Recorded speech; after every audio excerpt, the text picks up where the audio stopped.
Golden Age Radio is starting now. Subscribe to get future updates. Buckle in and prepare for a great lineup tonight, starting with The Twilight Zone, 0 Hour, Suspense, Mystery Theater, The Inner Sanctum, Theater 5, Escape, X-1, Dimension X, and Space Patrol.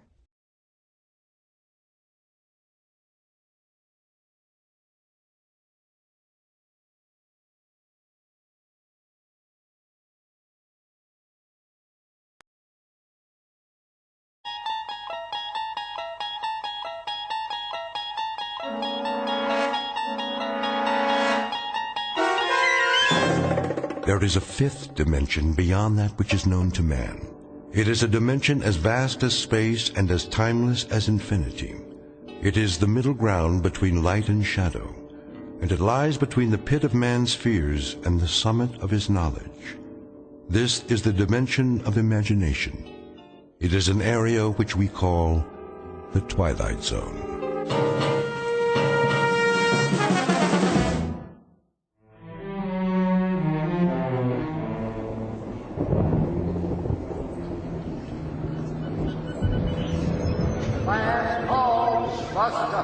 City now departing from door 2. Carry on luggage only. All passengers with tickets proceed to door 2. What did he say? He said the bus to Hart City. Hartford? That us? No, dear. When's our bus? I don't know, Edward. Why don't you ask? Ask who? The nice man at the ticket window. I want a window seat. Yes, dear. If they don't give me a window seat, I'm not going. I'll stay right here on this bench all night if I have to. You can't do that. They won't let you. Won't let me sit by the window? Then you go on without me, Eleanor. Pardon me. Oh, hello, dear. I'm sorry to bother you. Not at all. Are you waiting for the Cortland bus by any chance? What did she say? Portland? Portland, Maine, or Portland, California? Neither, I'm sorry. We're going to the Elder Hostel in Fort Ritchie. My friend Mary went there last year, and she said it was lovely. I'll ask at the window. About your bus, too, if you like. Do you mind if I leave my suitcase here, just for a minute? Of course, dear. Oh, you know that. Thank you. I'll be right back. Excuse me. The bus to Cortland. What about her? It was due a half hour ago. Yep, a half hour ago. When will it be in? It's kind of hard to say. Road slick, maybe a bridge or two out. That's bound to screw up the schedule. Well, do you have any idea when it'll be in? She'll be in when she'll be in, that's all. I told you that the last time you asked, miss. The last time? The last time I asked you was right now. Look, all I want is a civil answer from you. You're getting a civil answer, miss. Trouble is, every 10 minutes, you're up here requiring one. The situation just doesn't change that rapidly. You want to know about the Cortland bus? It's late. It was late when you first asked me a half hour ago, late when you came back 15 minutes later, and it's late now. All the asking in the world ain't gonna push it none. This is the first time I've been at this window to ask. Either your eyes are bad, mister, or... My eyes are fine. I don't have any trouble reading the timetables, now do I? Maybe you're the one with the problem. Maybe you don't hear very well. Or maybe you don't remember things. Maybe you'd best see a doctor about that memory of yours. I don't need to see any doctor. Now, I've had just about enough of this conversation. Goodbye. And you needn't worry, I won't bother you any further. Here she comes again. Are you all right, dear? Yes, I'm fine. Oh, I forgot to ask for you. Ask about what? Your bus. You wanted to know about the one to Fort Ritchie. Oh, we don't need to know. You don't? I found that schedule you brought us before. That's nice. I'm glad, but I didn't bring it to you. What did she say? Oh, but you did. The first time you came over. You didn't ask us to watch your bag then. My bag? Yes, here it is. You were going to the window, but you didn't want to leave your bag here. Not the first time. And you're saying I spoke to you on 2 different occasions? That's right. About your bus. Is something the matter? No, nothing's the matter.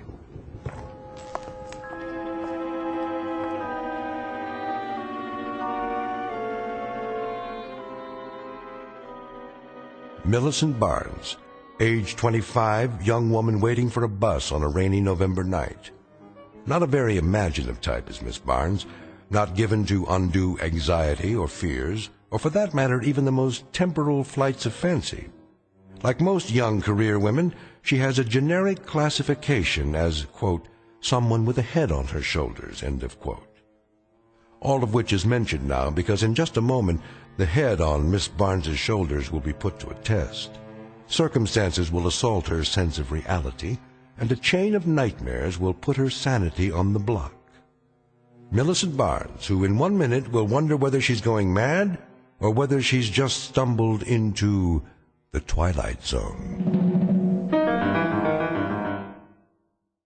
And now, The Twilight Zone, and our story, Mirror Image, starring Morgan Brittany and Frank John Hughes, with Stacy Keach as your narrator.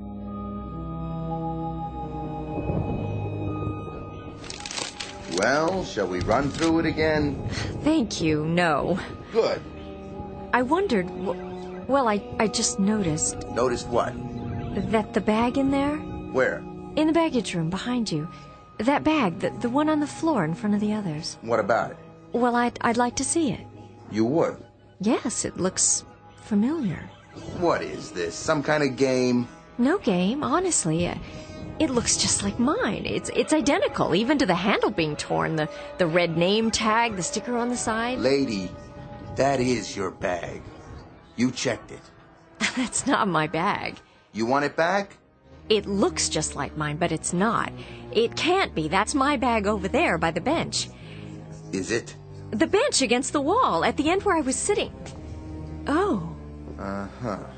My bag was there, but it's not now. That's because you checked it. Well, how did... Then I'd like to uncheck it, if it's mine, as you say. Claim check, please. What? All you have to do is show me a claim check. The one I gave you when you checked the bag. I don't have one. Here's my bus ticket, my wallet, my keys, and the rest. See, that's all I have in my purse. No claim check, no suitcase. But that's absurd. You just said it's mine. Nothing I can do about that. State law. When I saw it in the baggage room just now, I'd swear that was the first time I... Why don't you just go over there and sit down, miss? You're either walking in your sleep or you're hungover or something. Just go back there and sit down and breathe through your nose and let me read my magazine. When the Cortland bus comes, there'll be a loud noise, a door opening, and people will come in here. And then you'll know the bus has arrived. But I never checked my bag. I don't feel very well. Where's the ladies' room? Straight across the lobby, other wall. There goes that girl again. I see her, Edward. Can't make up her mind, can she? Must be on some kind of drug. Oh, you hush now. I'll be finished cleaning the floor in a minute, honey. You go right ahead. Thank you. Are you all right? Yes, I'm all right. I'm perfectly all right. Why, don't I look well? Why, no. Honey, you look fine. You look just fine. Just like when you came in before. What do you mean, before? You were in here just a few minutes ago, remember? That wasn't me. Sure was, honey. Same coat, same little rain hat. That was you, for sure. Not that many people in the station this time of night. Plus, I never forget a face. Look, I don't know what's going on around here. Somebody takes my bag, somebody says I'm always asking questions about the bus. Now you tell me I've been in here before and... Just take it easy now. Everything's going to be all right. Well, of course it is. There's nothing wrong to begin with. There isn't a thing wrong. I think the only problem around here is that you people need some sleep or something. You say I came in the ladies' room. Big as life. And then I suppose I walked back out into the waiting room, right into this very door. So far, yeah. Here, wanna try? Oh, thank you. This guy's easy, though. Let me get you a cold cloth, honey. I don't think you're well. I don't need one, thank you. I must be overtired. That's it. But I'm gonna be fine. Now, let's just do a quick reality check. Look out there. What for? Tell me what you see. Okay. Now, tell me about the woman. Tell me if... No woman. Are you sure? All I can see is a kid playing a video game. Hi. Oh, hi. I'm on level 13 again. That's nice. Whoa. I wanted to ask you, who were you talking to just now? Who do you think? Want to play, huh? Play? There goes. I lost. Oh, well. I might have another quarter in my purse. Four's enough. Is it? That's what you gave me already. I still got 2 left. Of course. And that was just a minute ago, wasn't it? Yeah, when you're coming out of, you know. The ladies' room? That guy at the window. He won't give me change, but you did. 4 quarters for $1. Thanks. You're welcome. So you want to play? You mean, like before? You didn't play me before. You said some other time. Well, want to now? This game, it's called Tomb Raider. Cool, huh? There's the graveyard. When the dead people come out of the ground, you have to shoot them before they get you. Or a tombstone pops up with your name on it. See? After I was standing here talking to you, where did I go? Did you see exactly? How come? I'm trying to retrace my steps. I think I lost something. Same place you were sitting before. Over there on the bench. Where the suitcase is. The suitcase? Yes, of course. It has to be mine. Right where I left it. On the floor. Last chance. For what? Last game of the night. Before they shut off the machine. Some other time. I gotta go home anyway. Home. Yes, you do that. Time to go home. Here. Right here. And the tag with my name on it. How can that be? Miss? Yes, what do you want? Your wallet. I think it fell out of your purse. Oh, thank you. I must have dropped it over there somewhere. You did. I saw it, so I brought it over. Person can't get very far without a wallet now, can they? Thank you again. Thank you. You mind if I share your bench? No, I don't mind. Bus is late, isn't it? It seems to be. It's over half an hour late now. You mean the Cortland bus, don't you? That's the one. I was supposed to be in Syracuse by 10. Planes were all grounded. Took a cab from Binghamton. Darn thing skidded and ran into a tree just a few miles outside of town. Had to walk back to the bus station there. That's quite a story. You look awfully wet. No kidding. I'm about 4 hours from Binghamton and about 5 minutes away from pneumonia. Is that right? Forgive me, miss, but you're not ill, are you? I don't know what's wrong with me. I really truly don't. Well, is there anything I can do? I don't know how to answer that. It's just that a whole bunch of odd things have been happening. Odd? I've been seeing things. What sort of things?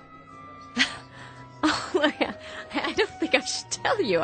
I think you'll want to move to another part of the room if I do. Or call the police or an ambulance or something. Why don't you take a chance and tell me? You never know. I might be able to help. I don't even know you. Oh, sorry. Paul Grinston. I'm from Binghamton. Millicent Barnes. At least I was. And what does Millicent Barnes do? I'm a private secretary. I quit my job here on Thursday, and I got another job in Buffalo, and that's where I'm going tonight. Well, trying to go to Buffalo. But everything I do, people keep telling me I've done it before. The man who sells the tickets, he said I kept asking him where the bus was, and the woman in the restroom, she said I'd been in there before, and I hadn't been. And my bag here. My bag? Where? Right there, by the edge of the bench. Oh, for a second there I thought it was starting all over again. I think you'd better tell me the whole story. Well, that couple over there, the man and the woman and the ticket man, they said I'd checked it, and there was a bag almost identical to mine in the baggage room. I saw it. then when I looked again... Go on. Please. Well, it doesn't make any sense, but... When I was in the ladies' room, there was a voice from out here, and I thought I heard... What did you hear? My own voice. I thought I heard myself talking to someone. Who? That boy. Where? Oh, he must have gone home. You don't believe me, do you? Well, I wasn't there. It has to be some kind of a delusion. Do people have delusions that they can hear? I don't know. I guess they could. That's what they are, I'm sure. Some kind of delusions. But it isn't just hearing things and seeing things that don't exist. It isn't just that. Why did the old man selling tickets and that woman in the powder room and the couple on the bench and the boy playing the video machine, why did they all say they'd seen me before? I can't say. That's a tough one. What is happening? What on earth is happening to me? I must be sick. I must be running a fever, but I'm not even warm. I don't have a fever. No fever at all. Do I? Here, touch my hand. Can you feel me? Yes, I can feel you. You're really here if that's what you're worried about, and you don't have a fever. I'm not some sort of crazy person. Really, I'm not. I've never had any problem like this. I mean a problem with my mind or anything like that. Of course you haven't. And there is an explanation someplace. There's a reason. Maybe... Maybe what? Maybe there's someone here in this building who resembles you. Could be that, you know? Or maybe somebody playing a joke or something. Is that possible? No, that's too fantastic, and that doesn't explain the bags or anything. If there was someone, where is she now? This is a small bus station. Where is that person? When you get to Buffalo, will someone be there to meet you? Why, yes, I think so. I'm sure of it. A friend of mine. She's supposed to pick me up at the station. Maybe you should call ahead since we're running late. Let your friend know you won't be getting in for a while. Yes, that's a good idea. There's a payphone over there. Good. Oh, but I only have $1 and that man at the window... Here, this ought to be enough. I can give you this $1 bill. Forget it. Oh, you're very kind. I'll be over there. I'll watch your bag for you. Thank you so much. Good luck. Would you do one thing for me? Sure. What do you need? I need you to ask the man at the ticket window something. Would you mind? Not at all. Ask him if... But you don't have to ask him. Just look over his shoulder into the storage room where they keep the bags and see if there's one that looks like mine. The same handle, the same kind of tag hanging off it exactly. And if there is, tell me. Would you do that? No problem. I'll be right back.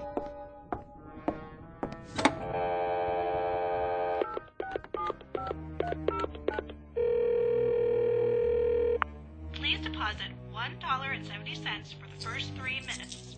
150, 160. Oh, I don't have that much. Would you like to call collect? Yes, that would be wonderful. One moment, please, while I get your party on the line. Hello? Judy, it's me. Where are you? Did you make your bus all right? Yes, I made it, but now the connection is late, the one to Cortland. Good thing you caught me. I was just on my way out the door. It'll be a while yet. I guess it's the rain. So when should I meet you? That's just it. I don't know. Tell you what, I'll call the bus station here and ask them what time it's due. As soon as I find out, I'll get in the car. I'm so sorry to do this to you. It's not your fault. Don't worry about it. I'll be there. Thank you so much. See you in a little bit. Number 17 to Cortland, Syracuse, and Buffalo. Now arriving at Gate 2. All passengers, Gate 2. That's it. Judy, are you still there? Judy?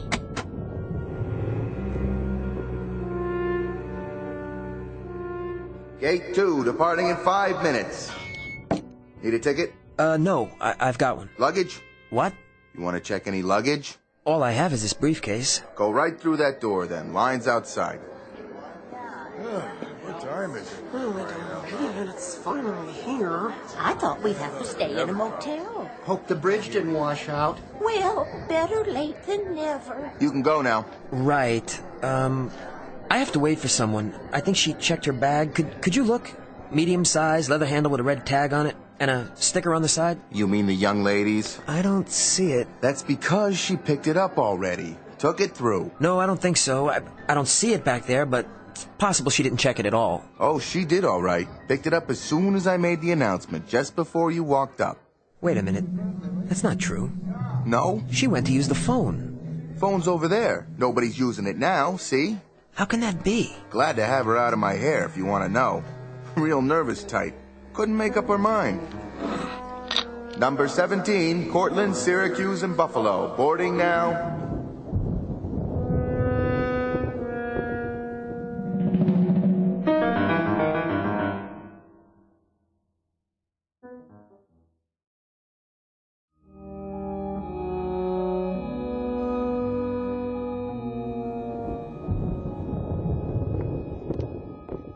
Hi. Oh, you are here. Where did you think I'd gone? To make a phone call, but I did, and now the bus is here at last. I guess we better get going. Let me get my bag. You're... Right here where I left it. Thanks for watching over it for me. Let me get that for you. Looks heavy. Oh, thank you. You're very nice. No problem. Really, you're being very kind to me. Oh, forget it. You're easy to be kind to. More than just kind. I mean... Come on. We don't want to miss it. Yeah, set her down right there, ma'am. I'll put her in with the rest. Be careful now. It's got all my prescriptions. Don't you lose it. I won't lose it, ma'am. What goes in comes out. I'll even give you a claim check for it, okay? There you go. What did he say? Come along, Edward. Hello, sir. Hi. Want that in here? Yes, just this suitcase. Give the claim tag to the young lady. Oh, Something the matter, miss? look! What? That's my bag. He's got it. Not that one, the other one. The one that looks just like it. Where? In the luggage compartment, you see it? It's already been loaded on the bus. Who gave you that suitcase? Which one? With the red name tag on the handle, right there. Some woman? I don't remember. Try. What did she look like? Well, it's hard to say. Half a dozen people lined up all at once. Miss Barnes! Millicent, wait!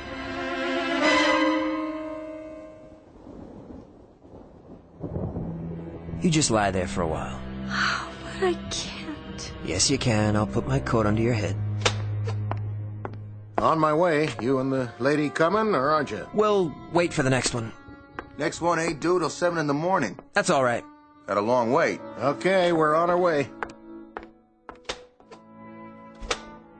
You want another wet towel for your forehead, honey? What?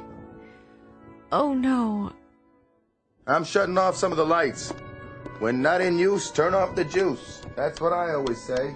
Well, I'd better get home. I hope she feels better. Thanks for your help. It's all right, but offhand, mister, I'd say she needs some looking after. More than a towel for her head. You know what I mean? Good night.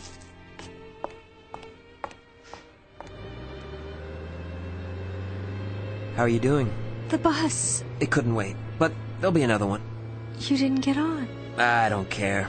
I'm this late already. A few more hours won't make any difference. It's quiet now. Nice and restful. So you can just take it easy on this bench here. Keep your feet up. Where are you going? Nowhere. I'll sit on the other end. Stay here. I wanted to tell you Yes? what I've been thinking about. Go ahead. Something. It's very odd, but I've been remembering something I heard or read a long time ago. I don't know where. About different planes of existence. Different worlds that exist side by side. How do you mean? Parallel planes. That's what they call them. And each of us has a counterpart in this other world. And sometimes through some sort of freak occurrence, there's a break, and the two worlds converge. The counterpart steps outside into our plane, and to survive, it has to take over. Take over how? Replace us. Move us out so it can live. That's a little metaphysical for me. I remember reading it someplace. Each of us has a twin in this other parallel world.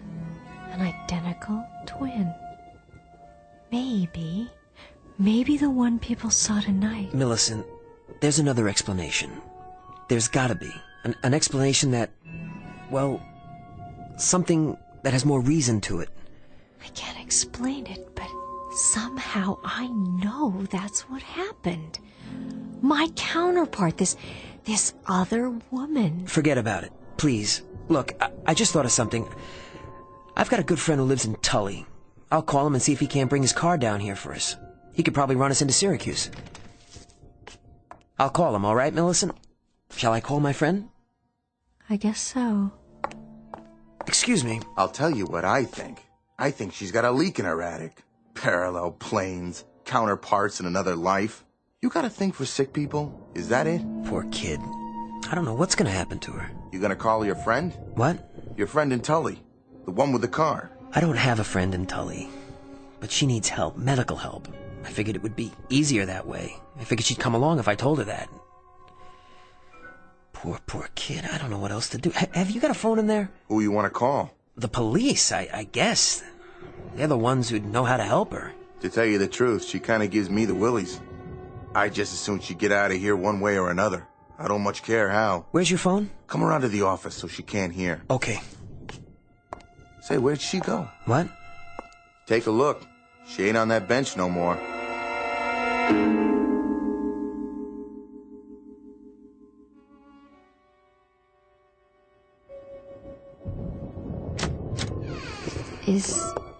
Is anybody in there? Where are you? Where did you go? I know you're in here. Unless you really did get on that bus, but you didn't, did you? You're too clever for that. I only want to ask you a question. Then I'll go.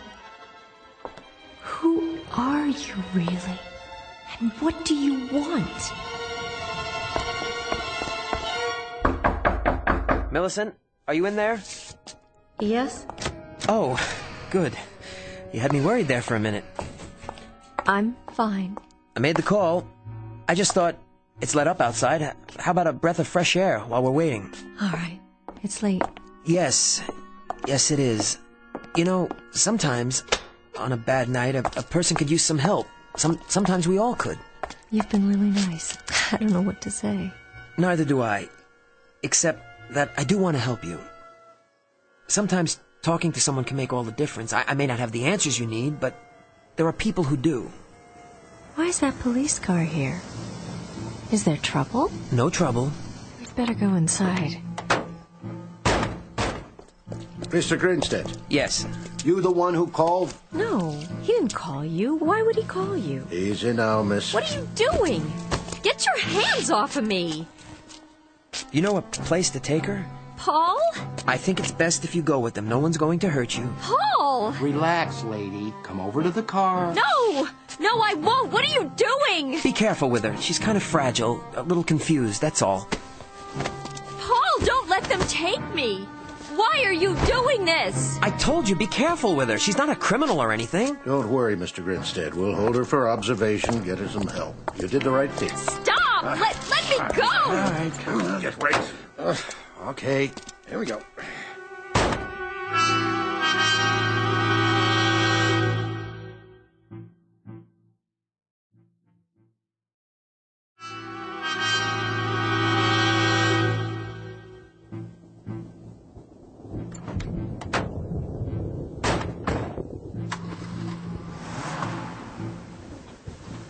Millicent.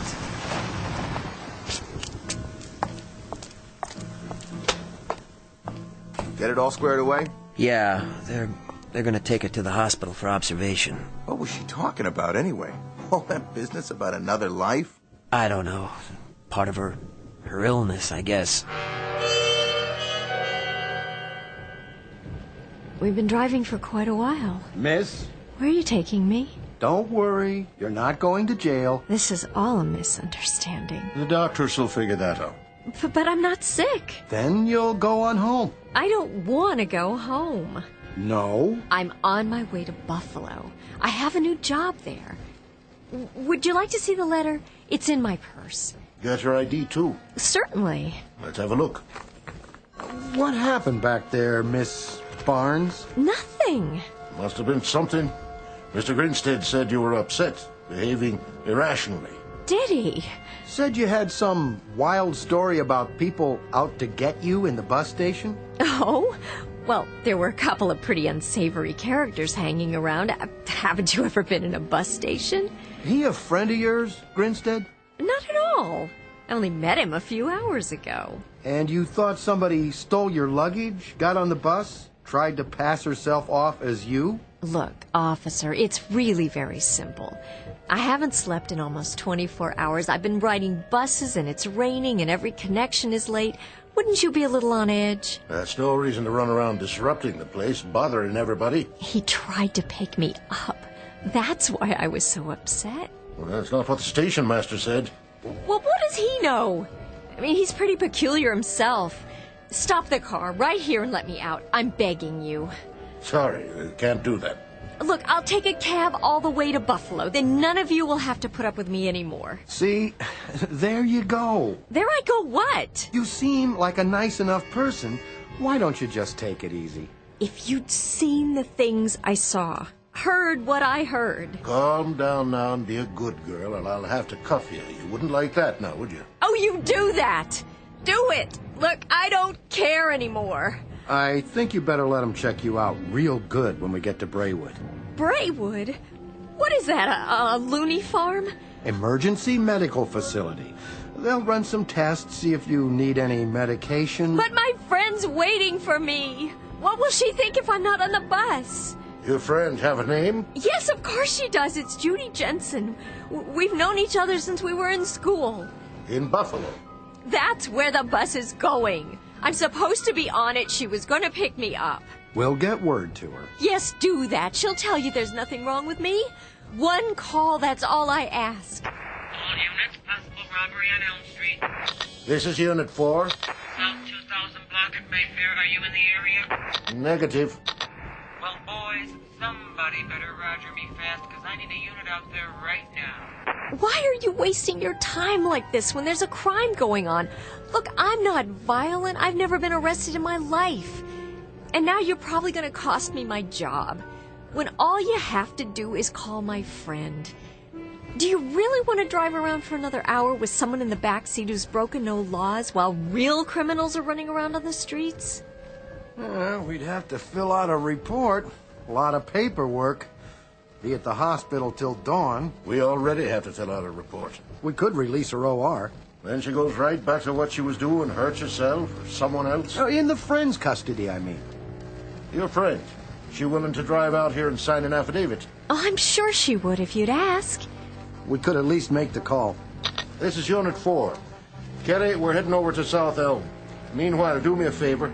Patch me through to a Judy Jensen in Cortland. I have your call, Unit 4. Hello? Miss Jensen? She's gone to bed. Who's calling? This is the Tully Police Department. Do you know a Millicent Barnes? Yes, I'd say I do.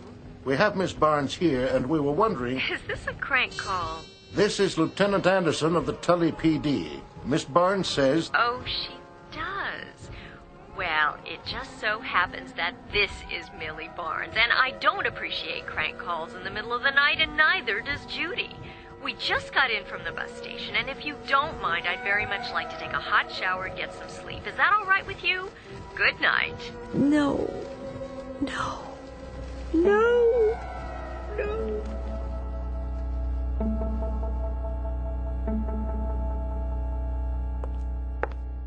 You have any coffee? Vending machine, other side. When's the next bus? 7 o'clock? You got 4.5 hours. Take a snooze on the bench there if you want. You'll be all alone. No noise. I even shut off the video machine. This place is like a tomb between now and morning. Thanks. I might do that. You want to check your briefcase? No, I'll keep it with me. Thanks.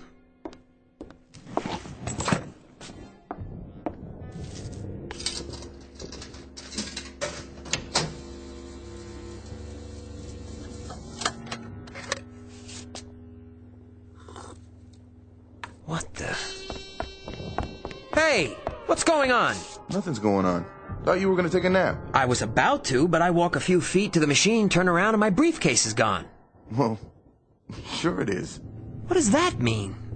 Oh, dear Lord, she was right. And you're the one. It was you all along. Hey, simmer down. You're playing tricks, aren't you?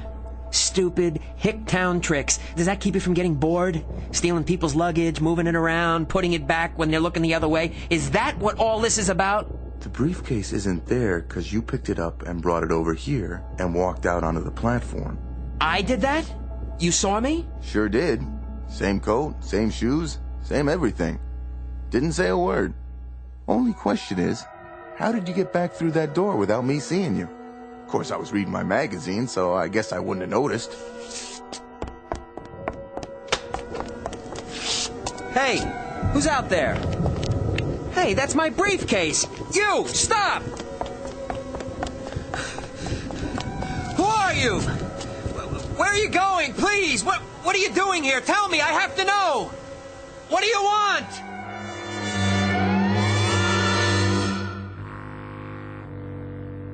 Obscure metaphysical explanation to cover a most disturbing phenomenon.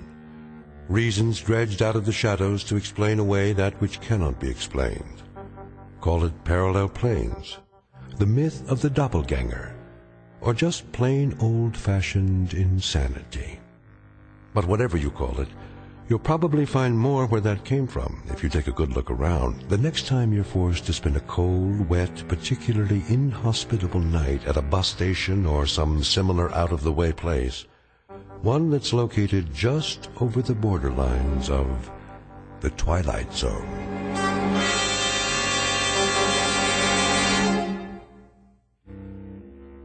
We'll be back to the Twilight Zone in a moment.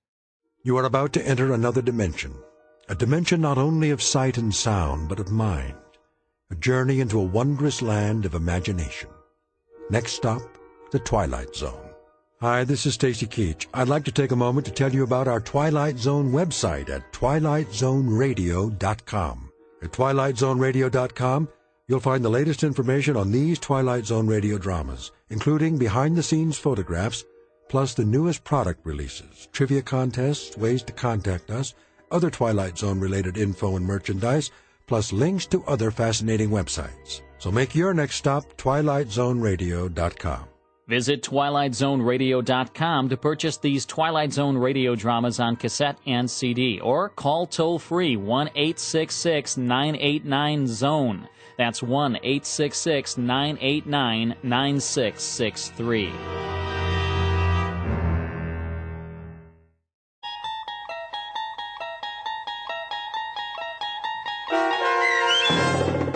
Mirror Image, starring Morgan Brittany and Frank John Hughes with Stacy Keach as your narrator, was adapted for radio by Dennis Etchison and based on a script by Rod Serling. Heard in the cast were Peter DeFaria, Richard Hensel, Peggy Roeder, Adam Tangway, Roderick Peoples, Doug James, and Natalia Reed. To learn more about the Twilight Zone radio dramas and to obtain audio cassettes and CDs of these programs, visit our website at twilightzoneradio.com.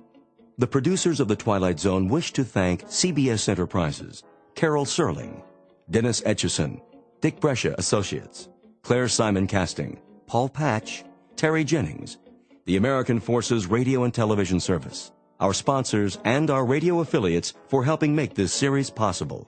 This copyrighted radio series is produced and directed by Carl Amari and Roger Wolski for Falcon Picture Group.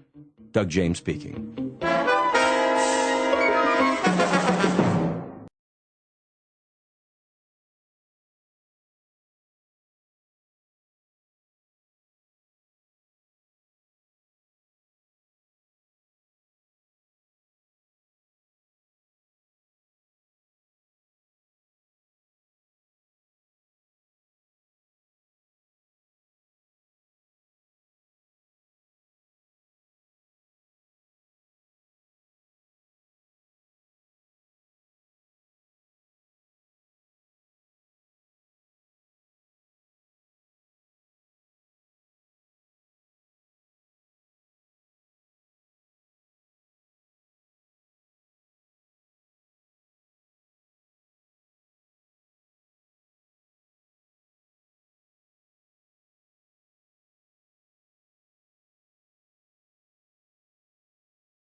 Thank you for visiting Golden Age Radio, rumble.com/C/GAR. Please support our veterans by visiting veteransradioministry.com. Together we can honor their great sacrifice. Thank you.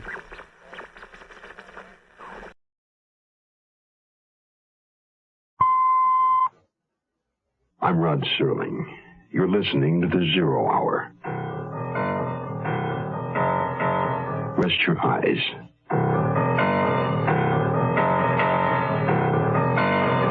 Exercise your imagination. This week, Patricia Power's eerie saga of a neighborhood besieged.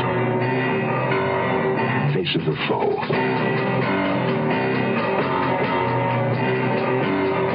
Starring Jessica Walter, Joseph Campanella,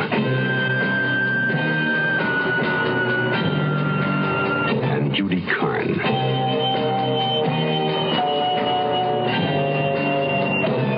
In Elliot Lewis's production of The Zero Hour.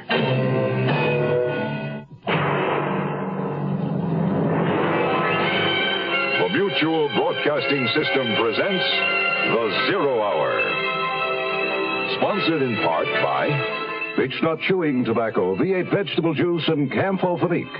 This is The Zero Hour on Mutual Radio.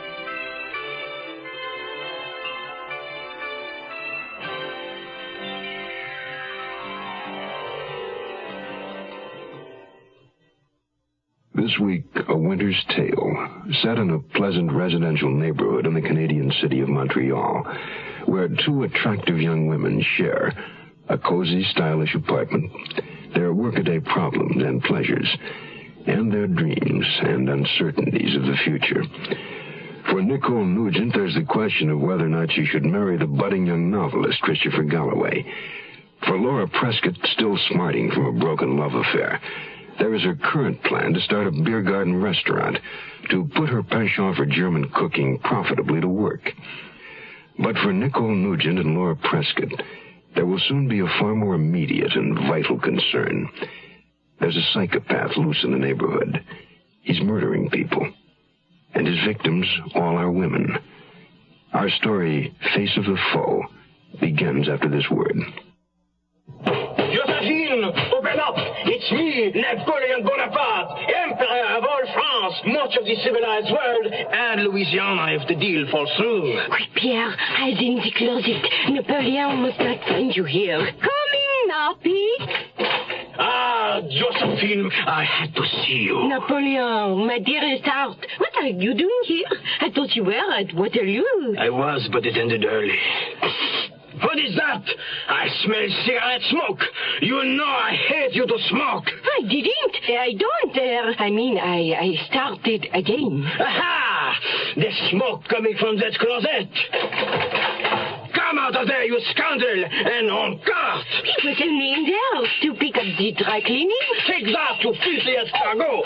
This World History lesson was brought to you by your American Cancer Society, which says smoking can be injurious to your health. Touché! In more ways than one. Asphalt and concrete, neon and steel. Nowhere, anything real. Bolted doors on the houses. Shutter doors on the hearts. Broken dreams in the concrete. Murder dreams in the steel. Grief in the darkness. Grief in the space. Picture this. A cold, blustery winter's evening in the city of Montreal. In front of a cozy fire in the living room of their shared apartment, Nicole Nugent and Laura Prescott sit over their after-dinner coffee. Till Eulenspiegel. How does that sound to you as a name for my restaurant? Till Eulenspiegel? What is it? It's not a what is it, it's a who is it. A collection of satirical tales were written about him back in the 1500s. He was kind of a German hippie of his time. Liked to play tricks on the establishment, including innkeepers. Now that you've told me, it's a great name. But will the customers know who he is? His legend will be proclaimed on a plaque outside the door and on the back of our menu. I just hope this place I have an appointment to see tomorrow turns out to be as ideal as it sounds. It's a delicatessen restaurant with modern equipment, even an area at the side for outdoor tables and chairs, and it's right across from the university. A beer garden should have great appeal to college students. It sounds perfect. How come the owner is giving it up? He's retiring. What time is your appointment with him? Not until late tomorrow afternoon, so I have to try to get my mind off it. I'm going to a movie with Amy tonight. Want to join us? No, thank you. This is the kind of evening to curl up in front of the fire with a good book. Especially if the man you're in love with is too busy writing one to curl up with you. I take it Chris is on a deadline. Again. I'm not sure I want to marry a man who's already married to a typewriter. I wouldn't hesitate too long if a man like Christopher Galloway loved me. Be careful on your way out. You may run into the man in apartment 4. Oh, I hope not. All we knew of the man in apartment 4 was the name on his mailbox, T. Oliphant. He'd moved in a month ago. A tall, stooped, cadaverous-looking character with a bald, high-domed head and a gray prison pallor look to his skin. Every time Laura and I encountered him in the lobby, he looked at us through his thick lensed glasses in a way that gave us both the creeps. A cold, sneering look, as though we were reacting to something that thoroughly disgusted him. He's a woman hater. I'm sure of that. Sybil Hepworth thinks he's the mad bomber. It's ridiculous to even ask where Sybil Hepworth gets any of her ideas. But where did she get that one from? Well, you know how he's always carrying a brown carton under his arm when he goes out? And she says she hears him hammering on something in his apartment all the time. So she figures he's in there making bombs. Well, you know Sybil. Sybil Hepworth was our apartment house busybody. Unfortunately, her apartment was right across the hall from ours. And now, as Laura left for her movie date, Sybil came flying out of her door to corner me with an idle comment about the weather, which was always her devious way of trying to strike up a gossip-laden conversation. Real wintry night out, isn't it? Yes, it is. Not fit for man or beast. But I notice it didn't daunt Miss Prescott none. She must have a very important engagement to go out to a night like this. Very. She's a beautiful girl. Used to see her going out all the time with a gentleman friend. But he doesn't seem to come around anymore. I suppose things between them must have gone as they say. Gone what? You know, like they write in the gossip columns. Oh, do you read the gossip columns, Miss Hepworth? I shouldn't think you'd have the time. Good night. I'd long ago reached the conclusion that Sybil Hepworth moved her bed out into the lobby at bedtime. But she was right about one thing. It was a real wintry night outside. I stirred up the flames in the fireplace, kicked off my shoes, and settled down on the sofa with my book. It was a murder mystery, a good one. I was so absorbed in the story I was reading that the sudden frantic pounding on the door gave me a start that nearly sent me out of my skin. Who could it be, and what was wrong? No one had rung the buzzer. Whoever it was, how had they gotten in? I was almost afraid to open the door, but the urgent hammering went on like a cry for help. I turned the catch and cautiously opened the door. The colorless, terrified face of a woman peered in at me. Please let me in. Someone's after me. My daddy was a mighty fine man. He taught me a thing or two. A woman can hurt, so you stay on your guard. And beech nuts the tobacco you chew. Them times we'd go fishing, my daddy and me.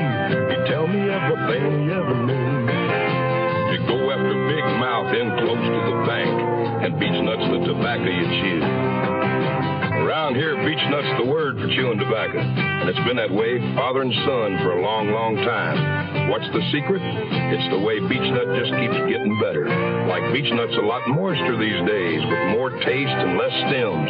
Big improvements. You ought to try today's beechnut chewing tobacco. And now I'm a daddy with a son who's full grown, and I tell him a thing or two. Scared money don't win, evil women drink gin, and beechnut's the tobacco you chew. We'll return to our story in a moment. Here's a tip from your Better Business Bureau. A household move is always a difficult undertaking, but it can be particularly unpleasant during the summer. Pickups and deliveries are more likely to be delayed then because the demand on moving companies is at a peak. One way to minimize such problems and save a substantial amount of money, too, is to move yourself. However, there are a few things to think about before you go out and rent a truck or trailer. Are you and your helpers physically up to carrying your heaviest furniture in and out of houses? If you need a large trailer, is your car up to towing it? Rental trailers are cheaper than trucks, but less advisable for long hauls with heavy loads. You should also take into consideration the additional wear and tear on your car and allow for greatly reduced gas mileage. Unless a driver is accustomed to pulling a camp trailer, hauling a load of furniture may present problems, especially in parking. Sure, you want to save money, but be sure you know what it means to do it yourself. A consumer tip from your Better Business Bureau.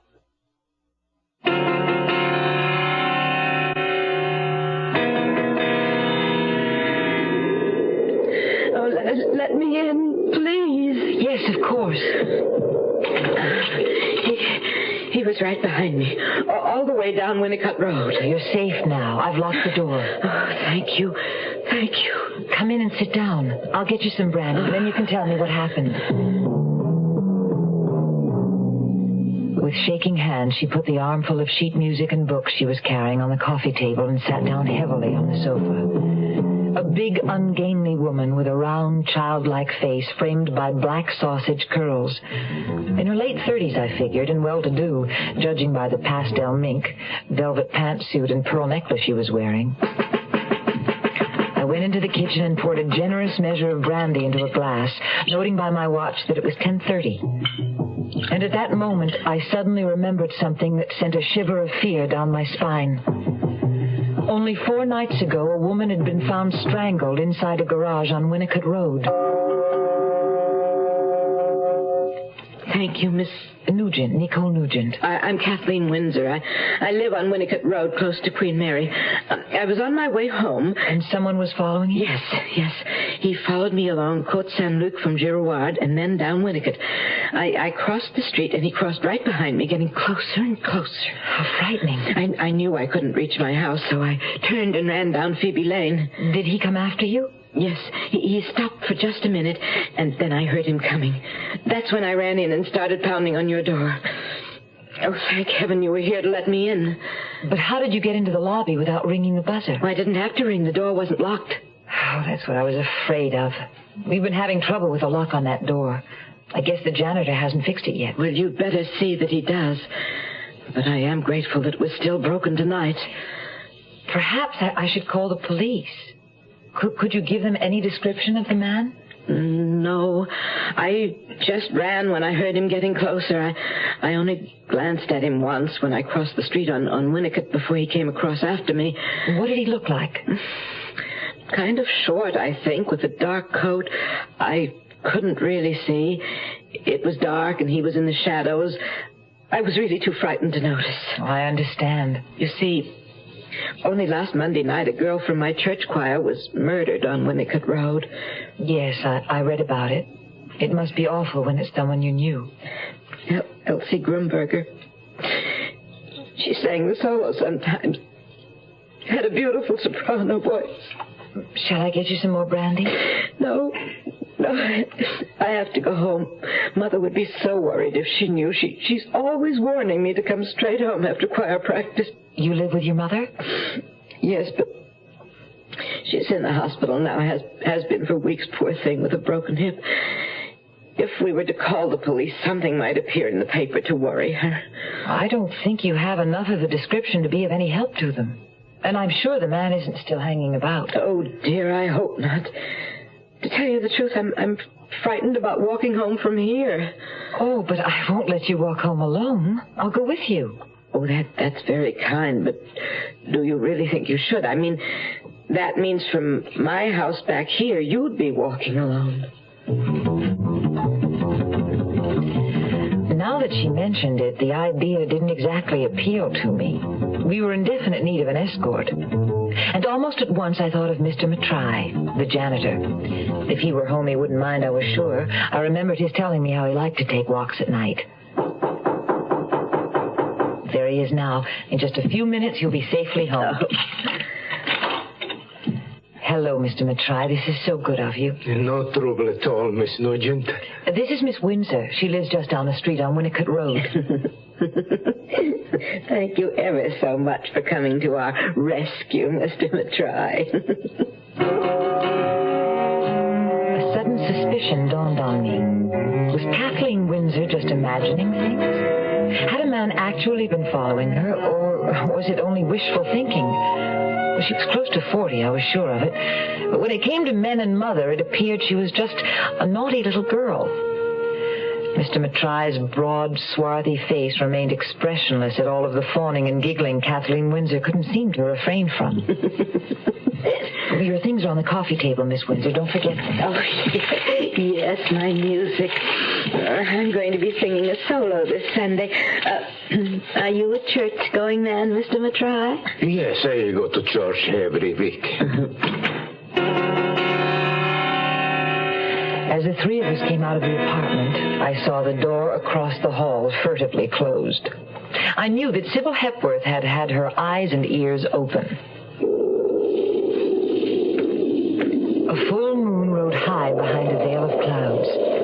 We walked quickly, heads down against the wind, and arrived at Seabury House in a few minutes' time. A doorman in maroon and gold livery tipped his hat to Kathleen Windsor, swung the outer door open, and admitted us into the inner sanctum. We rode a whispery, silent elevator to the 4th floor, walked down a thickly carpeted, softly lit hall to a plum-colored door numbered 415. We waited while Kathleen Windsor searched her purse for her keys, found them, and opened the door. Won't you please come in for a moment? Both of you. Just to see that everything's all right. Yes, of course, just for a moment. He might have gotten into my apartment somehow. No, that does not seem very likely to me. It would be very difficult to get past that doorman and through a locked door. But we'll make certain you're safe before we leave. Won't we, Mr. Matrai? Of course. Mr. Matrai patiently looked into every corner and cupboard and checked the window leading to the fire escape. There is no one here. You do not have to worry. But the other rooms, Mr. Matrai, would you mind? He went into the kitchen, the bathroom, and Kathleen's mother's room, looking behind curtains and doors and the clothes hanging in closets. Finally, we walked together into the room that I knew at once belonged to Kathleen Windsor. The little girl's room, all pink and white with ruffled curtains and a menagerie of stuffed animals on a canopied 4-poster bed. From a rocking chair in the corner, a giant plush teddy bear stared at me with glass-button eyes. It's all right, Miss Windsor. I've looked everywhere. There is no one. I know you're going to think this is silly of me, Mr. Matrai, but there is one other place he could be hiding. Would you just take one little peek under my bed?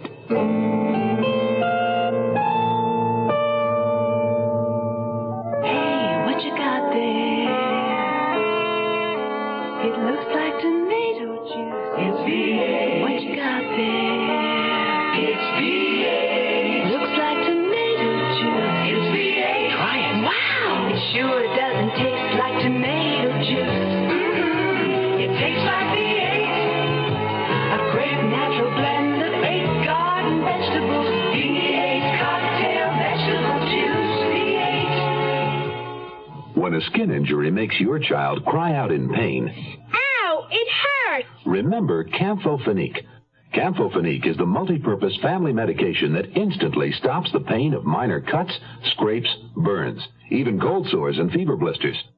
Camphofenique gently penetrates skin injuries to kill germs, protect against infection, helps nature heal skin injuries. Camphofenique, the penetrating first aid medication, stops pain instantly. Camphofenique. The Zero Hour continues after this. Be prepared. Are you ready to get going? Be prepared. Are you ready to take the lead? 'Cause if you ain't, who'll take care of the futures of our sons? Well, let me ask you now, who's gonna tell them about the pusher man? Who's gonna show them how to clean the man? Who's gonna tell why they shouldn't drop out? Who's gonna show them what it's all about? You know you can if you want to. You can. Right now. Well, let me lay it on you. Well, let me tell them, you know, if you're 18 or older, you can help a lot of guys be prepared by being a leader in scouting. I mean, fella, scouting today's a lot more than you think. Be prepared. Are you ready to get more? Be prepared. Are you ready to take the lead? 'Cause if you ain't, who'll help teach your sons to be prepared?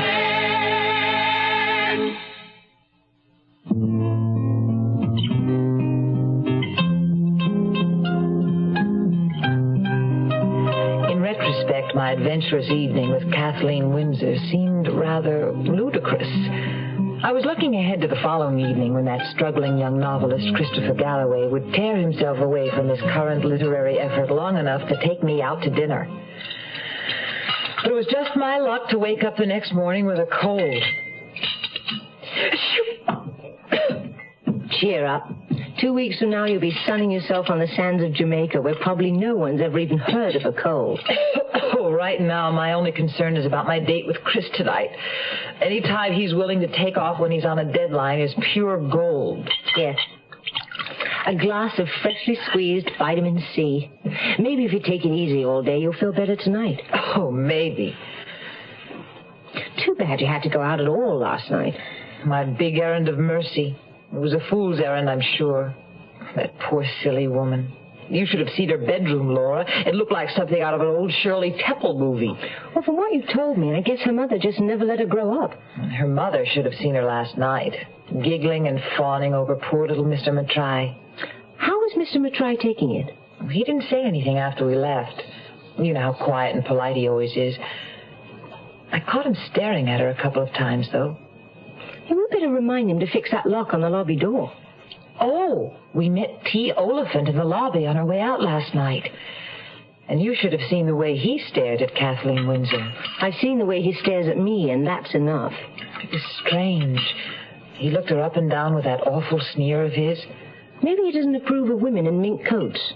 A mink and an apartment at Seabury House. Whatever it is that Kathleen Windsor lacks, it isn't money, anyway. Well, minks aren't in my line. All I want is a nice going little restaurant. I hope this place I'm seeing today will be it. Keep your fingers crossed. I will. That's about as much activity as I feel up to. It was a long, cold day. Even bundled up under blankets on the sofa in front of a roaring fire, I couldn't stop shivering. I kept trying to get Chris on the phone, but the line was always busy. I knew he had the receiver off the hook. Another annoying habit of his when he was in the throes of creation.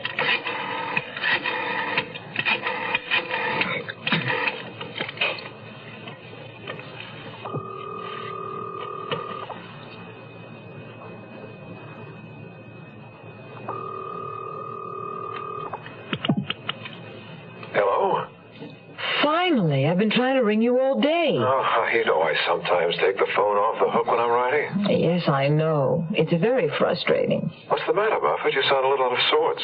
Oh, I'm sorry, Chris. I have a cold, that's all. Oh, poor Miss Muffet. I thought you sounded a little fuzzy. Hey, what does this do to our dinner date? It cancels it, I'm afraid. I just don't think I should go out tonight. Oh, well then how about me bringing dinner in? Your favorite Chinese food. Or would you rather not have any company at all? Well, not just any company, but you and Chinese food sound perfect. I'm rallying already. Good girl. I'll be there soon, and I won't stay too late. Oh, it's just as well. Probably full of germs. Seeing as how they're your germs, I'll risk it. I'll see you about it. Muffet. Chris always called me that. With affection, but also with a twinkle of amusement in his eye that he wouldn't explain. I couldn't honestly say why I didn't jump at the chance to marry Chris. I loved him and he loved me. We both knew it without having to say it all the time. But I also knew his commitment to his work might sometimes come between us. Was that the real reason I put off saying yes? Right now, with the man of my life due any minute, I thought I'd better try to make myself as appealing as anybody with a cold of the nose could be. About all I could manage was a touch of eye makeup and a few strokes of the hairbrush. At least it took some of the lackluster from my eyes and returned a little of the sheen to my hair. Hello, darling. How's my muffet feel, huh? I'll live, especially now that help's arrived. With provisions. Here we are. Beef, wonton, lobster, shrimp, fried rice, pineapple chicken, and pork chop suey. Sounds fantastic, even to my poor dull taste buds. Hey, where's Laura? I brought dinner for 3. Well, she should be back any time. She went to check out a location for her restaurant. It sounded perfect. Oh, good. Well, let's get everything all ready. She may be in the mood for a celebration when she comes in.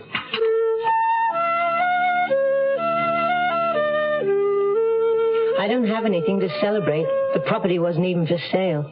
Not for sale? But I thought you talked to the owner on the telephone. Well, I thought I did, too.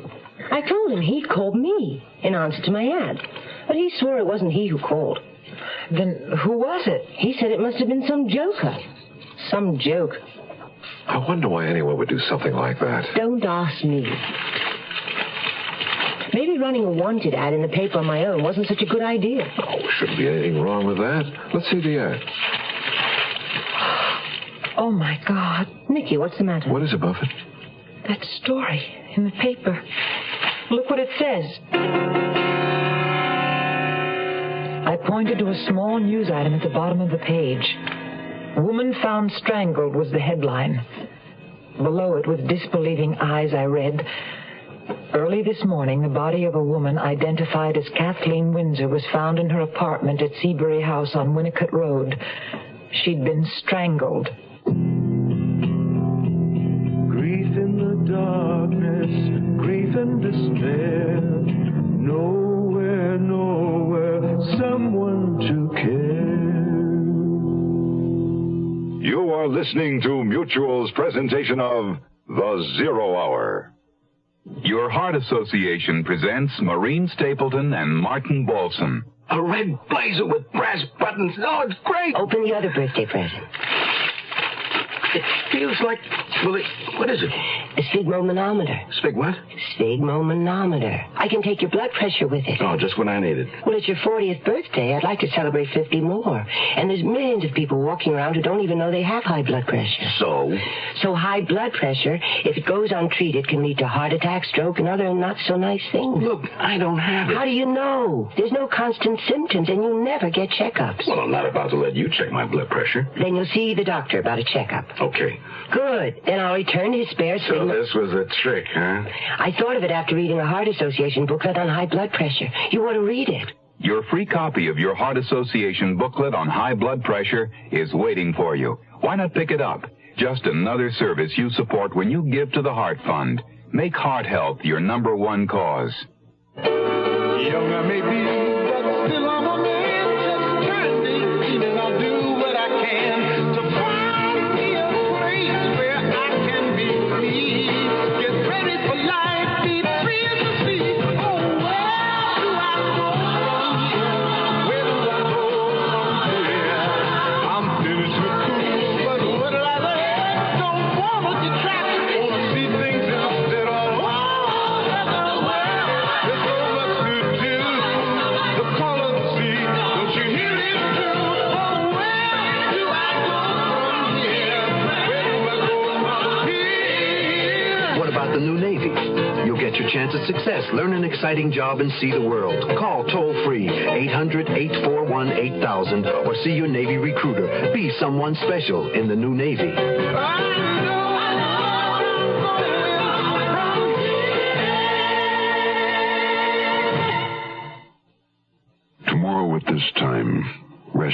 eyes and listen here to this week's continuing study in suspense, Face of the Foe.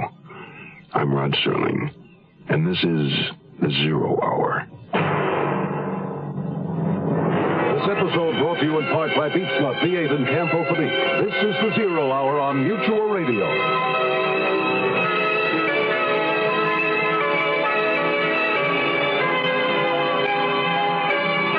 You have been listening to The Zero Hour, a presentation of the Mutual Broadcasting System in association with Hollywood Radio Theater. Heard every weekday at this time. Rod Serling is your host. Zero Hour is produced and directed by Elliott Lewis. The Hollywood Radio Theater theme was played by Ferranti and Teicher and is now available on United Artists Records and Tapes. Hugh Douglas speaking.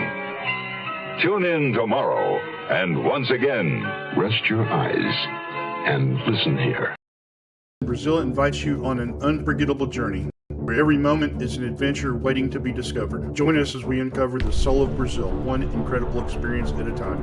Click on the link in the description and embark on the ultimate Brazilian odyssey.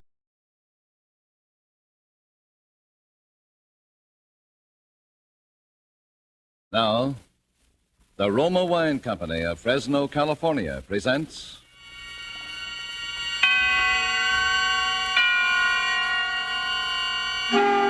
Suspense.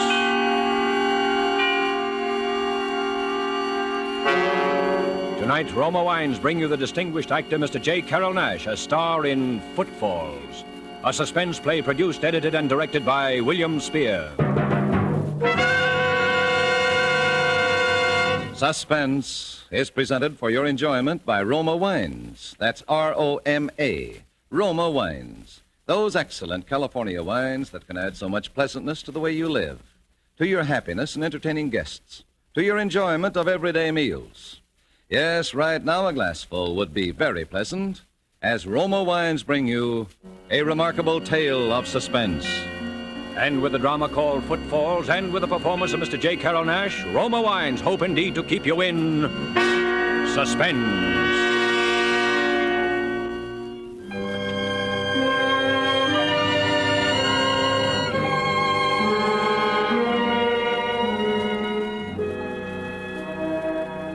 How you feeling, Bose? Good, Charlie. I feel good for a man who is going to die. Oh, don't be silly. What do you want to talk that way for? Oh, it is true. I know. But I do not feel bad. I ask you to come here only because I feel like talking a little while. You mind if I talk a little while, Charlie? Sure. You talk as much as you want to. Charlie Rugg. All these years a cop, but a good cop and a good friend. You know I'm your friend, Bose. Yes, I know it. All these years I knew it. All those years when I keep silent, waiting to kill a man. There are not many people now who still remember my Manuel. But you remember, even when he was a little boy. Yes, perhaps it was true. I was too fond, too easy on him after his mother died. But it was only because he was not so strong. And he was a good boy. Always Manuel was a good boy. You were like the others too, Charlie, the way you thought of him, but you, I know it was because you were afraid he would bring sorrow to all boys. I even remember the first time you were afraid, when he was just a little fellow. Papa? Yes, Manuel? What are you doing? What am I doing? Well, what I always do. I work. I mend shoes. How do you? What kind of questions do you ask me? How do I? You see, ever since you were a little baby, how I do. With my knife, my hammer, with the little nails. But how can you work when you can't see? Well, why do I have need to see when I have my hands and my ears? Papa, what is it like to be blind? Oh, it is not like anything. What I touch with my hands, what I hear with my ears, those things I see with my mind as well as you do with your eyes. Oh, it is nothing to be blind. Ah, good morning, Miss Evans. Good morning, Boaz. Hello, Manuel. Hello. Papa, is it really true that you can tell everybody by their footsteps? Oh, of course. Didn't you see just then? And you really can't see them at all? Not even a little bit? Not even a little bit. To me, a footstep is as to you a face or a voice. Each one is different. That is how I know people and remember them, even for many years. All right. Tell me who's coming down the street now. But you mustn't look. Oh, somebody is coming now. Well, well. That is the easiest of all, Manuel. That is our policeman, Mr. Rugg. Now, am I right? Mm-hmm. Oh, hello, Charlie. You come for your shoes? No, just passing by. But I'll pick them up if they're ready. Well, not yet, Charlie. But you come back this afternoon, then they will be ready. Papa, can I have a nickel? Always a piece for the pocket, huh? Here's what I have. Now, you take a nickel out, huh? Thanks, Papa. Here, you young scamp. Let me go. Well, what is it? It wasn't a nickel he took. It was $50. Well, that was only a mistake. Huh, Manuel? You keep the $50. Now, go on. Run along. Thanks, Papa. Goodbye. I didn't mean to butt in between you and your young one, Bose, but I thought maybe you didn't... That I did not know. Oh, I knew. But Manuel, he needs things now, and he is not like other boys. Well, he's not so strong. It's none of my business, but spare the rod, you know. He is a good boy. My Manuel is always a good boy.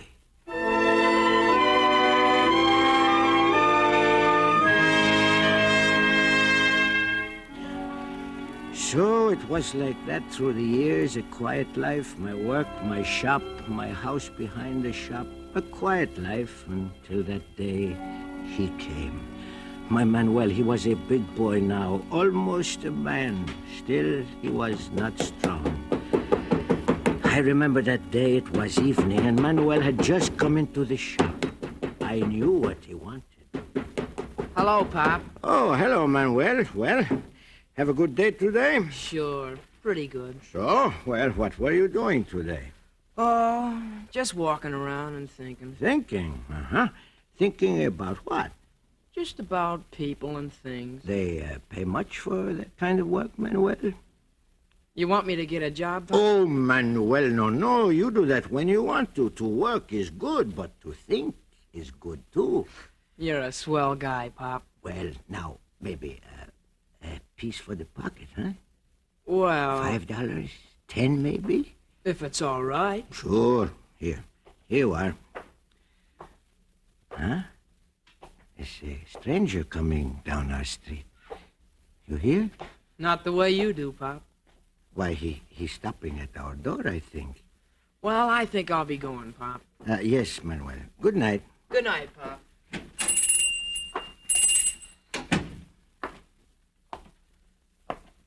Mr. Negro? Mr. Boaz Negro? Yes? I'm a stranger in town, Mr. Negro, and I understand... Yes, I know. What?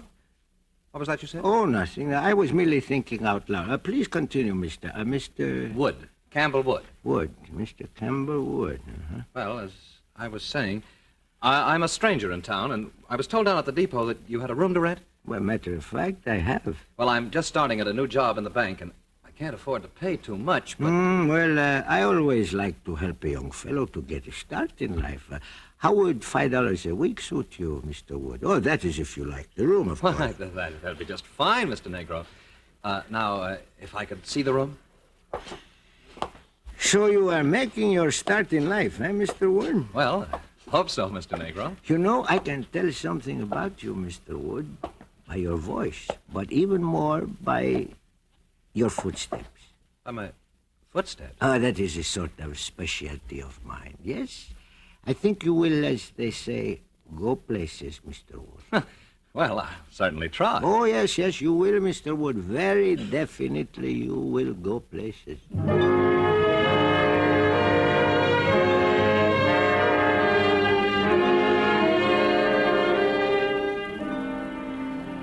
Yes, and I was right.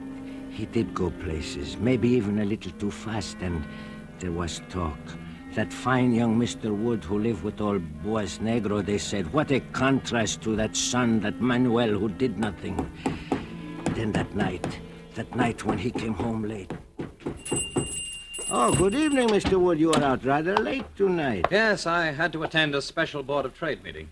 And you're up rather late tonight yourself. Yes, I had to attend to my special shoes.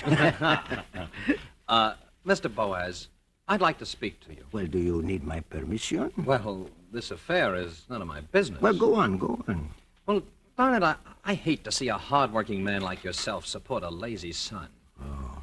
Why doesn't he get himself a job? You know, my Manuel is not strong. Well, that's what I've heard you tell your friends, but he doesn't appear undernourished to me. Well, really, Mr. Wood, my Manuel is not too strong. Well, couldn't he learn your trade, then? Shoemaking? Well, it may be good enough for a blind man, but for Manuel...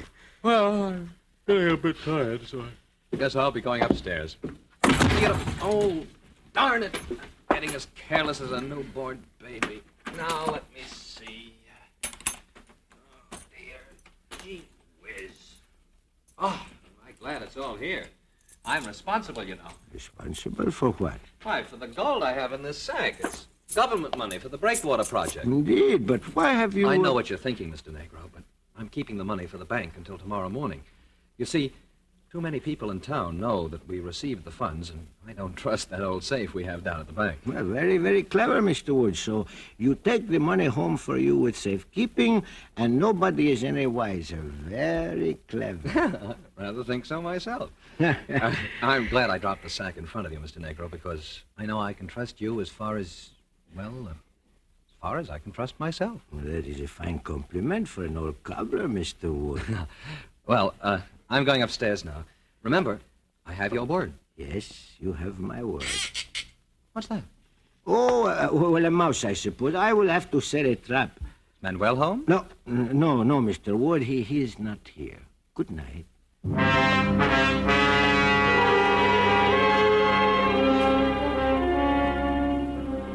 That was the first time I was frightened. That was the first time I ever thought of such a thing. Manuel was home, and he has heard everything I thought. Manuel has heard the tinkle of gold. The tinkle of gold. Manuel. Yes, Pop? Did you hear, my boy? Yes, I heard, Pop. You won't say anything. Why should I? You are a good boy, Manuel. Are you short of money? Perhaps $10? Thanks, Pop, but I don't need it now. Well, are you sure, Manuel? A $5 or a $10? Not now, Pop. Some other time, huh? Sure, Pop. Sure, some other time. Some other time. My Manuel was a good boy. Yes, but I wished he did not know about the money. I tried to return to my work, but I could not. And suddenly I knew that I was listening. First I heard footsteps there in the house behind the shop. The footsteps prowling here and there, halting, advancing again. Then others pacing back and forth. A door opened. A voice. Hello, casino or gin rummy? Sure, why not? The steps again. The door closing. And then silence. Oh, how I wished to know what that silence meant. And yet, though I wished to know stronger in me than that, I wished not to know. It was cold, and I pulled my old coat around me, still listening to the silence. A little later, I thought I heard a little sound like the rustling of the wind outside my shop. But I could not tell. And then, perhaps I dozed there in my chair. Smoke! Yes! There's fire in my house! Fire!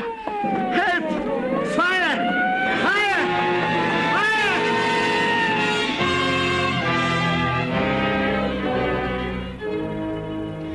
The rest was like a nightmare, because I knew. Even as they poked and searched through the ashes of my house, I knew. Hey, look here. A body. A man's body. Yeah, what's left of it. Oh, a dreadful accident. It wasn't an accident. Well, why not? A guy can fall asleep with his clothes on. But this guy's got his skull smashed in. And that makes it murder. Murder.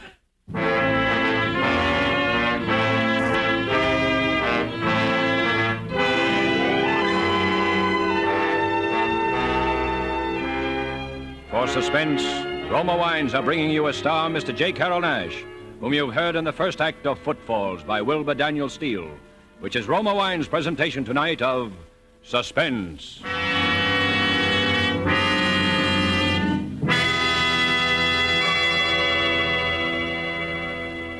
Between the acts of Suspense, this is Truman Bradley for Roma Wines. Elsa Maxwell's ideas on gracious entertaining are followed by women all over America. The other day, she said this about Roma wine. One of my favorite wines is distinguished Roma California Sherry, a glorious golden amber wine, delightfully light and nut-like in taste. Roma Sherry is ideal for any occasion, before dinner with appetizers, or during the friendly evening hours. Yes, good Roma Sherry, like all Roma wines, is always delicious, unvaryingly good. The goodness of carefully selected grapes, brought slowly to perfection in California's choicest vineyards, gently pressed, then unhurriedly guided to flavor richness by Roma's ancient winemaking skill. Yet all this goodness is yours for only pennies a glass. Remember, because of uniformly fine quality at reasonable cost, more Americans enjoy Roma than any other wine. R-O-M-A, Roma Wines. And now, Roma Wines bring back to our Hollywood soundstage J. Carroll Nash, who in the character of Boaz Negro, the blind cobbler, continues a narrative well calculated to keep you in suspense.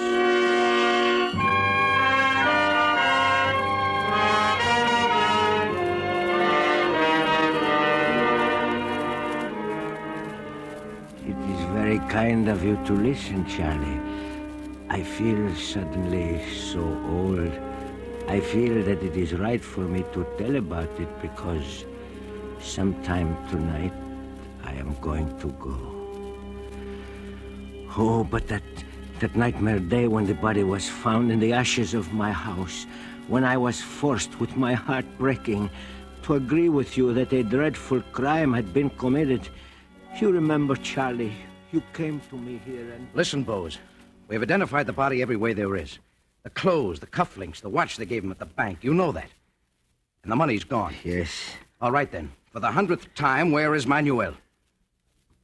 Where is Manuel? And for the 100th time, I do not know. Come on, Bose. Quit stalling. Where is he? I am not stalling. I don't know, I tell you. Oh, all right. When did you see him last? After supper. He was in the shop. You knew about the government money, Bose. Yes. And Manuel, he knew too? Manuel knew? Yes. I see. Just as I thought. Well, you must not think those things about my Manuel, Chief. He is a good boy. What happened after you saw Manuel? Nothing. He went into sleep. I stayed in the shop and worked. I see. Did you hear anything, Bose? Yes, I heard the men moving about. What men? Mr. Wood upstairs and my son down here. Ah, then Manuel wasn't asleep. No, he was not asleep. Go on. A while later, the noises stopped and... We must know everything, Bose. Well, a while later, Mr. Wood called down to Manuel and asked him if he cared to come upstairs and play cards with him. You heard him ask that? Yes. Are you sure it wasn't Manuel who asked Mr. Wood? It is as I said. I do not lie to you. All right, all right. Did Manuel go up to Mr. Wood's room? Yes, he went up. I see. Now, did you hear anything else after that? No, nothing. Nothing, hmm? Well? There is something else. Sometime during the night, I thought I heard something, footfalls perhaps, stealing past my shop. I see. That you wouldn't swear in court that you heard them? No, not in court or here in my shop. I cannot swear to something I am not sure of. Bose, you're a good man. We don't want to cause any trouble, but you understand, a man has been murdered, government funds are missing, and your son is gone. What else can we think? As far as I'm concerned, it's an open and shut case. I've issued a warrant for Manuel's arrest. No, you cannot. Yes. And if you know where he is, it'll go easier for him if you pass on that information. I've told you all I wish to tell. All right, be stubborn. Stubborn? Do you wish me to dance a jig? I tell the truth and you do not believe me. What more can I do? Gosh, put yourself in my place, Bose. This is serious business. And will you change places with me? I have lost everything. My house, even my honor. My only son. Well, I'm sorry.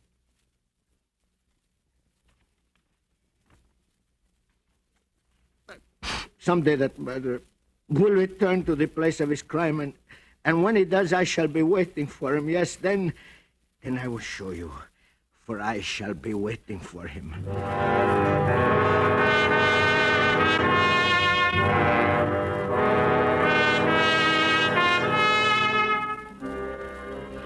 To questions, I gave no answer. To threats, I gave no heed. I scarcely heard them, for my ears were deaf to all sounds save one.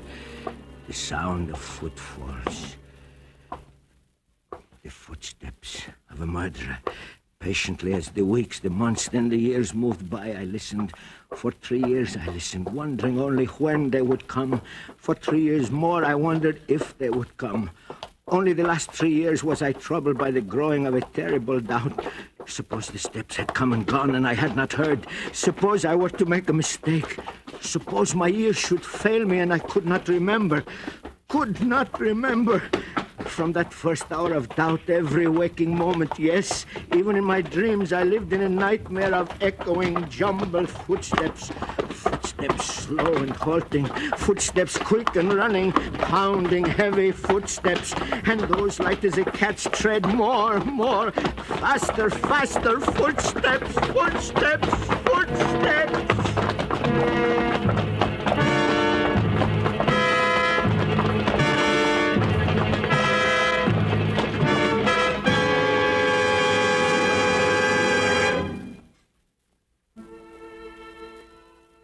It was the evening of the winter holidays, the Portuguese festival of Menunhesu.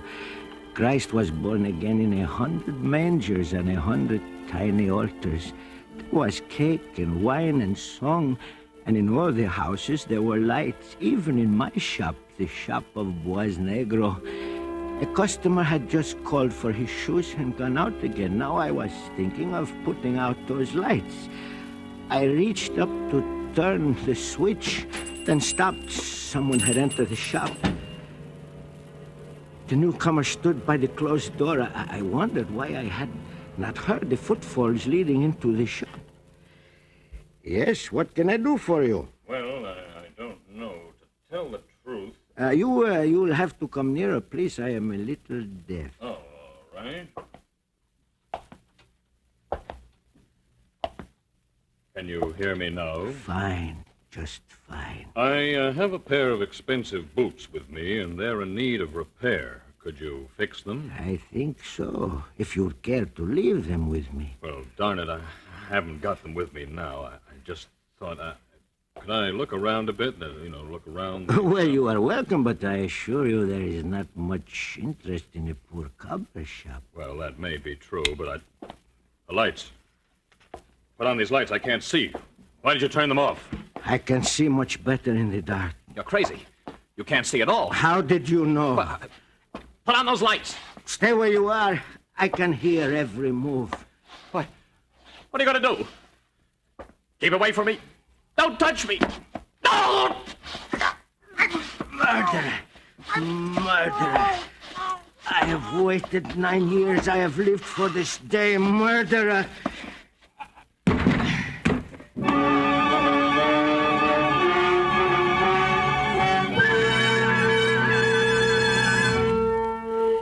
As he died, suddenly I realized this man that I had killed has a beard, a full beard over his face, over his throat where my fingers strangled him. Could I have been wrong, but no, the footsteps I was certain of. Then perhaps others would not know him for who he was. If suddenly I knew what I must do. That his last cries had been heard, I knew, for I could hear the crowd gathering outside my locked door. I set about my task as carefully as though he had been alive. With a sure, unhurried touch, I continued at my work, even as you battered at the door. All right, stand back, all of you. Stand back. There now. Come on, Martin. Yeah, all right. Lord only knows what we will find in here. Bose! Dark as pitch. Bose, where are you? Put on the lights, Martin. I can't find... Oh, here it is, Chief.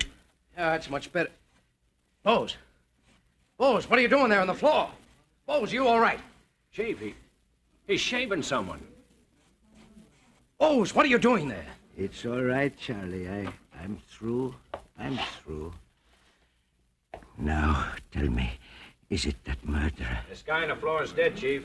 Strangled. Tell me, is it that murderer? Manuel, Bose? You mean Manuel, not Manuel? I told you my Manuel was a good boy. But I ask you, is it that murderer? Well, Good Lord. What's up, Chief? That man on the floor. It's Campbell Wood. The bank fellow we thought was burned. Burned? Him burned? No, it was my boy that was burned. That murderer killed my boy. He put his clothes on him and set fire to my house. I knew that all the time. Why didn't you tell us all this before? And have you laugh in my face? Could I tell you that I thought those footfalls moving along the side of the shop belonged to Mr. Wood? A blind man with crazy ideas, you would say. Could I stop him and ask where he was going? If I were not blind, he would have killed me too. No, it was not my son that ran away. It was this murderer all the time. But I told you he'd come back. And I killed him. I showed you. Now you can hang me for my crime.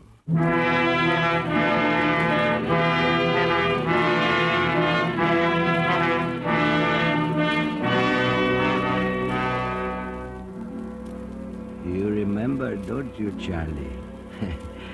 And you did not even bother to arrest me. Perhaps you did not believe old boys had such strength in his hands, huh? He died of heart failure. Did he? Well, so be it. But you believe now that old Boaz has no trouble with these years, huh?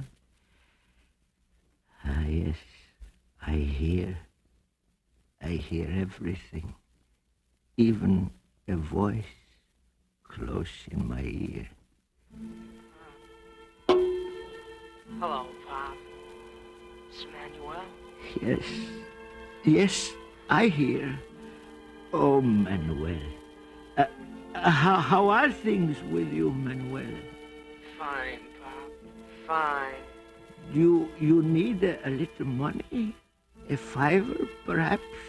A $10? No thanks, Pop. Not now. Some other time. Pop. I'm waiting for you, Pop. Yes. I know you are waiting. And I am glad to come with you. My Manuel is a good boy.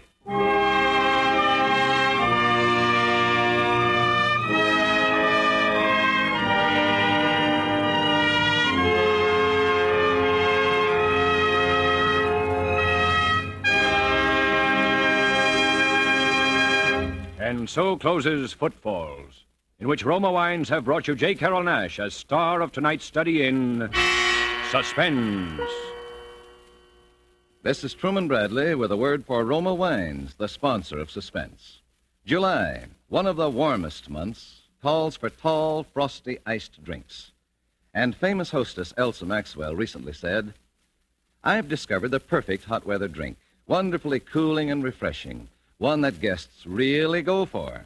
I mean Roma Wine and Soda, made with distinguished Roma, California Burgundy, or Sauterne. Yes, Roma Wine and Soda is simple to prepare. Half-fill tall glasses with Roma Burgundy or Sauterne. Add ice cubes, sparkling water, and a bit of sugar. And for a decorative touch, garnish with cherries or fruit. And be sure to use Roma Wine, always uniformly good, yet costs only pennies a glass, so you can serve it often. And the next time you use vermouth, choose Roma vermouth, sweet or dry. Zestful, full-flavored Roma vermouth is blended and developed with all the traditional winemaking skill of Roma wineries, is made and bottled in the heart of California's famous vineyards, yet surprisingly low-priced. Try Roma Vermouth soon, won't you? J. Carrol Naish appeared through the courtesy of Paramount Pictures and is currently being seen in their production, A Medal for Benny. Next Thursday, same time, you will hear Bonita Granville as star of Suspense. Presented by Roma Wines, R-O-M-A, made in California for enjoyment throughout the world. This is CBS, the Columbia Broadcasting System.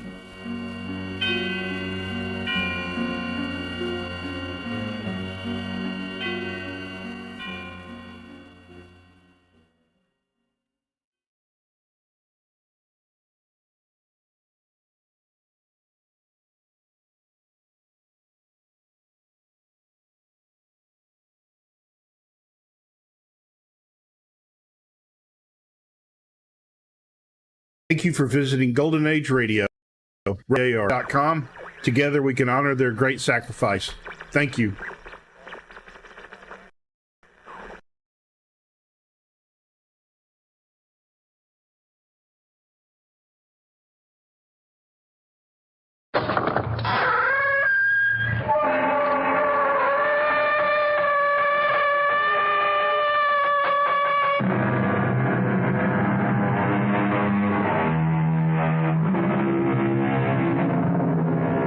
Come in. Welcome. I'm E.G. Marshall. Take a chair or stretch out on the sofa, whatever you like. Are you old enough to remember the opening of a popular daytime soap opera? And now, When a Man Marries, the tender story of young married life dedicated to everyone who has ever been in love. Of course, we've changed the title by one word and made it When a Man Marries. But everything is changing so fast these days, that shouldn't surprise anybody. The conventional wisdom is turning to nonsense before our astonished eyes. And the day may not be far off when the man, not the girl, walks proudly down the aisle to join his eager bride at the altar. Stranger things have not only happened, they are happening right now. Our mystery drama, Mind Over Matthew, was written especially for the Mystery Theater by Elspeth Eric and stars William Redfield. It is sponsored in part by Anheuser-Busch Incorporated, Brewers of Budweiser, and Buick Motor Division. I'll be back shortly with Act One. Never heard of beer on the rocks? No? Swell. The people who brew Budweiser never have thought ice in your beer was such a cool idea anyway. If you only knew how ice cuts down the head and waters the taste. Oh, a chilling thought. A downright tragedy with Budweiser especially.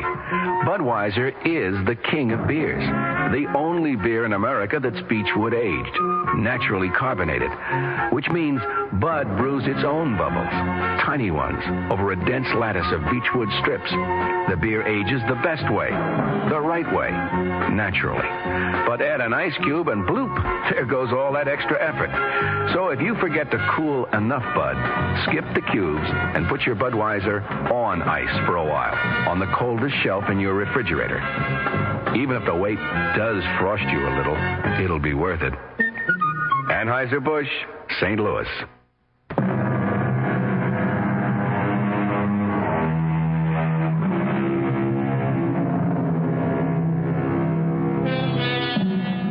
Someone who probably knows as little about it as anyone else once told me that if a man hasn't married by the time he's 35, chances are he'll stay single all his life. Well, our hero, Matthew Parker, being 40, is about to become the exception to that rule. If it ever was a rule, which I doubt. Listen with me now to the tender human story of when a man of 40 marries. Morning, Hester. Why, Mr. Parker, good morning. How are you, Hester? Oh, I'm fine. Well, I must say you're looking very well. Very well indeed. Oh, I feel very well. Well, so what brings you here? Is Dr. Caparati in? you didn't have an appointment, did you? No. I just took a chance. Oh, well, his 11 o'clock is late. He's in his office. Oh, good. Okay to go right in? I think so, just not first. Sure. I must say, I've never seen you looking better. Thank you. Yes? Hello, Fred. Oh, Matthew. How are you, fella? Well, you look great. Well, that's what Hester was just saying. Well, she's right. You feel okay? Marvelous. So what do you want with the doctor? Not that I'm not always glad to see you. Well, it's about my warts. Oh, Matthew. On my left hand, you know. I thought we'd about given up on those. Warts are pesky things. Oh, Fred, I can't give up, no. Well, I've tried everything, Matthew. Why don't you just resign yourself? I can't. I'm getting married. You what? I know. I'm 40 years old, never been married, but, well, I'm in love. Do I know her? Mildred Cavanaugh? Well, she's only 20, Fred, but very mature. Well, her father's a patient of mine. Yeah, but you don't know Mildred. Well, she's never been to see me, no. Oh, Mildred doesn't have much use for doctors. No? Well, say, I feel that way myself sometimes. Yeah, Mildred says whatever's wrong with her, she can cure herself. Uh-huh.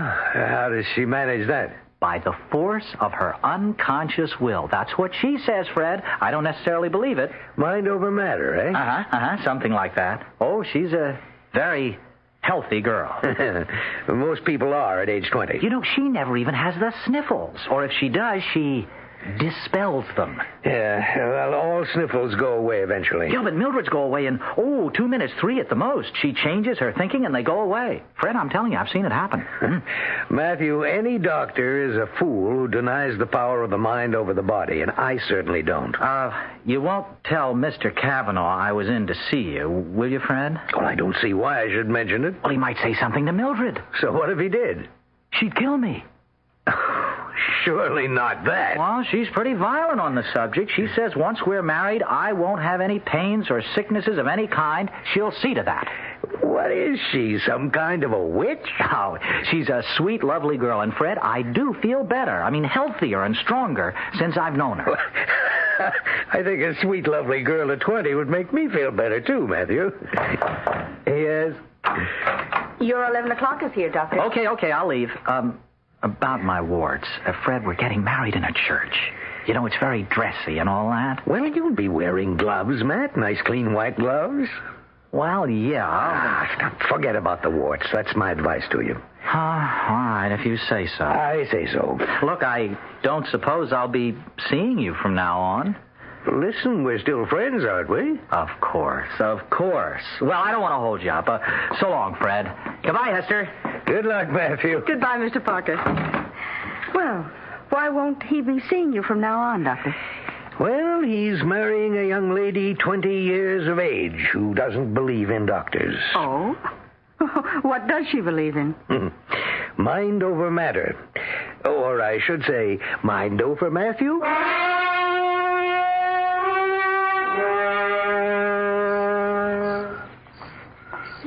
Come to bed, darling. In a minute. Now. Okay, Maddie. If you insist. Oh, Mildred. You're so lovely. Oh, wait a second. What for? Well, let me get rid of this headache. You've got a headache? You? I never said I was perfect. Well, I'll get you an aspirin. No, I never take pills of any kind. I've told you that. Oh, honey, everybody I takes them. don't. I never have, and I never will. Just let me lie here and concentrate. Oh. What are you concentrating on? Horizons. There isn't any horizon, honey. This is our bedroom. Is it okay for me to kiss your shoulder while you're concentrating? I guess. Are you hypnotizing yourself? I don't think so. Are you in a trance? Let me look. No, you're not in a trance. You look kind of far away, but you're not in a trance. I'm not in a trance. Well, then what are you? Is this some kind of auto-suggestion? I've heard of that. That must be it. Is it? I'm extending my powers, that's all. Oh, extending your... That's all, huh? Hmm. Oh. Is it gone yet, the headache? It's going. Oh, good, good. Gone? Just about. Tell me when. Now. That's marvelous, the way you do that. It's nothing, really. I mean, I couldn't do it to save me. Oh, yes, you could. Anybody could. Didn't you say something before about kissing my shoulder? Oh, you know what? I'm going to start with your fingertips. I'm going to kiss them, and then I'm going to kiss your hand and your arm and your elbow and right on up to your shoulder and then your neck. Why don't you start? Start? Oh, mm-hmm. Well, first little finger. Second little finger. Third little finger. Fourth little finger. Maddie. Don't stop, sweetheart. Oh, little wrist. Don't stop. Little arm. Maddie, don't stop.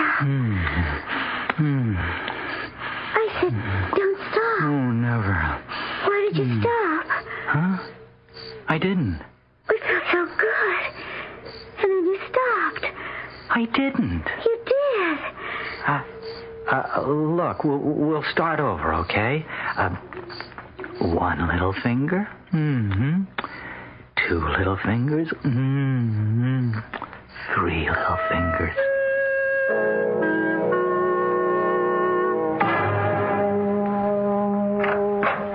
Morning, Hester. Why, Mr. Parker, hello. The doctor in? He's on the phone, but he'll be through in a minute. Well, long time no see. Married life agreeing with you? Oh, boy. Yes, it's agreeing with me. You look awfully well. Oh, I am awfully well. I guess a wife was just what you needed. Well, this wife was.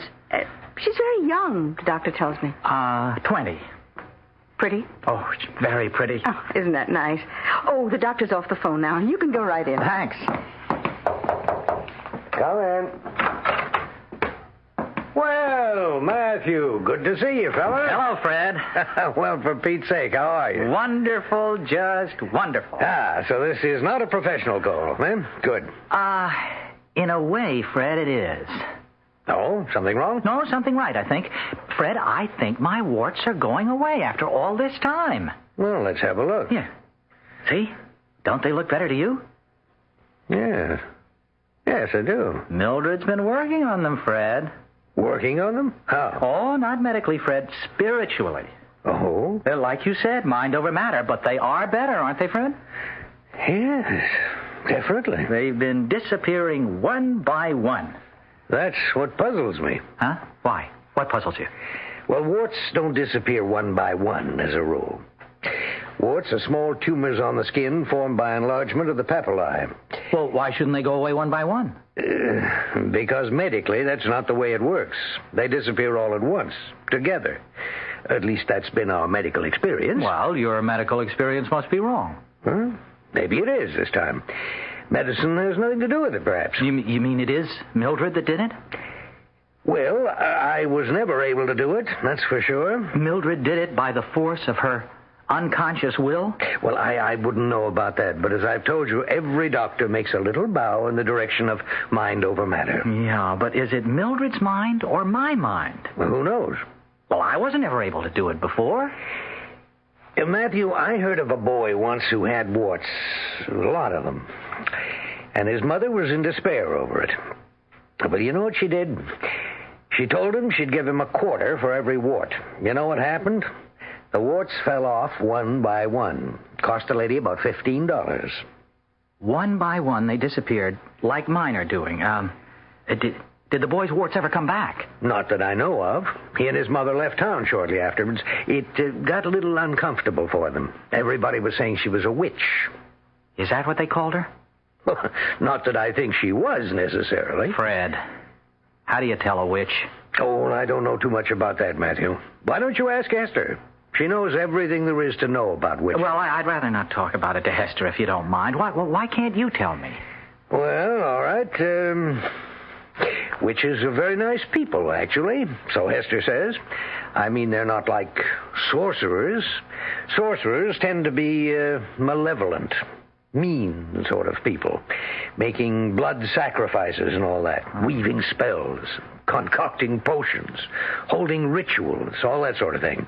That's sorcery. But witchcraft, well, witchcraft doesn't go in for any of that, Hester says. Witchcraft is just the use of our unconscious powers.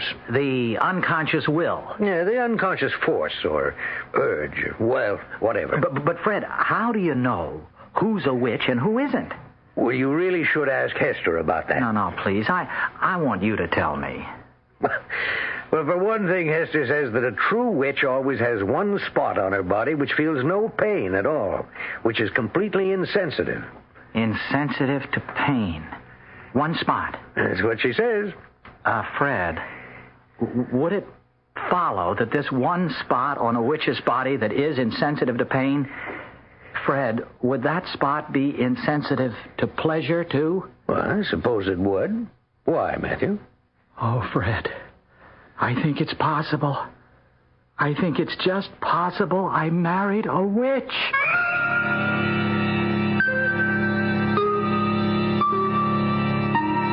When a man marries, he takes a chance. That's all I can say. He can marry a woman with a better mind than he has, which is humiliating, or he can marry a woman with a mind inferior to his, which is boring. But what if he marries a woman with a subconscious mind that is active and brilliant and on call at a moment's notice, while his own remains stubbornly sluggish and very, very sub? What then? Why, it could drive a man clean out of both his minds. I'll be back shortly with Act 2. There's a fresh new spirit sweeping the land. A free spirit that demands good products. Products that satisfy your sense of good taste and desire for economy. But above all, products that perform. Buick has been touched by this spirit. And this year, our crisply designed, solidly built Buicks will bring joy even to the most demanding of free spirits. The 1975 Buicks, dedicated to the free spirit in just about everyone.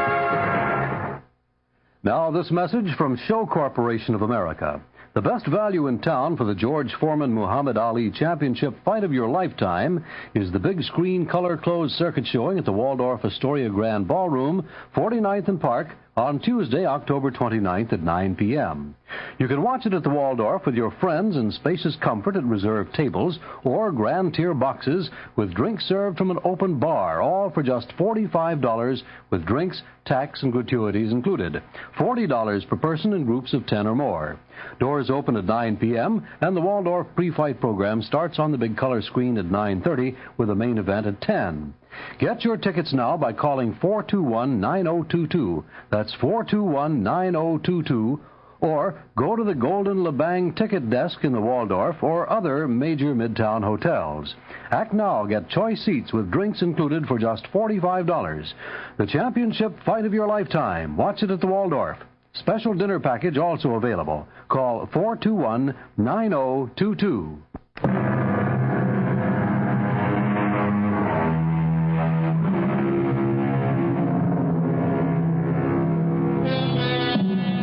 Our 40-year-old hero, Matthew Parker, has married a 20-year-old lady with an insensitive area on her right arm just above the elbow and a powerful subconscious mind. Matthew, on the other hand, has warts on one hand and a subconscious mind which has not shown signs of life in years. Mildred's subconscious is dispelling his warts, but the numb area just above her elbow is a mystery and a torment to Matthew's very conscious mind. I haven't come clean with you before, Fred. I was afraid to. Matthew, you can tell me anything. You know that. I'm your doctor. Well, you won't tell Mildred, will you? I don't even know your wife. Yeah, but you know her father. Don't tell him. Don't tell him what? You won't tell him? Well, I won't tell him. Now, what is it? Well, Mildred and I, Oh, boy, is this embarrassing. You see, when Mildred and I go to bed, Oh, come on, Matt. You're a grown man. Well, I know, but this is so personal. I wouldn't be telling you at all if it wasn't for that witch business we were talking about. Well, you told me you thought Mildred might be a witch because of your warts disappearing. That's not the only reason. There's something else. Oh. Well, why don't you tell me and stop stalling? Well, Fred, you see, when Mildred and I are in bed, we start off, well, you know, with a little game, sort of. I mean, I kiss her. Well, that's a good way to start off. Yeah, I mean, I kiss each little finger, and then her wrist, and then her arm. Yeah, okay, I get the picture. Now, this is her right arm I'm talking about. Does it have to be? Well, it doesn't happen with her left arm. What doesn't happen? For Pete's sake, Matthew. Well, no, her left arm is okay, but you see, there's a place, a little patch of skin on her right arm that... Well, when I kiss it, she doesn't feel it. Well, how do you know she doesn't feel it? Because while I'm kissing her, Oh, Fred, I feel terrible telling you these things. You have hardly told me anything. How do you know there's a place on her right arm where she doesn't feel anything? Because when I'm kissing her arm, she makes all these cute little noises. You know, she likes it. She keeps saying, "Don't stop, Matty." Well, go on. Well, the first time I did it, you know, starting with the fingers, etc., I got almost to her elbow, and all of a sudden she says, "Why did you stop?" She was very annoyed, you see. She said, "Why did you stop?" Well, why did you? I didn't. That's what I'm telling you. She's got this place below her elbow where she can't feel me kissing her. Last time I saw you, you said that witches sometimes have a place on their bodies where they don't feel pain. Now, you remember that? I remember. And I asked you, did that mean they couldn't feel pleasure, too? And you said you suppose so? Well, I thought I'd make sure, so next time, instead of kissing her, I started giving her little bites. Bites? Well, I mean... not enough to really hurt. Not much, anyway. Oh, she loved it. They were more like nibbles, really. I see. Oh, Mildred was crazy about it. She kept saying, "Don't stop, Matty," just like before. And then the same thing happened. When you got to just below her elbow? Yes, I got to the same place just below her elbow, and all of a sudden she said, "Why did you stop, Matty?" Fred, I couldn't believe it. I simply couldn't believe it, so I gave her an extra hard bite. Yeah? Fred, she didn't feel it. Well, I'll be... Fred, you think she's a witch? Well, how do I know? Well, you said one spot that didn't feel pain. I don't know if that's true, Matthew. Hester told me that. Well, I've got to know. Why do you have to know? Well, because I do. I mean, it's one thing to marry a girl 20 years younger, but then to find out she's a witch, I mean, it's spooky. Yeah. Look, I'll tell you what, Matt. Why don't you ask Hester? Well, you can't talk to Hester about my own wife. Well, just tell her that you've gotten interested in witches. Well, won't she think that's kind of peculiar? Witches are her favorite subject. She'll love talking to you about all that stuff. Well, I hope that's all it is, stuff. Go on. Go talk to her now. Right now? Yeah, I think she's back from lunch. Yes, she is. You want me for something, Doctor? No, but Mr. Parker does. He wants to ask you a few questions. Well, fine. Go ahead, Matthew. Okay. Well, what can I do for you, Mr. Parker? Well, Hester, Fred tells me you're interested in witches and that sort of thing. Well, I'm interested in witchcraft, yes. It's a fascinating subject. Have you ever known a witch? I think I've known several. Well, tell me, did they have places on their bodies that felt no pain? You know, no pain at all? I suspect they did. Unfortunately, I never got close enough to find out for sure. Well, that's the ultimate test, of a witch, this completely insensitive spot. Can it be anywhere? I mean, does it have to be in any particular place or on her? I mean, on the body? Oh, any place at all. Like an arm? Any place. Oh, I see. Thanks very much. What? Is that all you wanted to know? Well, Hester, is that a sure sign that the person is a witch if there's this one spot that doesn't feel pain? And doesn't bleed. Doesn't bleed? That's right. No blood? No blood whatsoever. In that one spot, of course. Oh, thank you, Hester. Thank you very much. Are you leaving? There's lots more I could tell you. No, that's enough for today, Hester. Thank you very much.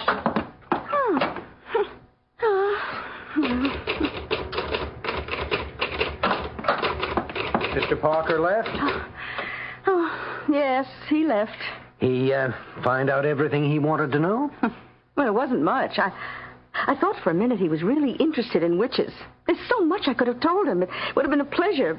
But all he wanted to know was about the place on a witch's body that feels no pain and doesn't bleed. You coming to bed, Mildred? In a minute, Matty. I've got a stomachache. Well, maybe you ought to see a doctor. Well, you know how I feel about doctors. Yes, I know. But no, don't worry. My stomach will be all right in a minute. It's getting better all the time. Now, just let me concentrate. There. It's gone. All gone. Move over, darling. You sure you're all right? Oh, I'm fine. What'll it be tonight? Kisses or nibbles? Which would you rather?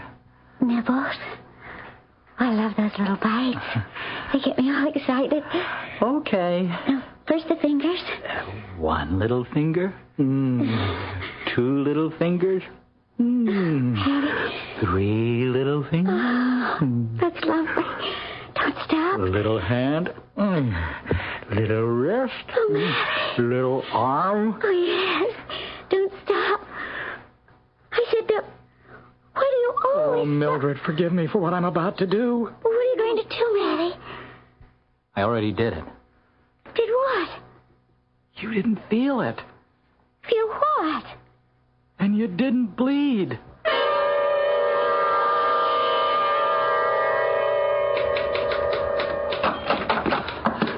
Is he here? Oh, Mr. Parker, what's the matter? I gotta talk to him. Is he here? Oh, the doctor's at the hospital. Office hours don't start till 9, Mr. Parker. What's the matter? Oh, here, come sit down. Well, you look awful. I feel awful. I feel terrible. You want me to get you a glass of water? No, Hester, don't leave me. Stay with me. Oh, Mr. Parker, what is it? Hester, can I trust you? Well, of course you can trust me, but what is it? I was going to talk to Dr. Caparotto, but if he won't be here till 9, I can't wait that long. I could hardly wait till morning. I snuck out of bed at 6 o'clock. Oh, Hester, can I talk to you? Well, of course you can talk to me. It's about my wife. I feel so disloyal talking about her, but I've got to. You can talk to me. Believe me, you can. Hester, I think my wife is a witch. Oh? I'm practically positive.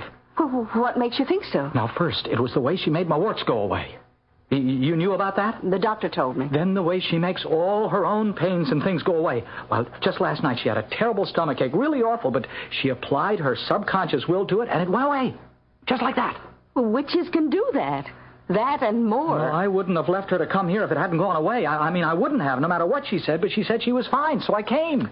You think she's a witch just because her stomachache got better? Oh, no, that's not all. Oh, well, what else? Well, you remember when I was here the last time? You told me that a witch's body had a place on it that felt no pain? That's true. And that didn't bleed? Yes. Well, Mildred has a place like that. Well, how do you know? I know. Because I bit her. You bit her? Oh, yeah. You mean just walked up to her and bit her? No, not exactly, but I bit her. I bit her. Hard. Well, how did you know where to bite? Hester, please, never mind. I can't go into all that, not with you. But I knew where to bite, and I bit, and she didn't feel it, and she didn't bleed. Not one little drop of blood.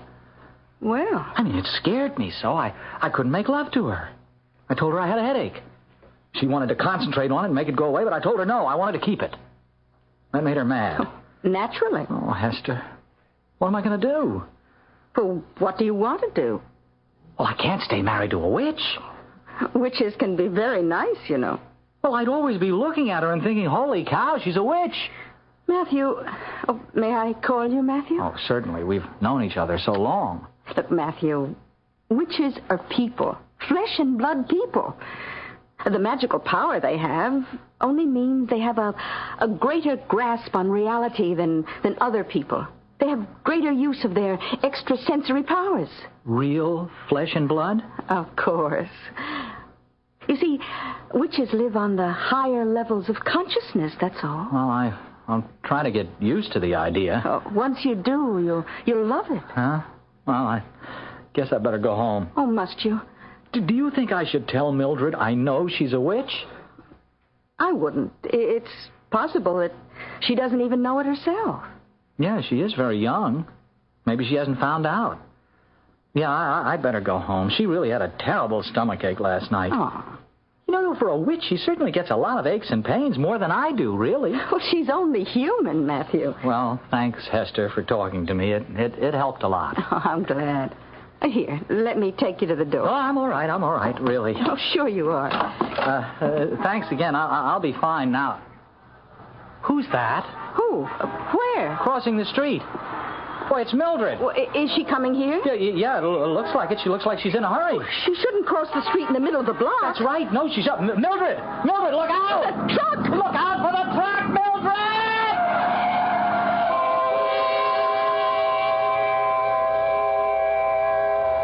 Anybody want to take the witch test? I know my face bleeds because I cut it while shaving this morning, and it both hurt and bled.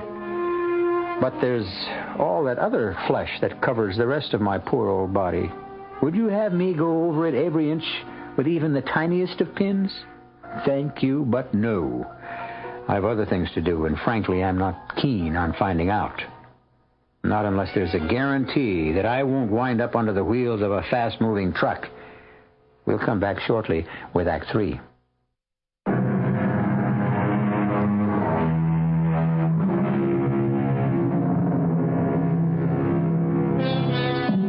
Poor Matthew. Poor 40-year-old Matthew, who married Mildred, a 20-year-old witch. Poor Mildred, who could make warts vanish and dispel her own aches and pains by sheer force of concentration, but who died suddenly and carelessly, albeit painlessly, under the wheels of a 2-ton truck. What price being a witch? What price being the widower of a witch? Well, I can't tell you how much I appreciate this, Fred. You know, the two of you coming over here for dinner. Oh, how's the steak, by the way? Oh, it's great. Marvelous. You two are about the closest friends I've got now. You're the only ones who knew about Mildred. I mean, knew all about her. I'm really very grateful to you both. Don't mention it, Matthew. We're happy to be here. Oh, you know, this is the first time I've seen anybody at all since Mildred got run over. I've been in shock. Well, who can blame you? Where was the second sight witches are supposed to have? She didn't even see the truck, and it was a big one. Second sight doesn't mean sight with the bodily eyes, Matthew. Well, it should, I think. Well, the thing I don't understand is what she was doing on my street. Did she have any friends on my street? No, Fred, that's just it. Our friends lived over in our part of town. Mm-hmm. Well, then what was she doing there? Well, it looked to me as though she was coming to see you. And she crossed the street right smack in the middle of the block. Yeah, directly opposite to your office. That's how we happened to see the whole terrible thing. She looked as though she was in an awful hurry. She didn't look to the right or to the left. Just put her head down and charged across the street right in front of this huge truck. Why should she be coming to see me?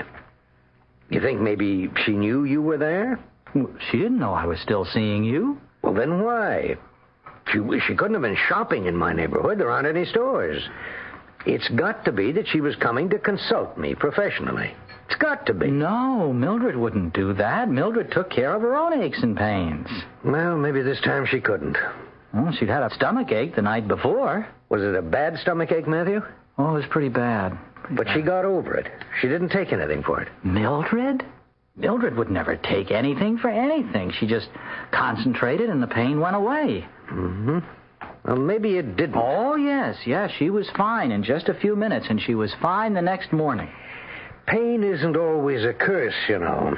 Pain is a signal that something's wrong. If we didn't have pain, how would we know something was wrong? Well, it's our thinking that's wrong. That's what Mildred said. So when she had a pain, she changed her thinking. Sounds so simple. Yeah, for her it was. Nope. I'm not satisfied. Matthew, I want your permission to do an autopsy on your dead wife. An autopsy? Yeah. I want to have her body exhumed and do an autopsy. Well, will they let you do that? With your permission. I think I can get her father's. Yes, but what excuse will you give? Oh, know that there's a possibility she was, well, maybe ill, maybe incapacitated before the truck hit her, something like that. Do I have your permission, Matthew? Well, Hester, should I say yes? Well, I think you should. But look at it this way. It'll be the first autopsy ever performed on a known witch.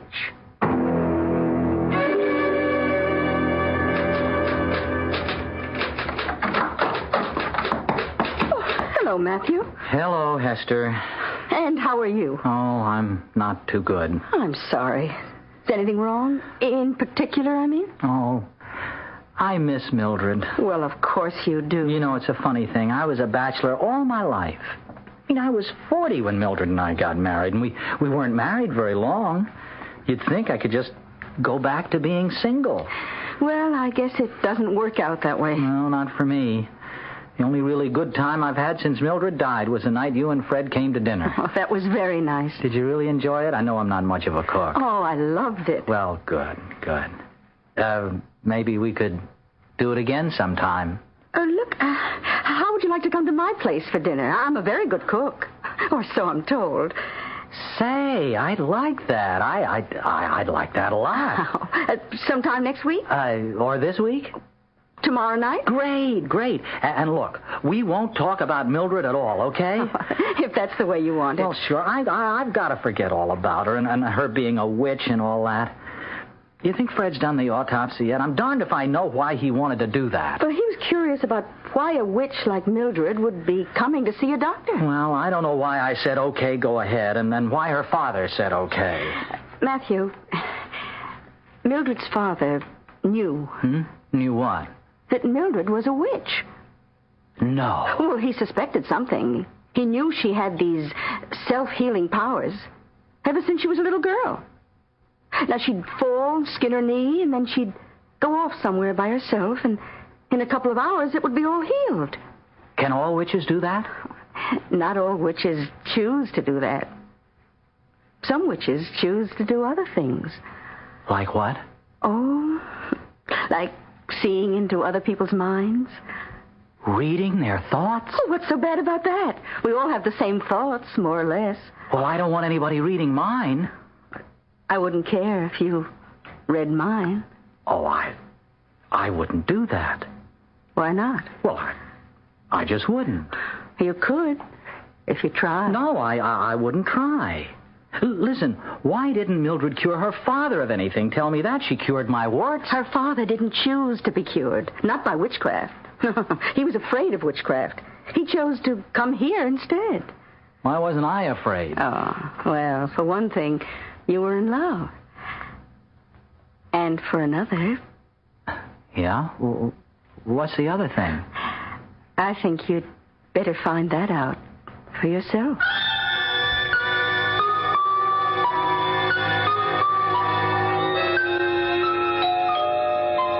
Coming.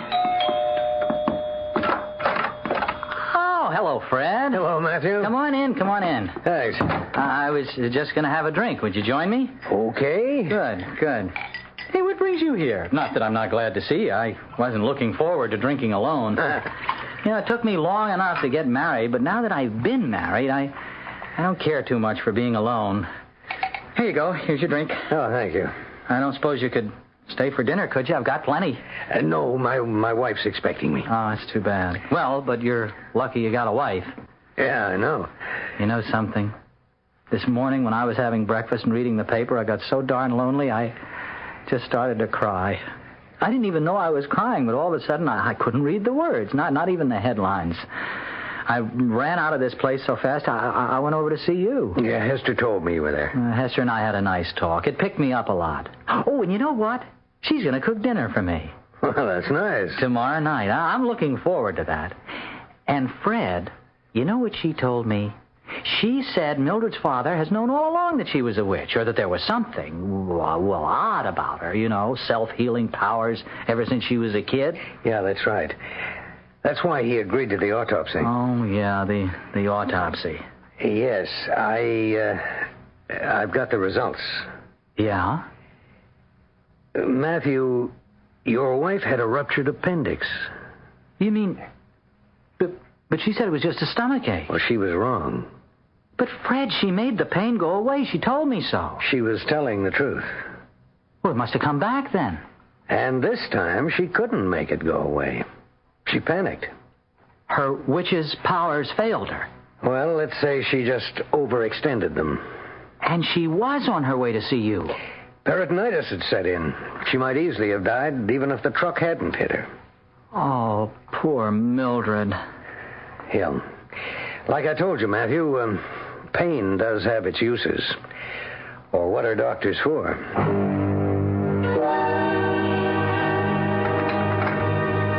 Hester, I want to help. Now, there must be something I can do to help, huh? Well, now, you want to peel the potatoes? Sure. Well, just sit down here. All right. Now, here's the potatoes. Oh, peel about 4. Uh-huh. Here's a knife, and here's a lovely paper bag for the peelings. Okay. Hey, you know, this is great, sitting in your kitchen, peeling potatoes and everything. You know something? It's good that we're sort of the same age. Don't you think so, Hester? I mean, Mildred was so darn young. Boy, was she ever young. Of course, that made her attractive in a way, but in another way it didn't. I mean, you never heard her talk, but she had this sort of squeaky voice. I used to think it was cute, but I don't know. I mean, I think after a while it might have gotten on my nerves.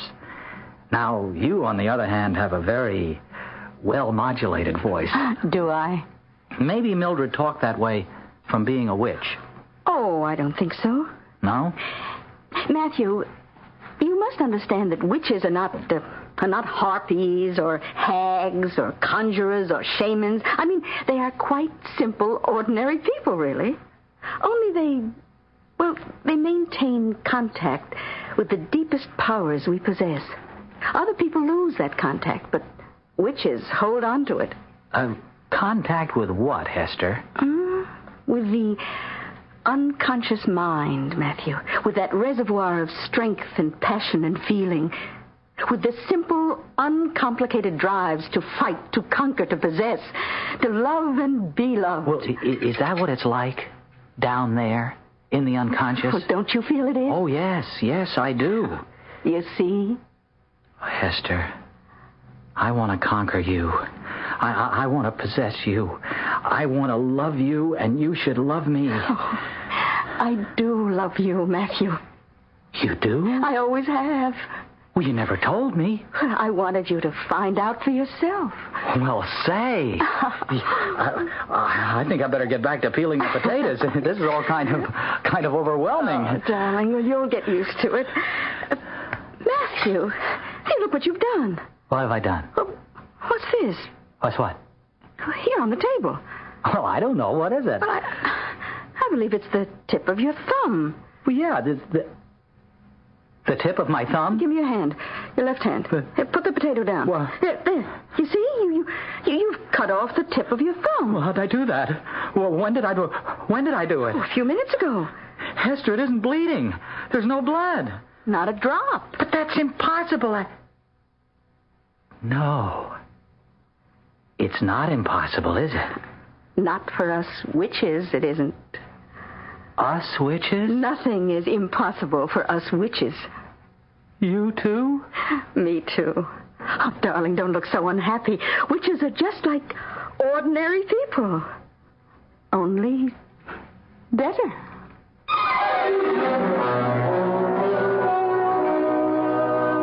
Witches are just like ordinary people, only better.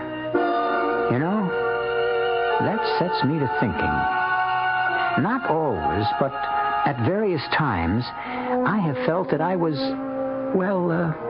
far from ordinary. The feeling never lasted very long, but while I had it, it was very intense. Could it be?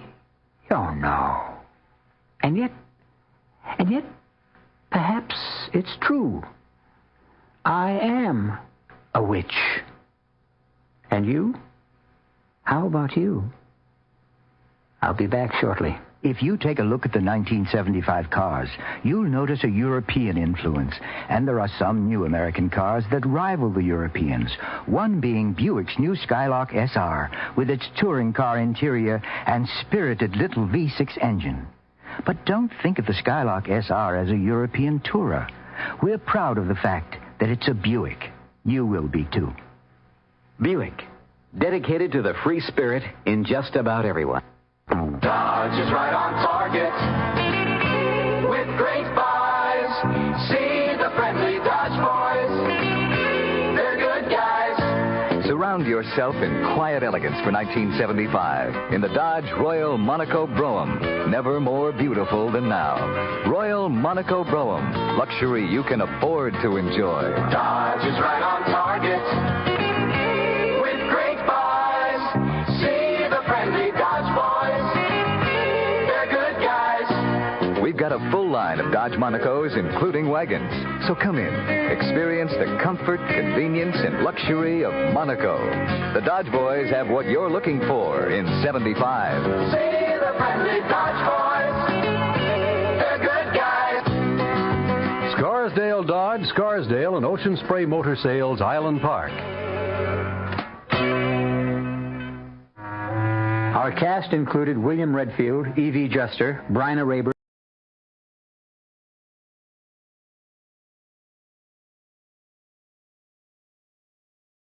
Lost in Brazil invites you on an unforgettable journey where every moment is an adventure waiting to be discovered. Join us as we uncover the soul of Brazil, one incredible experience at a time. Click on the link in the description and embark on the ultimate Brazilian odyssey. End, stop, triple O.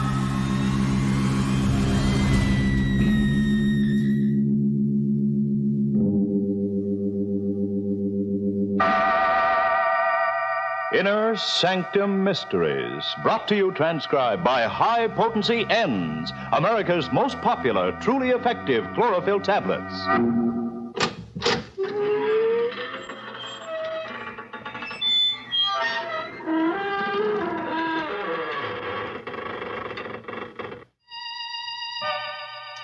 Good evening, friends of the creaking door. This is your host inviting you into the inner sanctum once again. Come in. You're early tonight. The coroner hasn't arrived yet. But it's all right. The corpse is here. Yes, that's him over there in the corner. The slightly decapitated gentleman sitting with his head in his hands.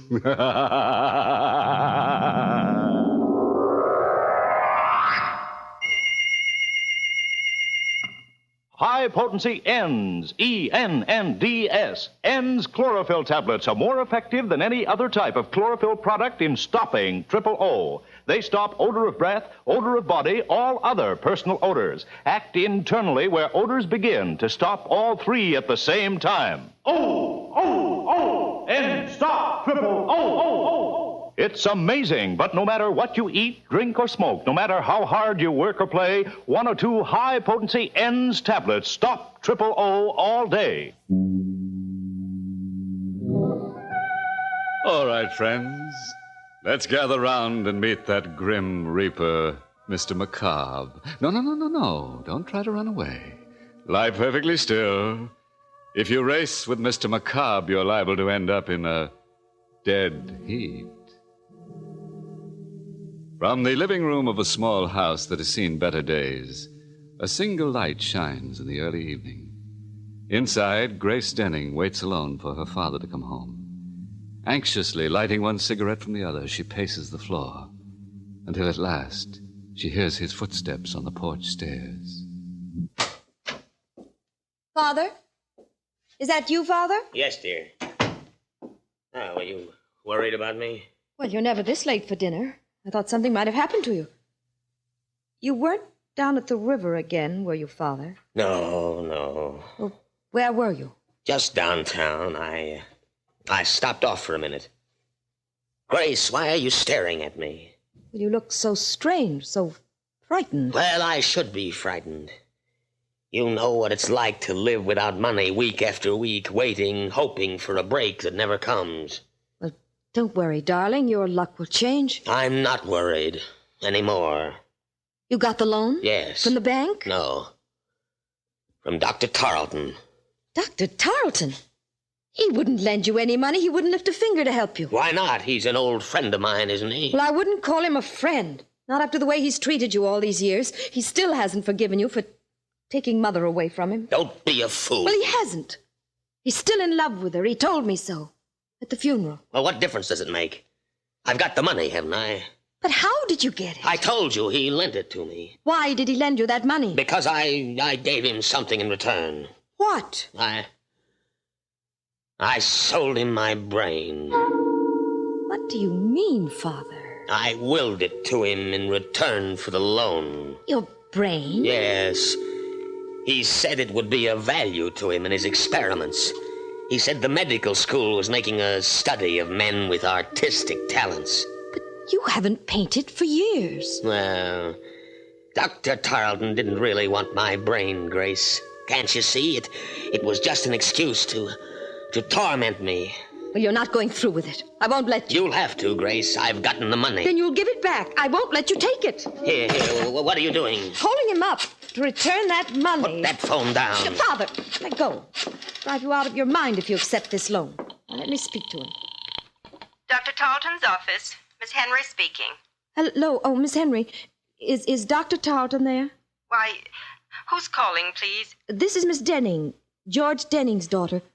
Would you ask the doctor to come to the phone, please? I'm afraid I can't, Miss Denning. Dr. Tarleton is dead.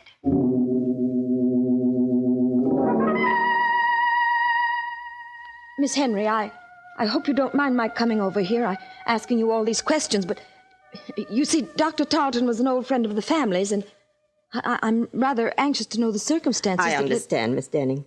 Dr. Tarleton often spoke of you and your mother. When did he die, Miss Henry? This afternoon, about 5 o'clock. We can't be sure of the exact time. Nobody was with him when he died. Nobody? As far as we know. I was out of the office on an errand when it happened, and when I got back, he was dead. But what happened to him? I mean, it was all so sudden. Did he have a heart attack or something? Well, he was subject to dizzy spells, Miss Denning. He probably had one this afternoon. Oh, I see. But I'm not sure that's what caused the accident. Accident? Yes, he fell against the instrument cabinet in his office and broke the glass. The edge of it cut an artery in his neck, and he died before anyone could reach him. How awful. Well, what makes you think it wasn't an accident? I don't know. I just have a feeling it might have been murder. Why? Was anybody with Dr. Tarleton when you left this afternoon? Yes, a man by the name of McCobb. Who? Mr. McCobb. I don't know his first name or anything about him, but the police are investigating him right now. And there wasn't anybody else this afternoon? Not that I know of. Are you sure? Didn't Dr. Tarleton have an appointment with a man who was interested in some sort of brain experiment? What's that? An elderly gentleman, tall, with gray hair and a long, thin face. Why, Miss Denning, that was Mr. McCobb.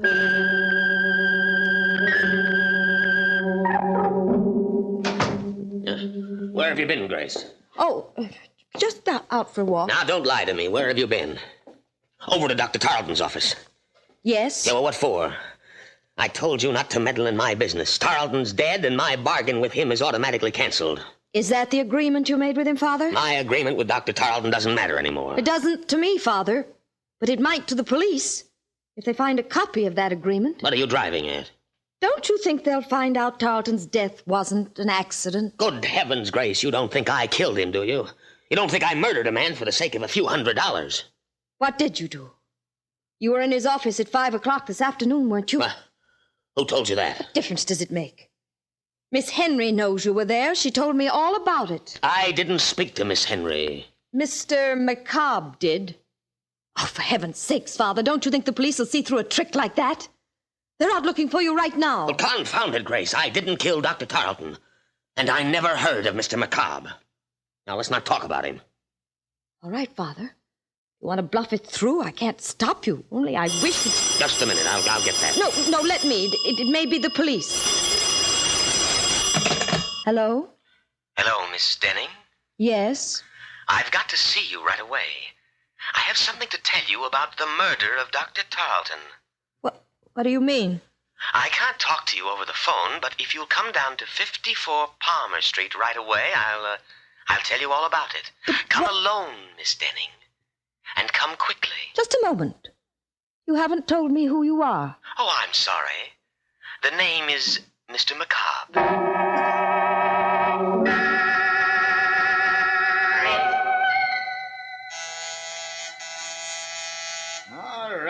All right, I'm coming. Yes, what do you want? Why, I'm Miss Denning. Weren't you expecting me? I never expect anybody around here, especially at this time of night. What did you ring the bell for? Well, I was supposed to meet somebody here. Are you sure you got the right address? This is the University Medical School, the autopsy lab. We're closed up for the night. That's strange. I was sure he said 54 Palmer Street. Who was this? One of the students? No, a friend of mine. Well, it's a funny place to be meeting a friend of yours, but if he said he'd be here, well, maybe you better come in. Well, Come on, I don't mind you waiting on the inside. Sure. Yeah, I'm always glad to have a little company around. A place like this kind of gets under your skin. What do you mean? Ain't you never been to a medical school before? No, Well, there ain't nothing to be afraid of, lady, but it's just like being in a morgue with them dead ones around, especially tonight. Why tonight? And didn't you read in the papers what happened? Didn't you see where that doctor got killed under mysterious circumstances? Dr. Tarleton? Yeah, that's the one. You knew Dr. Tarleton? Oh, sure I knew him. He used to teach down here. Anatomy. Oh, I didn't know that. Maybe that's why I was told to come here. Because of Dr. Tarleton? You know something about his death? No, but the man I'm supposed to meet here does. Have you ever heard of a Mr. McCobb? McCobb? Are you waiting for Mr. McCobb? Yes. Do you know him? Who sent you here? He did. He called me up on the phone and told me he wanted to speak to me about Dr. Tarleton's death. Mr. McCobb said that? Yes. You better come with me, lady. But what's wrong? I didn't say there was anything wrong. I just want you to come with me. I gotta know if you're telling me the truth. Where are you taking me? Don't worry, it ain't far. Right in here. Come on. Look, stop pulling me, will you? Where are we? Where do you think? In the lab. Why did you bring me here? Didn't you say you had to see Mr. McCobb? Yes, but... Well, this is where he is. Right in that canvas bag. It's a body. Of course it's a body. And they give them all names. The students, I mean. Oh, no. This one is Mr. McCobb. That's what I want to know. Who put you up to this? Who told you to come over here and tell me he was alive? Nobody. Don't lie to me. Every one of them students know I'm scared of Mr. McCobb. They've been playing tricks on me ever since I got here. Let me go. Not until I make sure he's in that bag. What are you doing? Opening it up. No. Look. It's not Mr. McCobb. What? It's Dr. Tarleton.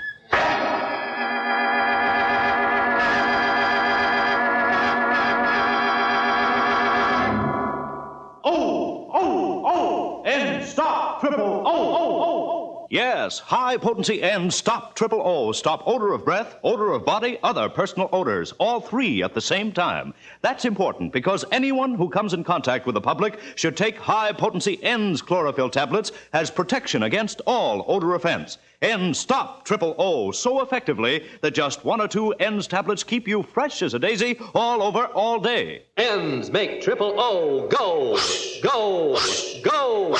Try this test. Rub an onion slice on your hand. Now moisten an N's tablet and rub it over the same spot. Why, the odor's gone. Exactly. That's how high-potency N's act inside your body to stop odors where they begin. They're made from a more potent form of chlorophyll, contain fully effective Daratol chlorophyll, and so act faster, longer, more thoroughly than any other type of chlorophyll product. High-potency N's are guaranteed to stop triple O the very first day or money back. No deodorant, mouthwash, chlorophyll chewing gum, or toothpaste, nothing that acts only in the mouth or on the surface can possibly stop triple O. You must take chlorophyll internally for these results. So get ENDS, that's ENNDS, ENDS, pleasant tasting and safe as any garden vegetable. Get high-potency ENDS, available everywhere. Trial size only 49 cents, larger sizes even more economical. Well, now that you've had a few moments to let your hair down, let's get back to our story and make it stand up again. Let's see now, where were we? Oh, yes. In that lovely little dissecting room where the university goes to meet the student body. As I remember it, Grace Denning went there, too, with a night watchman to see a man about a corpse. But the corpse didn't keep his appointment. At the last moment, Mr. McCobb got cold feet and left Dr. Tarleton holding the bag. Are you sure it's Dr. Tarleton? Can't you see it is? I'm going to call the police. Now, wait a minute. You're not going to call anybody till you tell me why you came here. I told you. You told me a lie. You knew Dr. Tarleton was in this bag. You brought him here. Don't be a fool. Well, then who did? Who put you up to this? One of them students? No. They must have, or you wouldn't have told me that story about Mr. McCobb. Where is he? What have they done with him? Nothing. Please, I didn't have anything to do with it. Mean you're not playing a trick on me? Of course not. And it's true. It was Mr. McCobb. What? He's the one who killed Dr. Tarleton. He's the one who put him in that bag. What are you talking about? You're insane. Insane, am I? You don't know about Mr. McCobb. You don't know where he came from. What do you mean? His body, Miss Denning. They brought it from the state penitentiary. He was a murderer. Stop it! Stop it! No, I can't stop it. Don't you understand? We've got to find him and bring him back before it happens again. Right, there's the phone. Hello? Hello? Is Miss Denning there, please? Just a minute. It's for you, Miss Denning. That call? Yes, here, answer it. Oh. Hello? Hello, Miss Denning? Yes? Tell your father not to worry about the murder. Dr. Tarleton was killed by a woman. A woman who lives at 9 River Road. How do you know? Who is this? Don't you recognize my voice? I'm Mr. McCobb.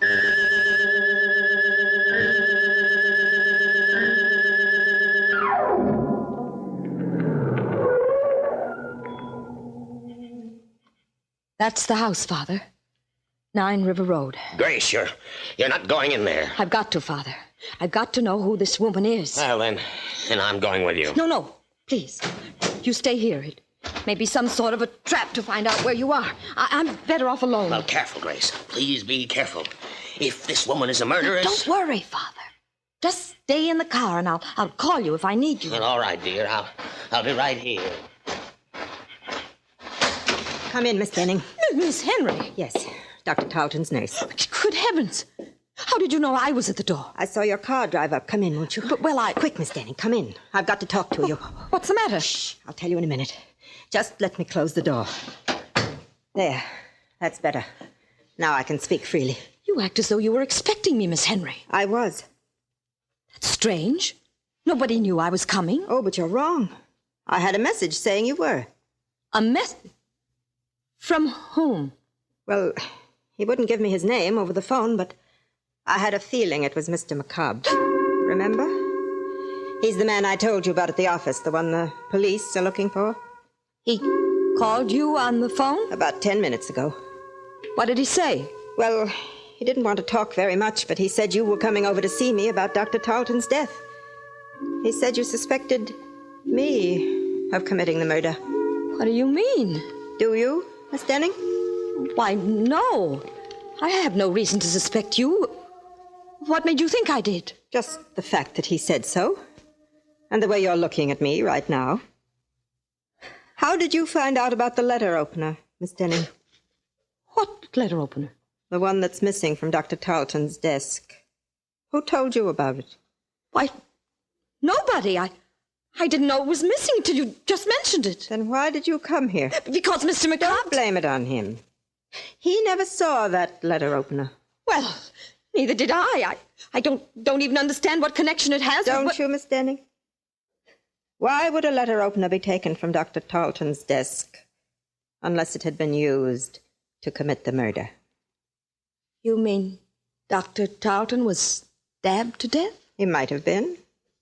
The murderer could have stabbed him first and broken the instrument cabinet later to make it look like an accident. Only that isn't the way it happened. How do you know? I know because that letter opener isn't really missing. It's just been mislaid somewhere. And if I had a chance to search the office, I'd probably find it. Why don't you search the office now, Miss Henry? I will, if you'll come with me. All right. I'll come with you. Good. I felt rather peculiar about going down there alone, but if you're with me... Miss Denning. What's the matter? Behind you, look. At the back window. What? I don't see anything. It was there, I tell you. It was there a moment ago. What? A face peering in through the window. It's macabre. That's funny. There doesn't seem to be anyone out back here. Must have been your imagination. No, I saw it, I tell you. There was something... Wait, what is it?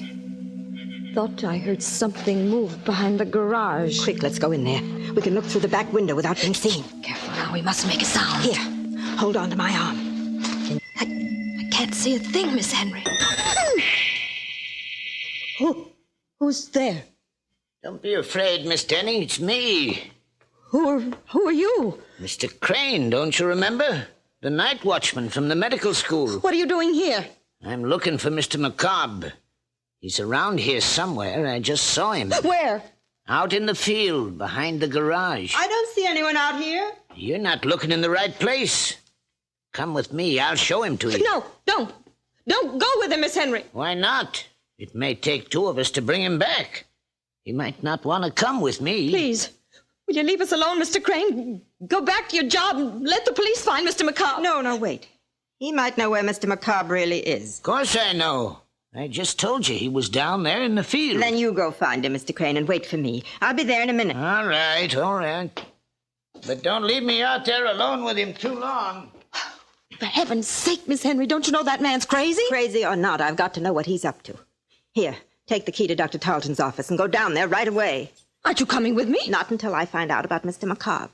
Don't worry, Miss Denning. I'll meet you at the doctor's office in a few minutes. Are you sure you'll be all right? Of course. Go ahead. All right.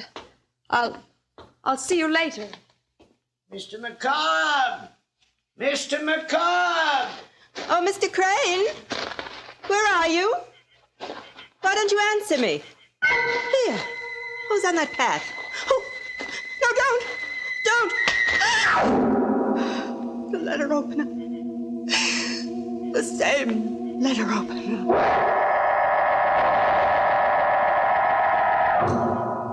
Father? Aren't you in the car, Father? Where are you? It's all right, Grace. I'm here. Oh, where? Right here in the doorway. Why did you think I'd left you? Didn't know where you were. Why didn't you wait for me in the car? Oh, I don't know. I just got tired sitting there. Besides, I thought I heard some voices back in the house. Is anything wrong? No. At least I don't think so. I'll know better after we get to Dr. Tarleton's office. What are you going down there for? A letter opener, Father. I've got to find out if it's really missing. Oh, Grace, will you stop butting into other people's business? But this is our business. Don't you understand? Are you coming with me? Or shall I go alone? No, dear. I'll go with you.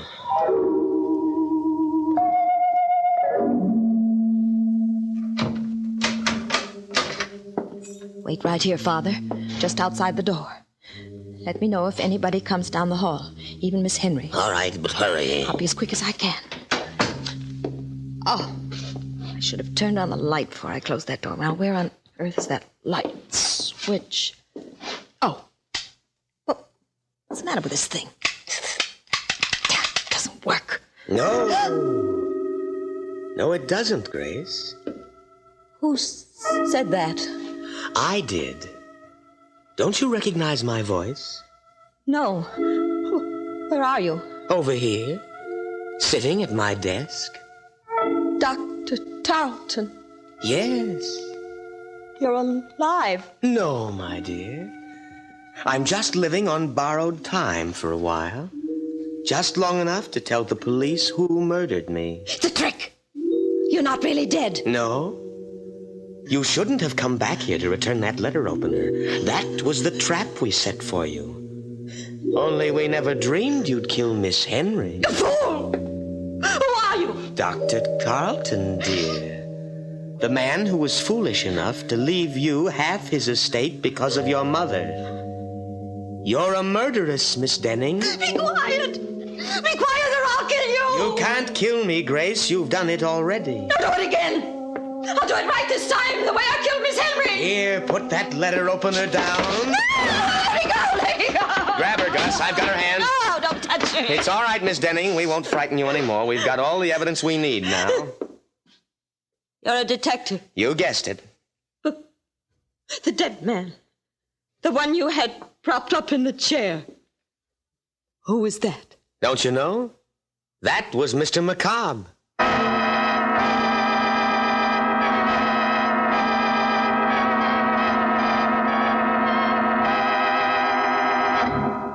Well, that was a corny stunt for Macabre to play. If I were a corpse, I wouldn't go around frightening confessions out of murderous young ladies. I'd rather be seen dead. And speaking of death scenes, have you ever heard the one about the ambitious ghoul who left no stone unturned?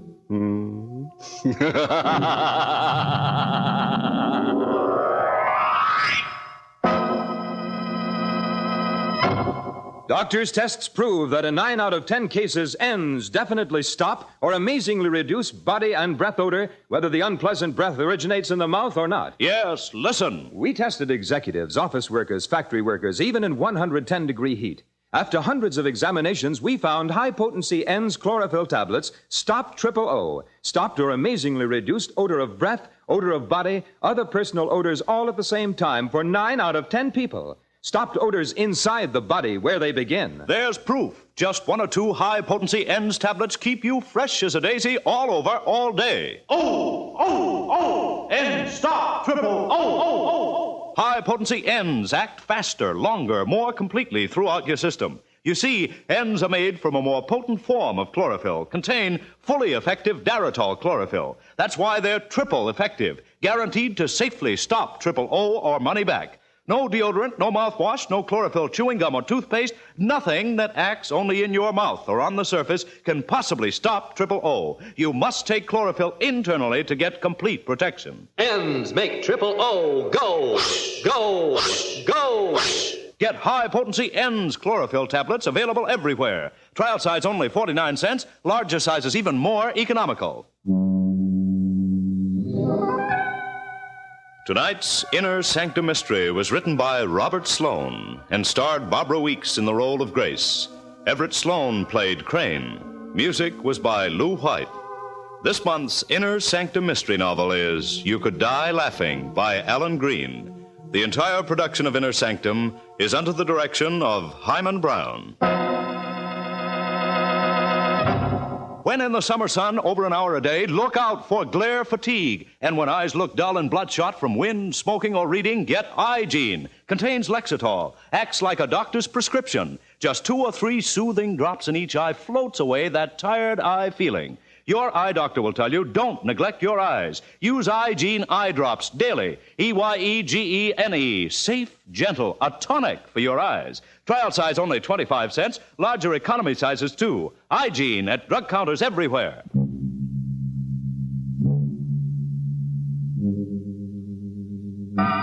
Well, friends, it's time once again to close that creaking door. Until next week at the same time. Next week's happy little horror, entitled Strange Passenger, concerns itself with a bright lad who keeps on killing the same girl over and over again until he realizes that she's taking him for a sleigh ride. You'll be sure to listen, won't you? Until next week, then, good night. Pleasant dreams.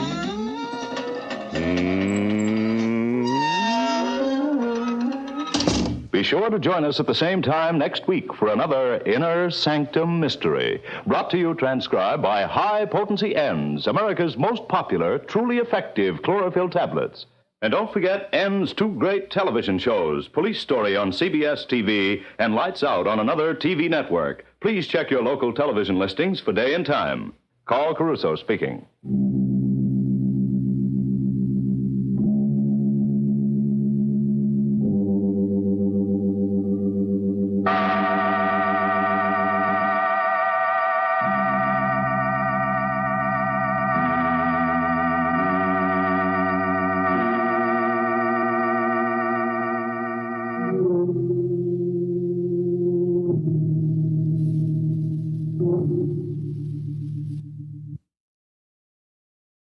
Thank you for visiting Golden Age Radio, rumble.com/C/GAR. Please support our veterans by visiting veteransradioministry.com. Together we can honor their great sacrifice. Thank you.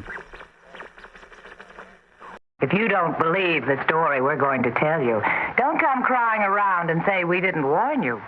Better listen to Living Credit on Theater 5.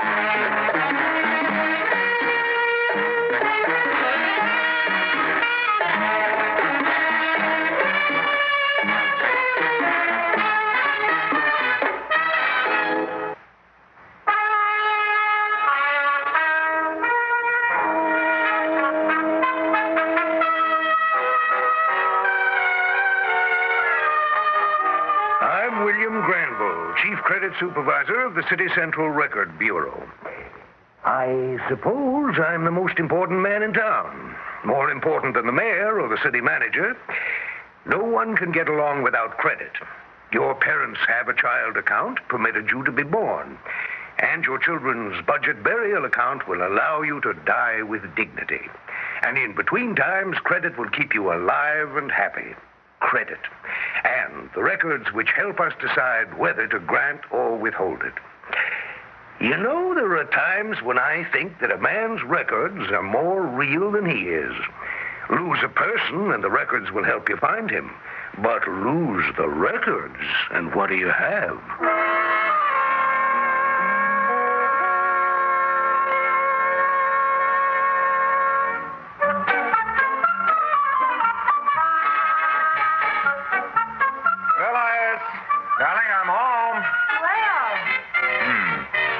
Absolutely exhausting.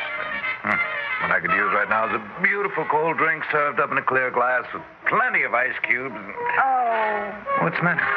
I'm afraid it's the refrigerator. No ice. Oh, boy. Just what I needed. What happened? Well, how should I know? The ice maker doesn't work. Well, why didn't you call a repairman? I did. Do you think my day was so wonderful? There was that darn refrigerator and waiting for the repairman. And then Nancy overdrew her kindergarten easy credit. And Billy's teacher called to say he hadn't done his homework. Well, you ought to stay around here. You'd really be exhausted. I'm sorry, sweetheart. I shouldn't have shouted. But what did the man say? Well, what would you think he'd say? We need a whole new machine. I suppose we'll just have to buy one. I know I can't face too many more days without a cold drink. What's the state of our credit accounts? Just a second, I'll see. Yeah, here you are. Well, we used the add-on mortgage for your workshop last winter. Mm-hmm. And the Take Your Time was used for Nancy's dancing lesson. Oh, yeah. Oh, hey, how about Stretch It Out? We've hardly touched that one at all. Well, it's up to you, dear. Just as long as we get that refrigerator.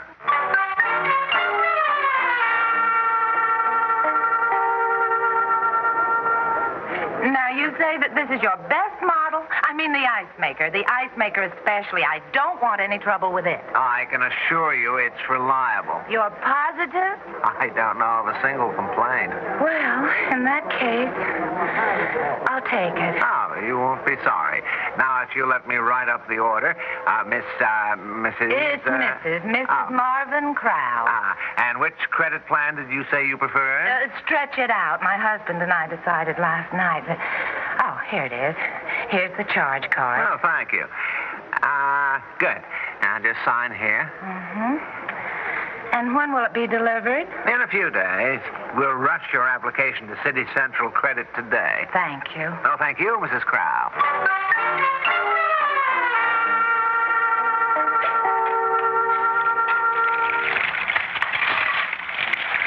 Aren't you going to ask me? What? Oh, you've been home almost an hour and you haven't asked me what happened at the store. I was waiting for you to tell me. What did happen? I got it. A real beauty. And the man told me that the ice maker's as perfect as it can be. No more warm drinks. Not unless we want them warm. But when will it be here? In less than a week. Soon as they check our credit records.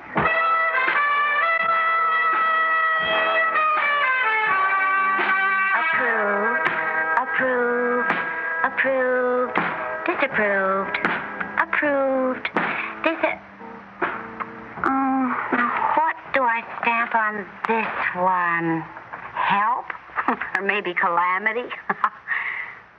He's already used up 3 times his total credit quota? No, that's impossible. Someone would have caught it. Well, here's a nice stamp I haven't used in a long time. Hold for further action. I'll just ship this problem upstairs.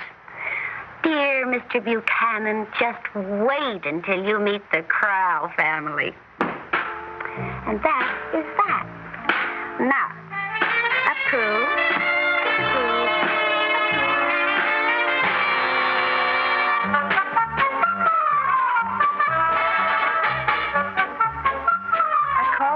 Today. It's been 6 whole days since I placed that order. Well, I thought they said it would take a week. Well, they said within a week, dear. That usually means 5 days. So I decided to call them and see if anything has gone wrong with our credit application. Had anything? No. No, in fact, they said my application had gone to City Central on the day my order was placed. It was marked rush, too. You see? Yeah, well, I hope nothing's happened to it in the record bureau. Oh, no, darling. You know nothing can go wrong there.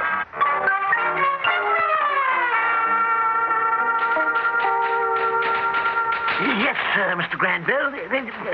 Yes, sir, I'll handle it just that way. May! Where the devil is that girl? She leaves a bunch of files on that desk and then rushes off, and I've got to talk to Mr. Granville about finding a new secretary. Let May give someone else a headache for a change. See? What's this? Hold for further action. Oh, I haven't seen one of those in a... Crowell, Marvin C. and Phyllis L. Optimum family of 2 adults and 2 children. Oh, very good. Total credit used on all accounts equals 3 times total credit allowable? Oh, not so good. In fact, very bad. May? Yes, Mr. Buchanan. Where have you been? No. Never mind telling me. Just get hold of all credit information for Crowell, Marvin T. and family. I want to know what credit accounts he's been overdrawing on and how much. It looks like somebody's either made a colossal error or Mr. Crowell is one of our master swindlers. No, and put this folder in a hold file till the other records are sent through. We'll have to keep the Crowells in abeyance for a while. The Crowells? Yeah, they're files, of course. Though I must say I sometimes agree with Mr. Granville's theory about a person's files being more real than he himself. Well, that's all, May.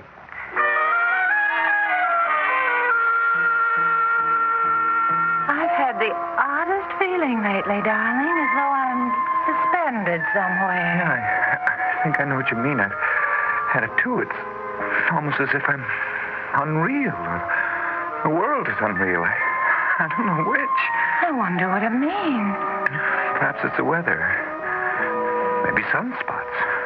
Do you think we should see a doctor, dear? No, I think we should. Why don't you call Dr. Saunders tomorrow? Something must be terribly, terribly wrong.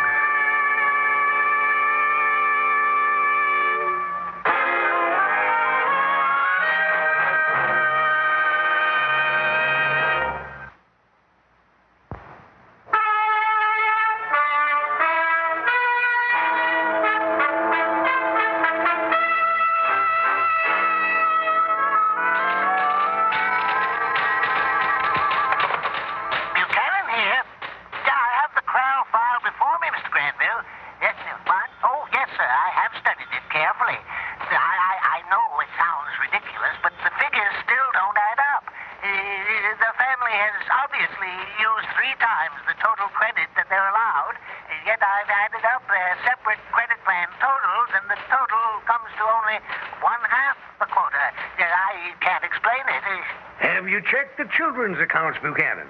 I remember there was a case several years ago where a 7-year-old boy ordered a jet plane and hired a pilot on his elementary school training account. Some clown let the request through, and it loused up his parents' credit plan for 10 years. Are you sure nothing like that happened with the Kralls? Oh, absolutely. I checked everything. The only answer is a mistake in the key punch department. The key punch department. That's the only answer? Well, I don't... There can be a lot of answers, Buchanan. If we neglected to enter any information or never received it in the first place, the result would be just what we have now. All right, send all that stuff over to me. I'll take it from there myself.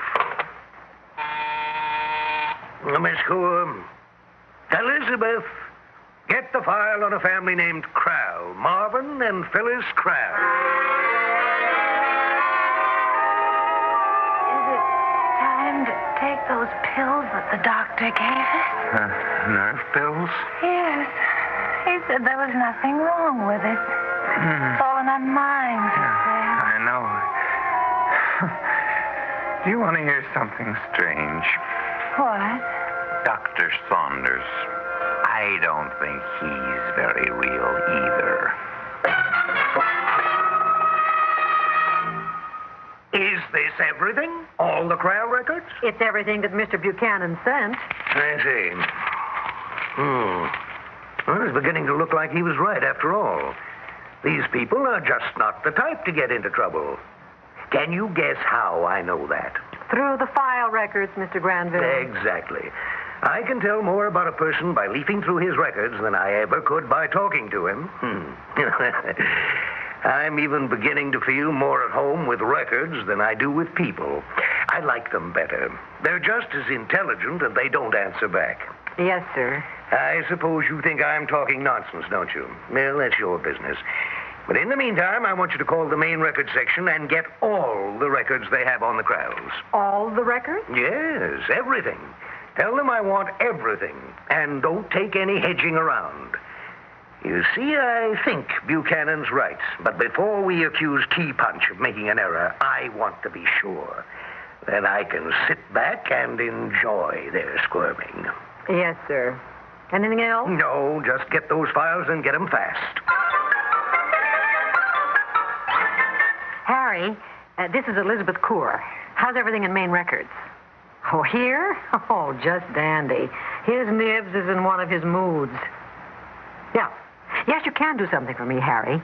Mr. G would like to have everything there is on Krall, Marvin T., and family. Family master account number 8CDF5890-310. Do you have that? Yeah, good. Oh, yes, he did say everything, but I don't believe he meant duplicates. He did say everything, though. Listen, I just want you to follow his orders to the letter. Yeah, look, just send him everything on the Kralls, but I mean everything. Yeah, that's it. Every piece of paper you can get your hands on. I want his desk to be buried in Krall.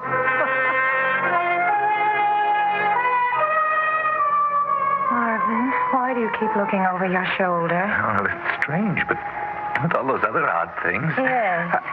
I didn't want to tell you, but I keep having the feeling that someone's spying on me, observing me. Like a scientist watching you under a microscope? Yeah, but how do you know? Is it happening to you, too? Yes. It's to both of us like before. And the nerve pills don't help, do they? No, not at all. Marvin? Esther? What's happening to all of us? I don't know, dear. I don't know. I can't think. What is all this? It's what you ordered, Mr. Granville. Everything on the Krall family, with all the triplicates and quadruplicates that main records sent up. Triplicates? Quadruplicates? Yes, sir. You did say everything, didn't you? Well, I ordered everything. You ordered...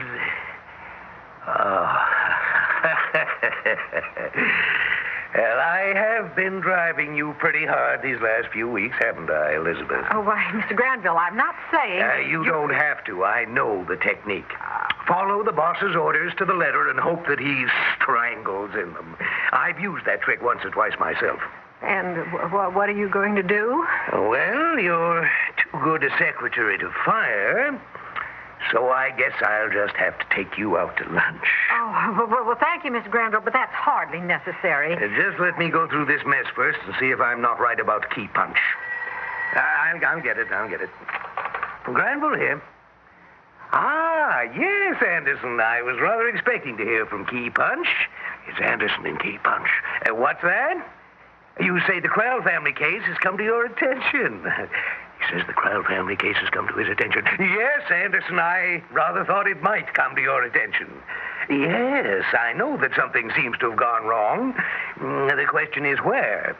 Yes, we have the records. Yes, we have all the records. I told him we have all the records. Yes, we have duplicates, triplicates, quadruplicates, everything. We're thorough here, Anderson. Now, Anderson, don't cry. He's crying. What's that? You say that Key Punch punched an extra hole in the Crowell family's MasterCard? Key Punch punched an extra hole in the Crowell card. No, don't jump, Anderson. He was going to jump out the window. Pull yourself together, old man. There. Of course, we'll keep your secret. Now, what are you going to do? I see. You're going to destroy this MasterCard and then make a corrected card from the records. Well, of course, that's the thing to do. What are you afraid of? Oh, the evidence. Yes, of course, I understand that you don't ever want anyone to know. But I promise that we won't tell. Remember, we don't ever tell. Why don't you just tear the card up? Or why don't you just burn it? That's what they always do with secret papers. Good. Burn it up and no one will ever be the wiser. Goodbye. Well, that's that. It's time for us to go to a well-earned lunch, Elizabeth. Shouldn't I send these papers back to the files first? I'm sorry about all those duplicates. You forget it. We'll take care of them when we return. We have to celebrate. I'll meet you at the elevator. All right, I just want to get my bag. Oh, darn. Everything's on the floor. It serves me right for pulling a stunt like that. Well, I better leave him there now and run, or he'll snap my head off. Thank goodness cleanup doesn't come until 5. I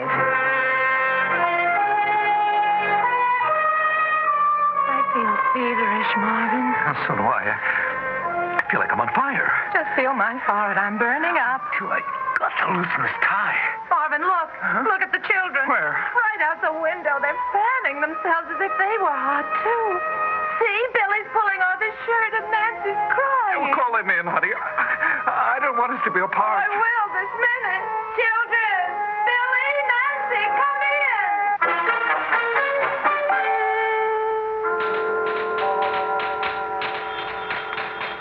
Now, that is what I call a pleasant lunch, Betty. We ought to do that more often. That would be very nice, sir. Thank you. Now, to clear up that little matter about the, what was the name of that family? I've completely forgotten. Mr. Granville, look. Did you see this notice? What notice, my dear? Well, here on the board. They're adding an extra cleanup detail to this floor. Very commendable. All those papers, Mr. Granville. I dropped them on the floor before we left. You mean that whole file? And I was going to pick them up when we got back with the new cleaning schedule. Oh, they're gone. Oh, no. Not the whole file. Yes. Well, that was every record anybody has of them. They're gone. They've taken them to the incinerator. Murder. It's murder. What? You've murdered them. Oh. They have no more records. They are not real anymore. They don't exist.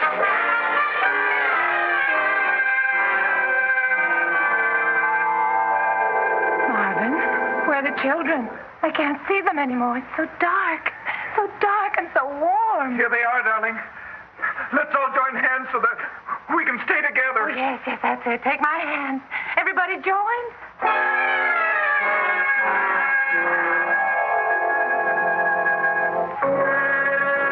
Marvin? Billy, where are your hands? I was holding them just a moment ago, and now they're gone. Where are your hands? Nancy!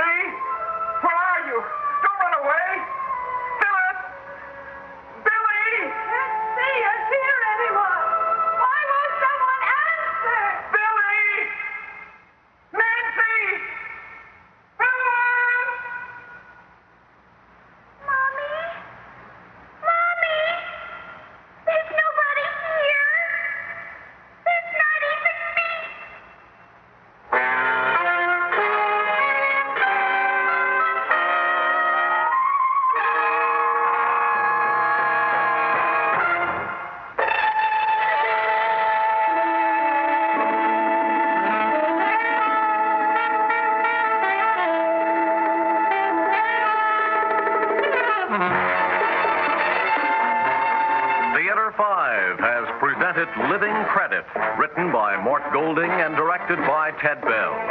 In the cast, Court Benson, Mary Kay Wells, Cliff Owen, Vicky Vola, Robert Dryden, and Evelyn Juster. Audio engineers Bill Sandroiter and Marty Follia. Sound technician Ed Blaney. Script editor Jack C. Wilson. Original music. Lost in Brazil invites you on an unforgettable journey, where every moment is an adventure waiting to be discovered. Join us as we uncover the soul of Brazil, one incredible experience at a time.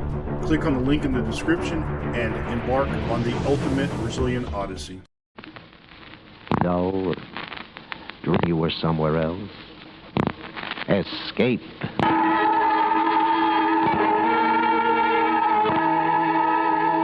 Of a man who is to die at the hands, as Hugh Cave tells it in his silent horror.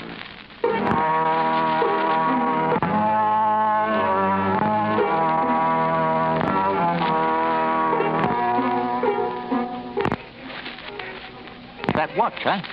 Well, why I keep it hanging up there behind the bar? Strangers, I mean, of course, know about it. Radio station 2. Here, take a look. 21 jewels. Water-sealed case. Belonged to Tom Dawson, the painter. He was the little washed-out guy who always looked kind of lost. Nobody knew much about him, except he painted good pictures. I didn't know much about Elizabeth either, that girl he brought up from Sydney. It was pretty easy to guess about her. She gave him the watch. Yeah. Still runs if you want it. See? Got quite a tick if you hold it close up to your ear. Sounds a little like jungle drums way off in the distance. I suppose that's how it sounded to Tom Dawson there at the last, when that watch meant life or death and they were waiting for him out there in the darkness. Oh, that's quite a story. Only it's kind of hard to know where it starts, see? With Elizabeth, perhaps. Anyhow, if Tom were telling it himself in his own words, I think he'd start with Elizabeth.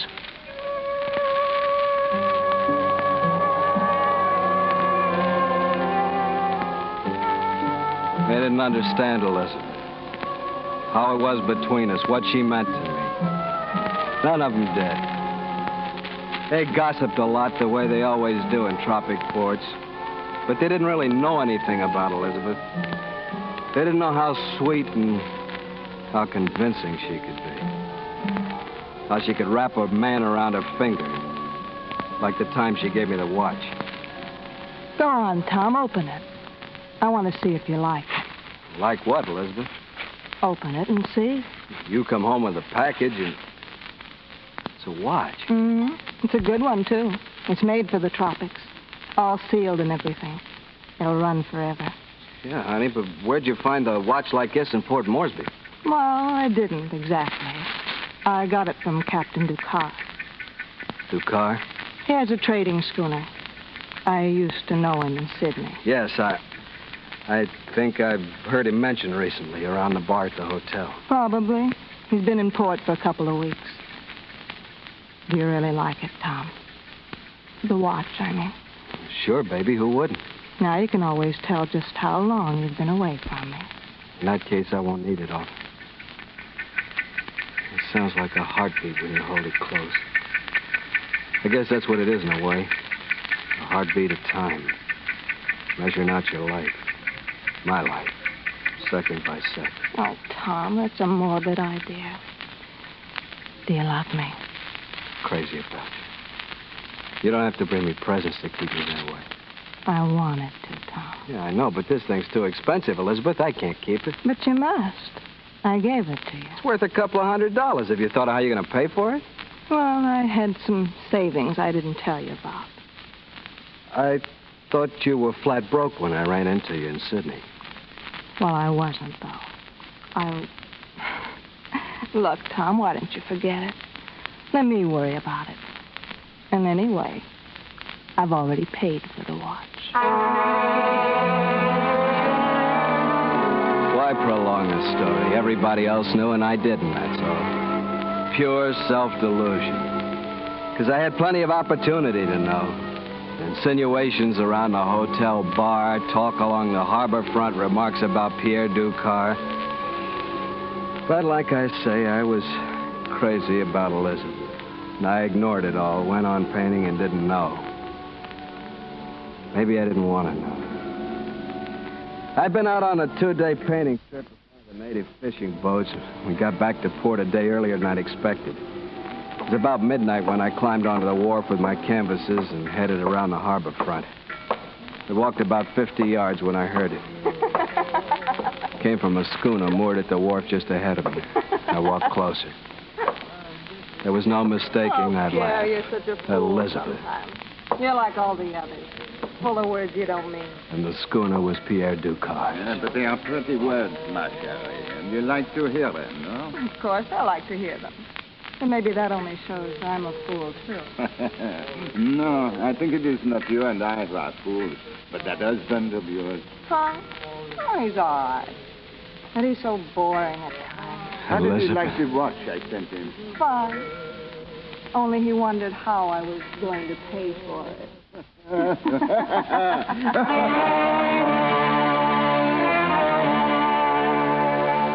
Some men would have killed one or both of them. Other men would have killed themselves. I didn't either. Standing there in the darkness, I realized suddenly that my whole life up to that moment had been completely useless. Nothing. And even Elizabeth, my Elizabeth, had been an illusion of my own, like a painting. And the real woman, too, was useless, hollow, nothing. I threw my paintings into the waters of the harbor, turned away into the night, and ran.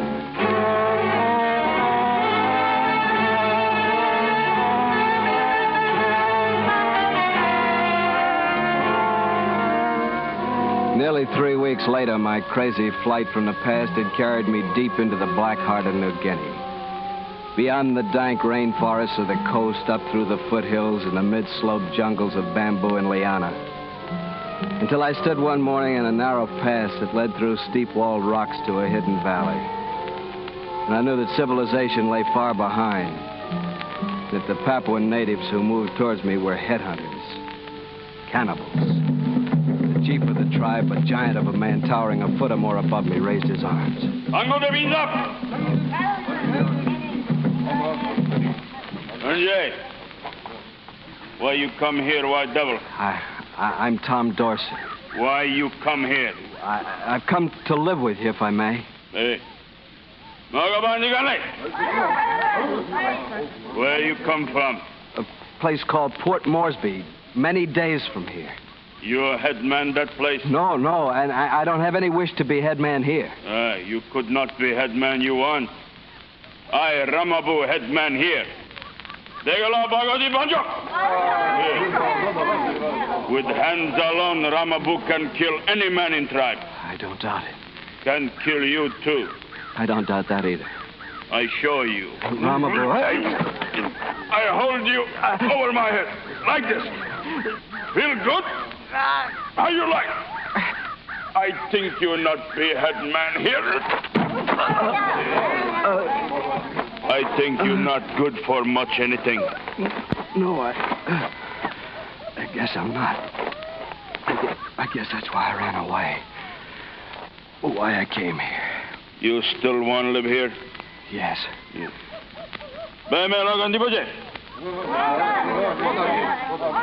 All right, you stay. But you cause trouble, I kill you. Understand? Yes, I understand. Good, that's good. Bonjour.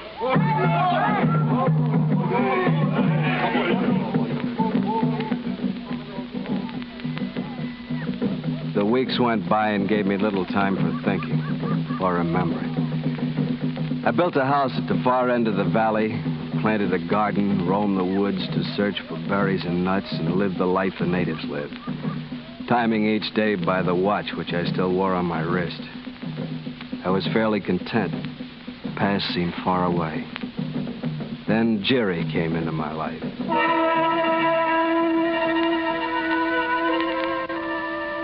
I'd gone exploring in the north end of the valley, and when I came back at dusk, she was waiting in the door of my house.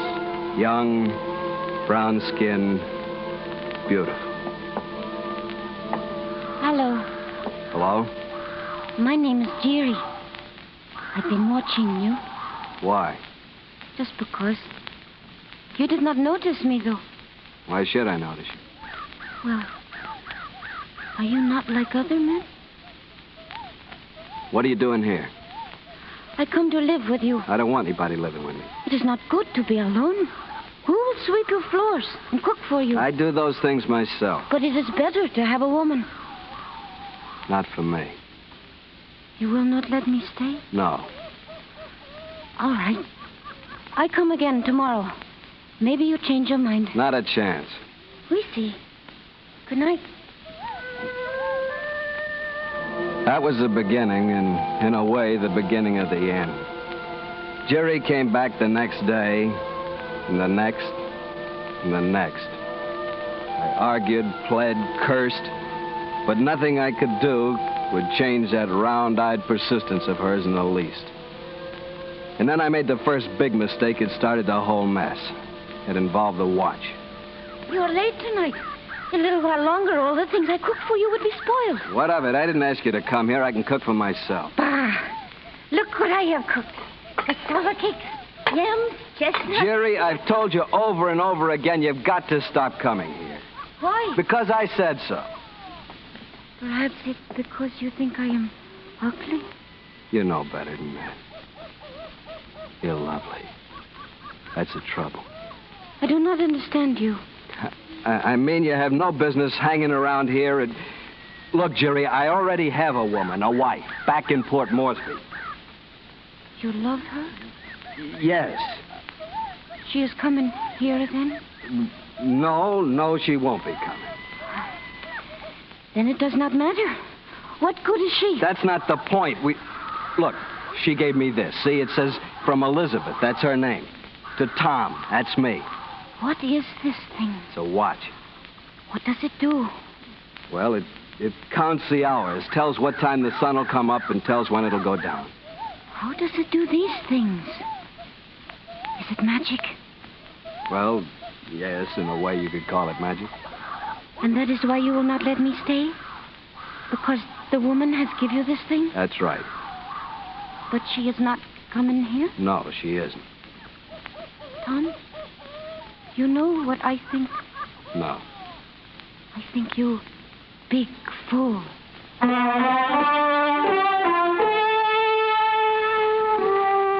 Jerry talked, of course, told the villagers about the magic watch. By twos and threes, they came to look at it, stare at it solemnly, exchange a word or so of gossip, and depart. I welcomed them at first, realized how lonely I'd been, except for Jerry's daily visits. Now I'd suddenly become a popular celebrity. But there was one thing I hadn't counted on, and that one thing was Ramabu. Much talk in village of magic thing you keep here. Ramabu come see this thing. I'm glad you did. Welcome to my house. House. Fine house. You build with magic? No, I just happen to know a few things about construction. Better house than Ramabu. Thanks. Not good for one have better house than headman. Well, here, do you want to see the watch? Yeah. So this magic thing Ramabu hear about? Oh, it isn't really magic. It's just a watch. You and I know that. Yeah. Giri say magic. Tell sun and moon. Well, you know how women talk. Yeah, magic thing. Fine house. You know what I say when you come here? Yes? What I say? You said if I caused any trouble, you'd kill me. Is right. With these hands, I kill you. But I didn't think I'd caused any trouble. Just one way, go out of valley. And guards watch all time. I'm not planning to escape, if that's what you mean. You remember now. Ramabu headman here. And Ramabu can kill you. I watched him stride off, sneering a little, swaggering. I knew, of course, that he had the mind and attitudes of a 10-year-old child and that he was dangerous. But I didn't realize how deadly. Not then. So I went right ahead and made my one big final mistake.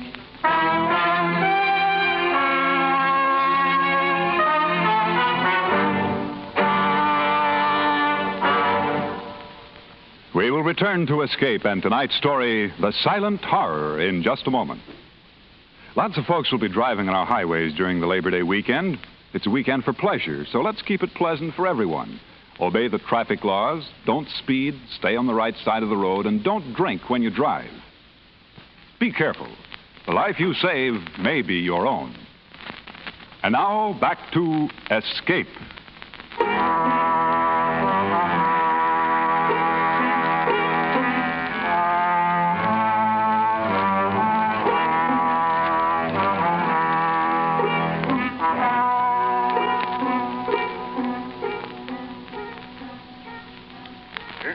Radio Station 2FC, Fort Moss. Yes, that's the watch, all right. It's the same watch I figured in all of Tom Dawson's troubles, right up to the end. Or especially at the end, you might say. Of course, I didn't get it from Tom himself. No, a backcountry trader named Will Jonas brought it in one night. It's been hanging there behind the bar ever since. And once in a while, I wind it up when some stranger asks me what it's there for, like you did. Ticks away as good as new. Will's the fellow I got the story from, too, but sometimes, listening to that watch ticking away, I can almost imagine that Tom's telling the story himself, in his own words. The week after Ramabu came to see the watch, I started on a new project. Weeks before, I'd found a spring in a waterfall halfway up the cliffs behind my house. And I thought of a way to use hollow bamboo tubes to pipe the water to my kitchen. I spent nearly a month cutting the bamboo, carrying it up to the cliff, and fitting the lengths together. And then one day, everything was ready, and I turned the water into my new aqueduct. The villagers heard, of course, and came to marvel, taste the water, and look at me askance. Jerry was around during all those weeks. There seemed to be nothing I could do to get rid of it. Or perhaps I was growing less inclined to get rid of it. I suppose I should have expected trouble, but I didn't. When trouble finally did come, it came right to my door.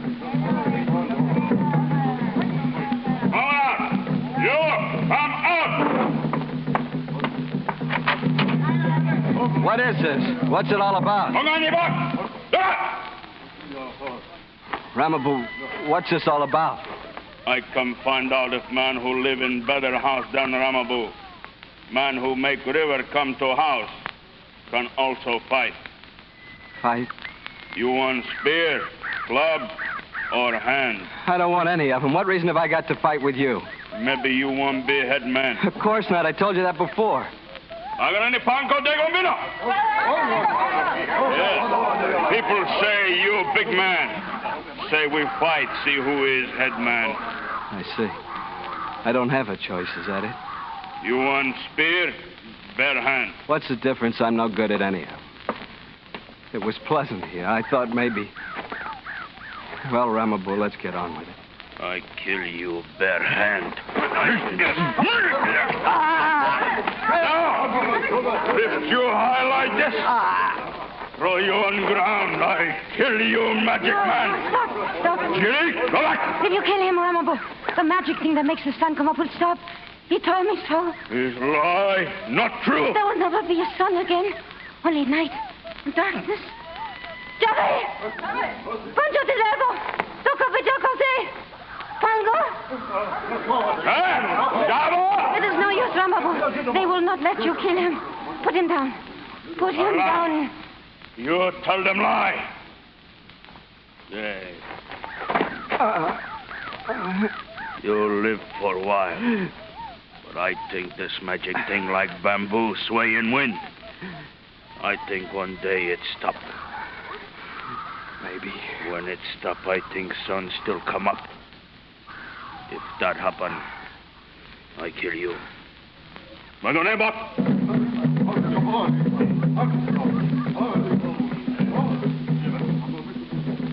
Jerry, I guess I owe you my life, such as it is. Whatever you want of me, it's yours. Do you still love the woman in Port Moresby? No. Then do you love me? Jerry, if I dared love any woman, it would be you. I'm bigger fool than you. I wish I let him kill you.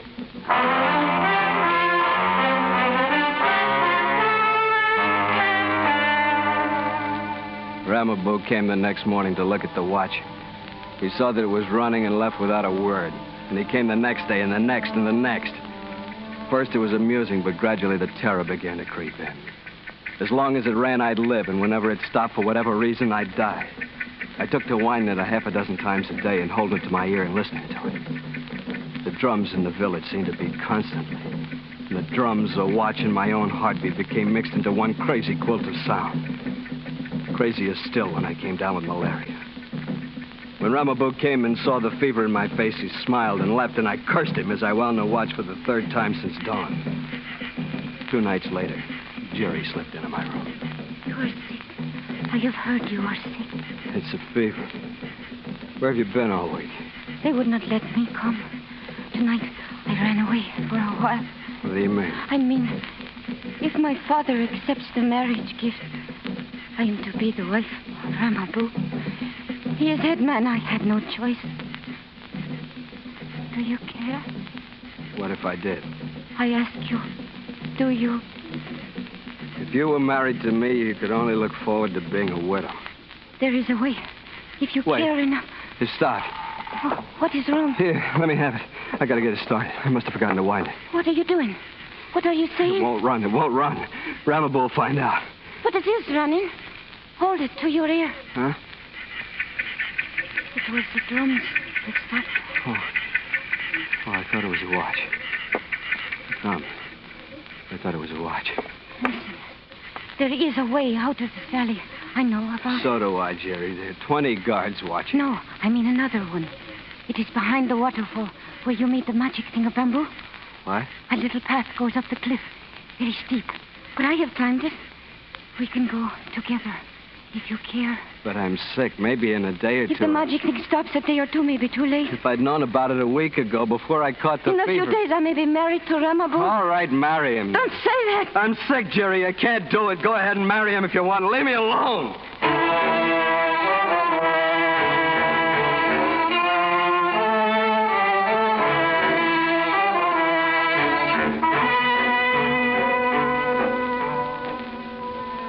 I tossed away the hours of night and day, lying on my cot bathed in sweat. And time itself seemed to gel into one great mass of fever with no form nor dimensions. And the fever sang in my ears when I strained to hear the watch. Sometime I mistook the drums of my own heart. I fought to stay awake, to keep my senses to live, fought against odds that grew greater by the hour. Sometimes in my delirium, I thought that Jerry had slipped into the room like a ghost, had wound the watch and talked to me and left. But I could never remember anything that she'd said. And then finally one night, just before dawn, I woke. And now suddenly, terror was in the room. The name of the terror. Silence. Jerry? Jerry, are you here? There's no sound. It's like it stopped. The watch is broken and stopped. Sometimes in a fever there comes a moment of clarity and strength, and I knew suddenly what I must do. Without trying to find the watch, I leaped from my cot and headed for the waterfall.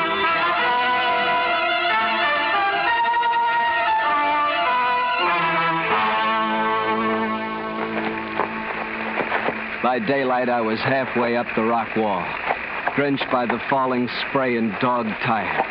But the slope from here on was gentler, and I kept moving on up the cliff. Now and then I stopped to look back, and that's when I saw her. Jerry! Wait! Hold me! But I saw something else, too. Jerry was 100 feet below me, and beyond her at the base of the cliff was Ramaboo and half the tribe. There was nothing I could do now but pray. I love you. Hold me. Wait for me. I saw Ramaboo raise his bow, draw back the arrow, and let it go. I saw her fall and lie there on the rocks. I saw Ramaboo pick her up, carry her back toward the village.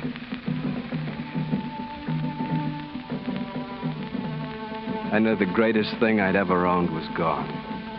that my life was once again, and this time truly, useless. I turned and plunged into the jungle.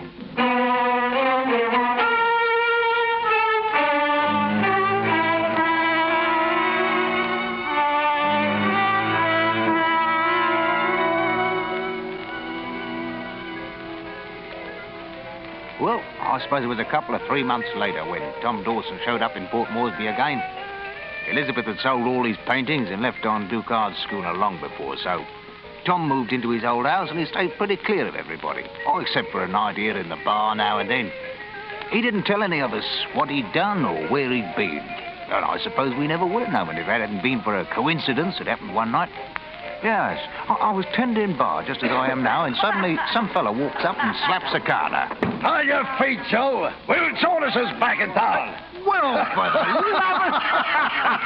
I'm 6 months dry and rare to go. Where the devil you been, huh? Oh, so far back country, never even heard of beads. How can you cheat 'em? Oh, say, I stumbled onto something, though. You remember that painter, Tom Dawson? Yes. Well, you remember that watch, what's her name, give him? Well, there it is. Well, where'd you get that? In the forsakenest piece of country I've ever found in 20 years of trading. Believe me, Joe. Where'd you get that watch? Hey, Tom! Tom, you know Will Jonas. Where'd you get that watch? Well, I guess from the person you left it with. I didn't leave it with anybody. That's not what she said. She? What do you mean? Tell me, who?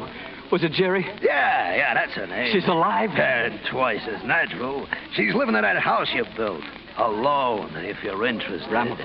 What about him? Oh, the head man. Yes. Yeah, well, it seems he lost face when he let you get away. They figured you for their good luck or something.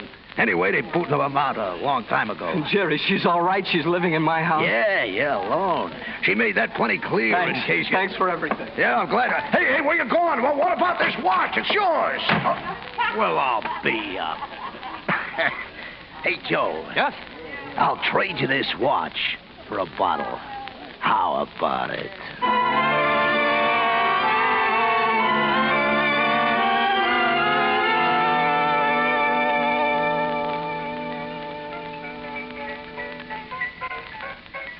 Well, that was 5 or 6 years ago.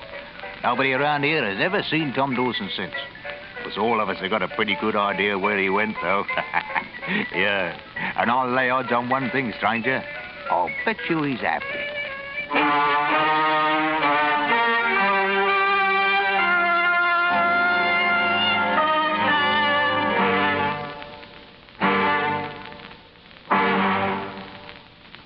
Under the direction of Norman MacDonald, Escape has brought you The Silent Horror by Hugh Cave, specially adapted for radio by Les Crutchfield, starring Harry Bartell with Georgia Ellis.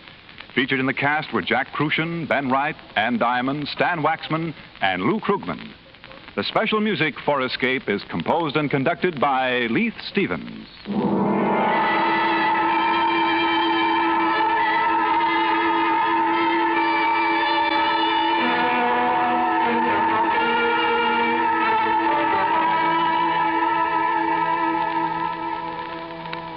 The light heavyweight boxing title goes up on the chopping block later tonight when champ Joey Maxim squares off against challenger Bob Murphy.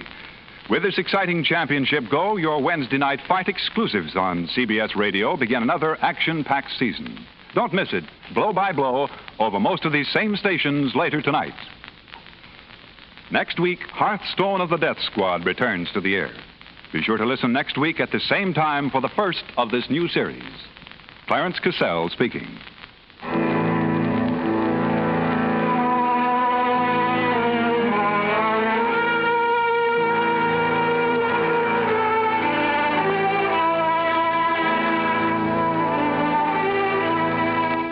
This is the CBS Radio Network.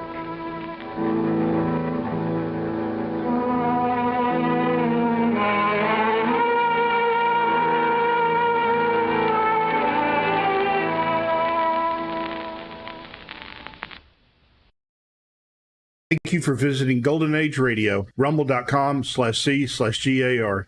Please support our veterans by visiting veteransradioministry.com. Together we can honor their great sacrifice. Thank you. In just a moment, X-1. But first, there's a melody you'll recognize, opus number 1 in the inimitable Dorsey style. Then there'll be lots more of your favorite tunes, old and new, on NBC Bandstand all this week. The Dorsey brothers will appear in person, and you'll also enjoy some of the sweetest music this side of heaven by Guy Lombardo and the Royal Canadians. Wayne King and Freddie Martin come along, too, together with bright personalities like Bert Parks and Johnny Mercer. It's wonderful live music weekday mornings with NBC Bandstand.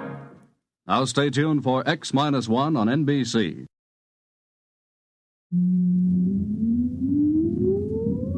Countdown for blast-off.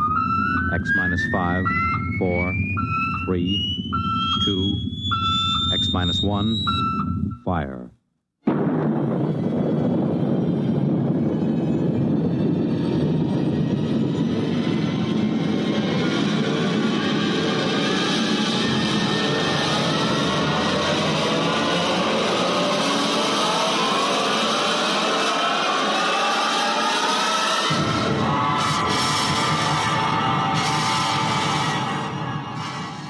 From the far horizons of the unknown come transcribed tales of new dimensions in time and space. These are stories of the future, adventures in which you'll live in a million, could be years, on 1,000 maybe worlds. The National Broadcasting Company, in cooperation with Galaxy Science Fiction Magazine, presents X minus 1.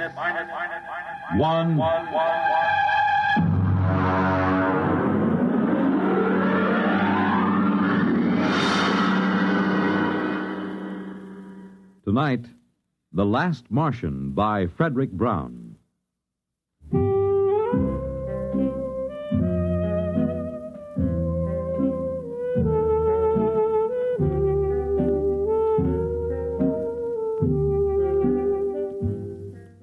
It was like any evening, but duller than most.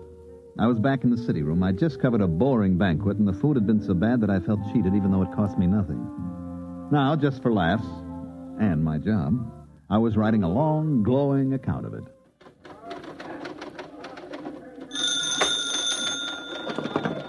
City desk, Corrigan. Yeah? You what? Mm-hmm. Yeah, sure, why not? Okay, Bonnie. Yeah. Bill. Yeah? You finished typing that banquet story yet? Finish it, huh? 30. Okay. You know Barney Welch, don't you? Barney's bar? Of course I know him. I know you know him. It's just a rhetorical question. What about him? He just phoned. So? He's got a guy down there. Who? Claims to be from Mars. What, is he drunk or raving or both? Barney doesn't know, but he said there might be a gag story if you want to come over and talk to the guy. Drinks on the expense account? Yeah. You got a deal.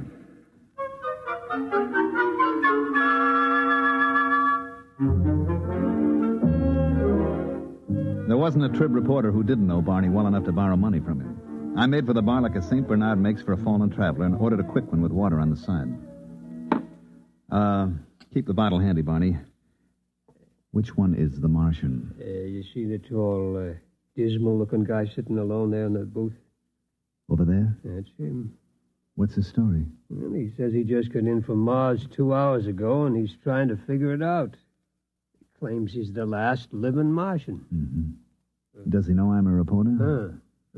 But he'd talk to anybody who'll listen to him. What's his name? He says it's Yangan Dow. I'll talk to him. Now, listen, Bill. Yeah. Don't get him violent or anything, huh? I don't want no trouble in my place. Oh, now don't worry, Barney. Look, dish up 2 beers for us, and I'll take him over with me.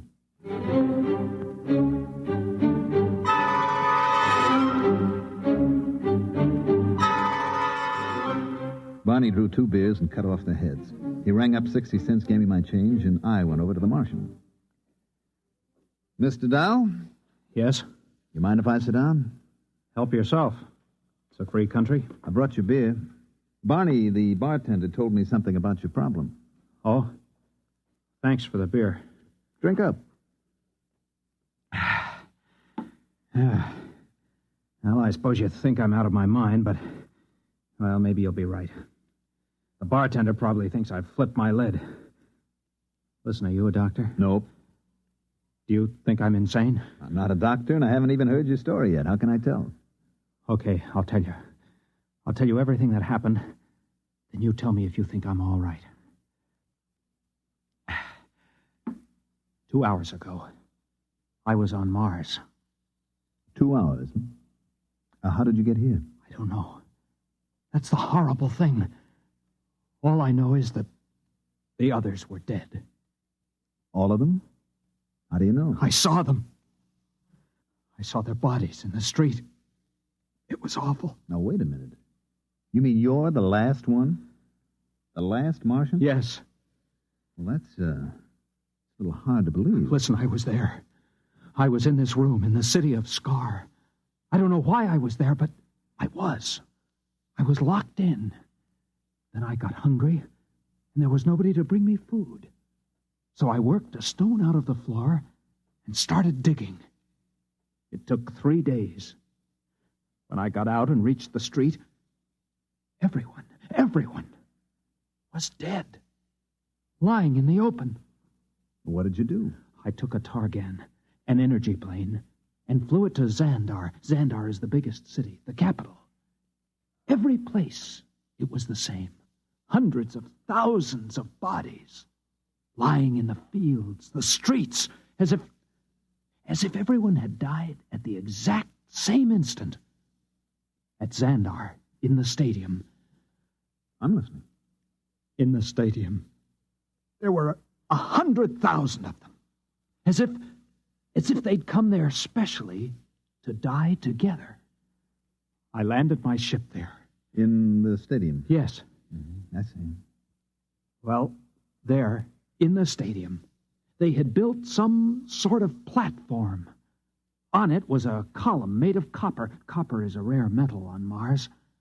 And there was a push button. Where? In the copper column. Oh. And there was a Martian in a blue robe, a priest, right under the button. It was as though he'd pushed the button and died. And everybody else had died with him. Except you? Yes. All except me. And then? And then, I was on a Madison Avenue bus, riding to work, here in New York. Oh, now wait a minute. Listen, I know you don't believe me. I know it sounds as if I was stark raving mad, but take it easy, huh? You know what I think? What? You've had some sort of terrible shock. Well, of course I have. There were 3 million of us, all dead. I don't mean that kind of shock. Of course, it was a dying world anyway. We didn't have more than 2 generations left. It was the krill. What was the krill? The disease. It reduced us to 1/30th of our population in 2 centuries.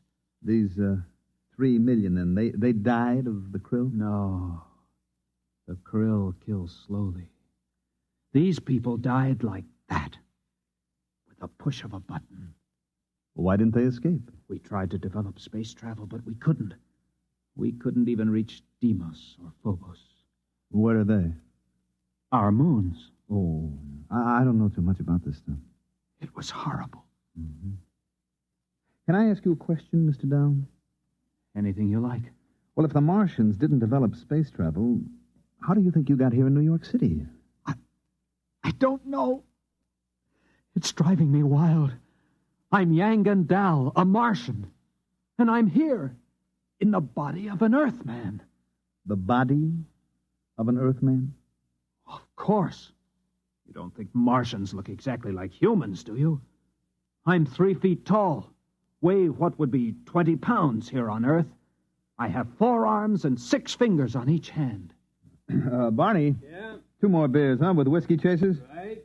Go on, Mr. Dahl. I don't mean to interrupt. It frightens me. Oh, I can understand that. You drinks? You want some help? Thanks, Barney. Drink up, Mr. Dahl. Thank you. By the way, who is this Earthman whose body you've got? Its name is Howard Wilcox. Howard Wilcox, huh? I'll just write that down. Address? It's in the wallet. 45 Amber Court. Mm-hmm. This Howard Wilcox whose body you're in, does he have a family? It is married to a female of this species, yes. Well, have you been home? No. Then how do you know? I have all of its memories. I can do everything it could do. I know everything it knows. Oh, I see. I even have its tastes. Beer, for instance. Yes. Mm-hmm. You have a job? At the Humber Lamp Company, 34th Street. Well, maybe you ought to call your wife. No, It frightens me. Why? This body, it loves its wife. Let me buy us a round. There's money in these pockets. Okay. It's very good of you to listen to my story. Barkeep, another round, please. Tell me, Mr. Dow, did you ever suspect before that you were a Martian? Suspect? I am a Martian. Don't you understand? Well, how did you get in here?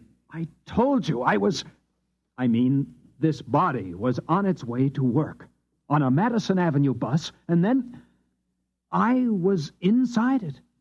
It was thirsty, so it stopped for a drink. And I thought maybe the bartender could give me some advice. So I started talking. Don't you believe me? Listen, Howard, you should be due home for dinner by now. Now, you're making your wife worry. Why not phone her? I'm afraid. What's there to worry about? Whether you're young and Dahl or Howard Wilcox is a woman sitting home worrying. I suppose you're right. Of course I'm right. You're very understanding. Oh, not at all. You wouldn't want to come with me, would you? I'm sort of afraid. Well, it would look funny. I could tell her you're an old school friend. We could have dinner. And then maybe I could get to know her. You really want me to come? Would you? Let me make a phone call first, okay? Fine.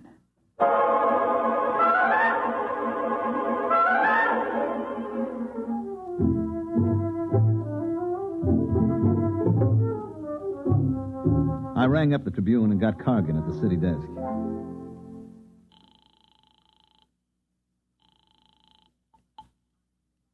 City desk, Cargan. Hi, Bill Everett. Did you find him? Uh-huh. Well? There's something strange about this guy. You think he's insane? I don't know. What do you mean you don't know? Is he or isn't he? Well, he's got the whole story so perfectly organized, he might even convince somebody it's true. He remembers every detail. What do you figure you're going to do? Well, I'm going home with him. I'm going to meet his wife and observe them. How many drinks have you had? Oh, I'm sober. Don't worry. Me worry? Look, maybe you better come back here and I'll let Vincent handle this stuff. No, that isn't necessary. Just let me tag along a while. Okay.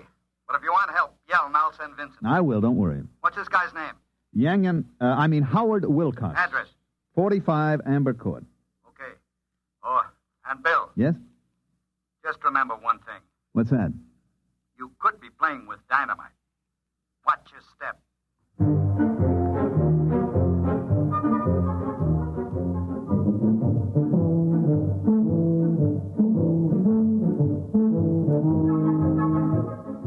Number 45 Amber Court was an apartment down in the village. We were met at the door by a pretty woman in dungarees with her black hair and a ponytail with a red ribbon. Let me handle it, okay? I wish you would. Howard, I was so worried. This is Bill Everett. I'm an old boyhood chum of your husband, Mrs. Wilcox. We met, and I asked Howard to have a few drinks, and I'm afraid it's all my fault. Bill is having dinner with us. If it isn't too much trouble. Well, no, of course not. Well, that's very generous of you. Well, if you'll excuse me, I'd better start dinner. Howard, Yes? are you all right? Why, yes. Fine. You didn't kiss me. Oh, well. That's better. That's the first time in 11 years Howard hasn't kissed me when he came home. Well, we stopped and had a few drinks. It was all my fault, really. Look, just make yourself comfortable. I won't be long. Do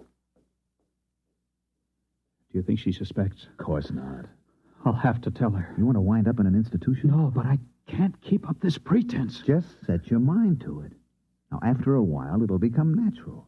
You'll forget that you ever were a Martian. You do believe me, then, about being a Martian? Of course. Oh, that's good to know. Now, look, whatever you do, don't tell your wife. It would ruin her life. I'll try not to tell her. Try very hard. Now, don't tell anybody. You and the bartender know, of course. Well, we'll keep it quiet. Don't worry. Good. You think you can carry it off? I'll try. Good boy. Now, tell you what. If you get into any kind of trouble, if you just have to talk to somebody about it, give me a call. Here, at this number. Now, if I'm not in, you leave a message with my boss. His name is Cargan. Cargan. You promise? I promise. Fine. You're very kind. This body, I've never met anybody so kind here on Earth. Forget it. What have you two been discussing so secretly? Just business. Oh, I'm sorry about being late, dear. Well, you might have phoned. After all, you were only a few blocks from the house. It isn't as if you were on Mars or someplace.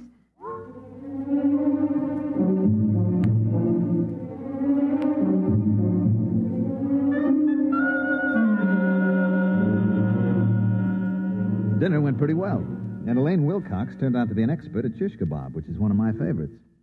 After dinner, I still had a couple of hours to put in at the paper, so I went back. Cargan came over to me right away. Well? Well? Is he or isn't he? He's a Martian, all right. No question about that. You're very funny. I have my moments. Would you mind telling me exactly where you've been for 3 hours? And what you've been doing? I talked to Yangan Dao. That's his Martian name. Then we had dinner at his home. Very nice. Shish kebab. What about the story? Oh, yeah, the story. Well, it seems that he was locked in a room in the city of Scar. And he got out and saw all the dead bodies of the entire Martian population. Then he flew to the Capitol and saw a button that a priest had pressed, and the next thing he knew, he was inside an Earthman named Howard Wilcox riding a Madison Avenue bus. Want me to write it up? Is that all you've got to tell me? That's all. Listen, this guy's going to be perfectly all right as soon as he gets used to the idea that he's Howard Wilcox. He is, I suppose you're a qualified psychiatrist? Well, I'm qualified to judge this. I'd better send Vincent over there. There's no need for that. I have a distinct feeling you've let your emotions get into the act. Well, what's wrong with emotions? They don't belong in this business. Look, Cargan, this is a decent enough guy. He's a little bewildered, maybe. Now, why not let him live out his life in peace? He may be dangerous. Don't you trust my judgment? We can't afford to pass up anything important. Oh, you're exaggerating. Maybe. Vincent. Yes, Mr. Cargan. I want you to do a follow-up on a story that Bill has started. A man named Howard Wilcox who thinks he's a Martian. Oh? Bill has the address. Now, if anything happens to this guy, there are liable to be questions and accusations. Vincent can handle that end of it. You want the full treatment on this story, Mr. Cargan? If you think the man is a menace, give him the full treatment. Okay, Mr. Cargan.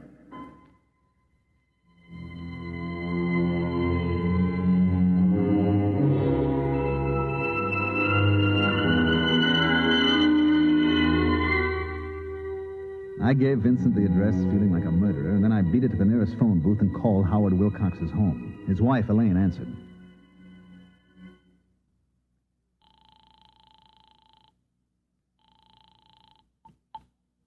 Yes?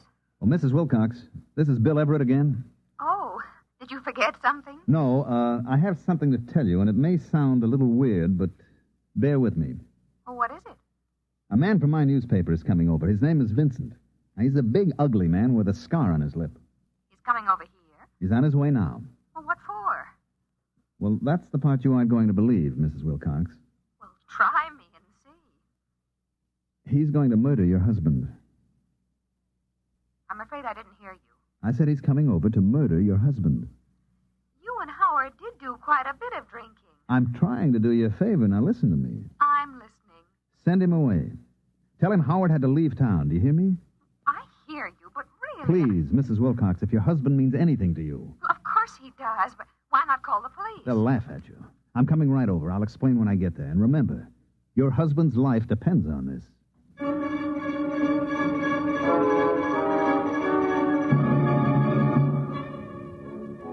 I didn't know whether I'd convinced her or not. It all sounded so terribly melodramatic. Anyway, I hopped into a cab and told him to use a heavy foot on the gas pedal, and about 15 minutes later, I arrived at 45 Amber Court. Oh, it's you. Was Vincent here? There was a man here from the Tribune, yes. Did you do as I told you? Well, I got Howard out of the house. I sent him out for some mozzarella cheese and gave him a couple of places that don't carry it. What'd Vincent say? I told him Howard wouldn't be back in town till tomorrow.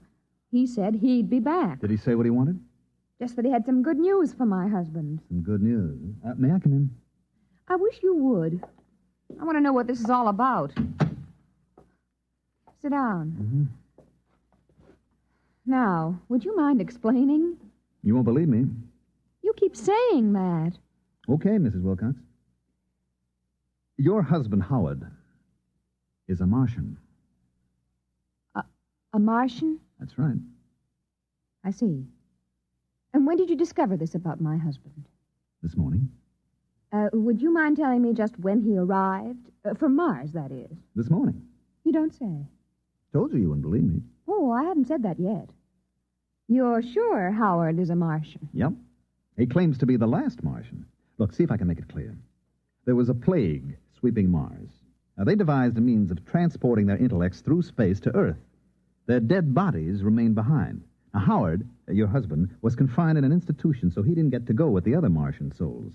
He dug his way out and went to the capital city where the energy machine was located. Mm-hmm. I guess there was enough left to send his intelligence down here, where it landed in the body of one Howard Wilcox. How did you find this out? He told me.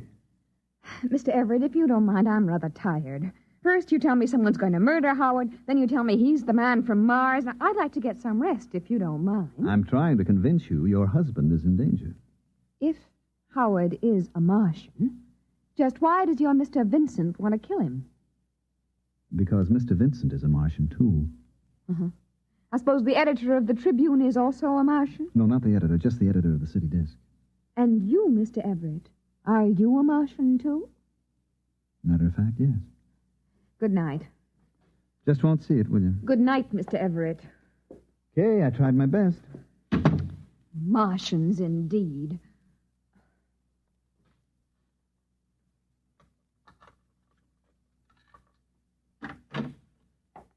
Howard, thank heavens. I couldn't get the mozzarella. It doesn't matter. Tell me, Howard, are you a Martian? What? Why, yes. How did you know? Oh, woman's intuition. It's terribly late, dear. Let's turn in. No, not yet. I want to know how you knew I was a Martian. Howard, please, I've had just about enough of this nonsense today. It isn't nonsense to me. Only this morning I was Yang Gandal, a Martian. Now I'm in the body of your husband. Is this a joke you and your friend Mr. Everett invented to torture me? Because if it is... It isn't a joke. It's the truth. Howard, I just can't stand much more of this. I'm beginning to wonder if it's me. Who could that be at this hour? I'll answer it. Yes? You are Mr. Howard Wilcox? Yes? My name's Vincent. I'm a reporter from the Trib. Yes? May I come in? Yes. Who is... Oh, Mr. Vincent. I see your husband has unexpectedly returned from out of town, Mrs. Wilcox. Now, look here. Would you mind telling me why you lied to me? Yes, I would.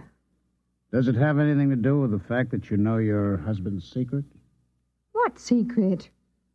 That he is young and dull. A Martian. I don't know what you're talking about. I think you do. Why is there such concern? I am Yang Gandal. I am a Martian. The last Martian, as far as I know. That is where you're wrong, Mr. Wilcox. Wrong? You see, there are many of us. Many? Like me? Hundreds of thousands.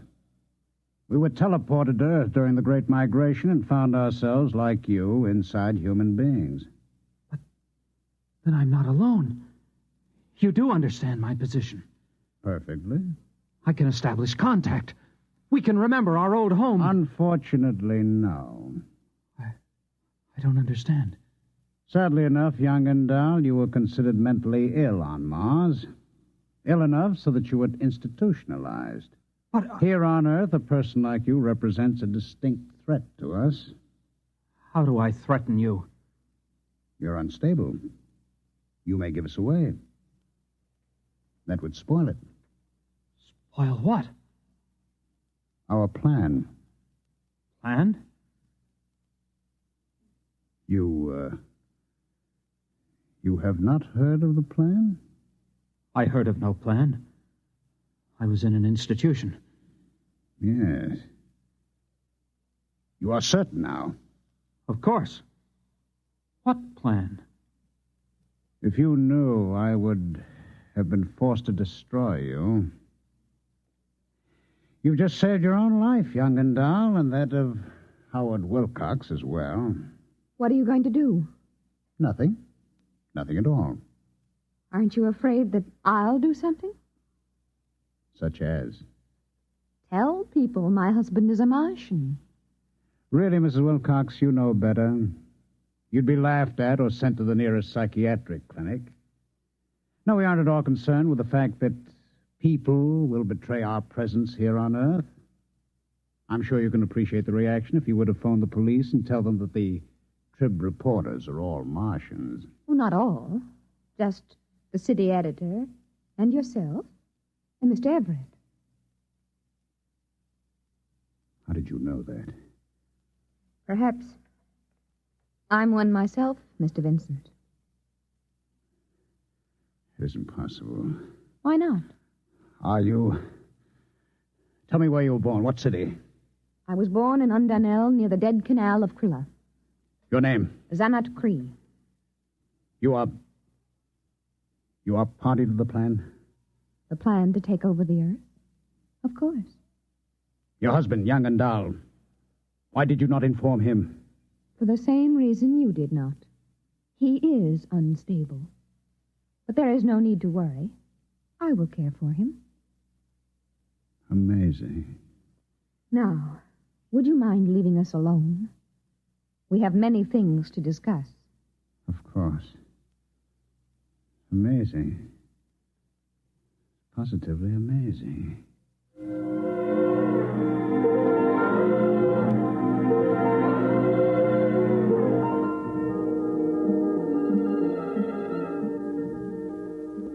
I was standing in Barney's bar having a double scotch on the rocks when Vincent came in looking like a man who spent the last 3 hours in a KitchenAid mixer with the dial on Fluffy. He came over and ordered without so much as a look at me. Here it is, Mr. Vincent. Thanks.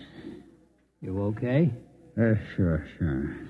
By the way, did you fellas take care of that crackpot who was in here this afternoon, the one who thought he was a Martian? Sure. Just a drunk, huh? Yeah, that's right. Wouldn't you say so, Bill? Oh, definitely. Well, here's to you, Barney. Sometimes you can't tell the Martians from the Earthmen. You know? It's getting to be that way, Mr. Vincent. Right, Bill? That's right, Barney. Integration. That's what it is.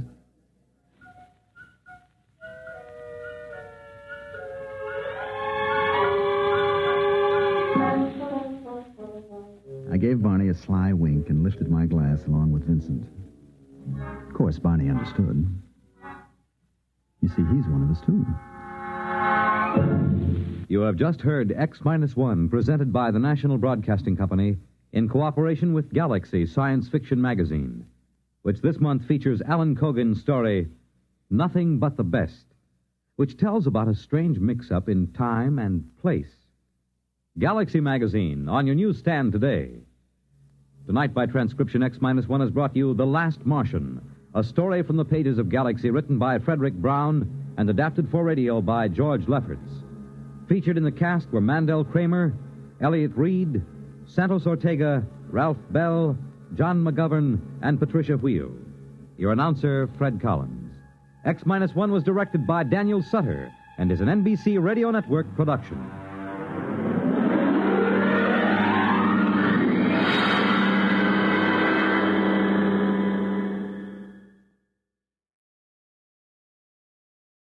Go to the conventions with NBC Radio beginning Monday, August 13th. Lost in Brazil invites you on an unforgettable journey, where every moment is an adventure waiting to be discovered. Join us as we uncover the soul of Brazil, one incredible experience at a time. Click on the link in the description and embark on the ultimate Brazilian odyssey.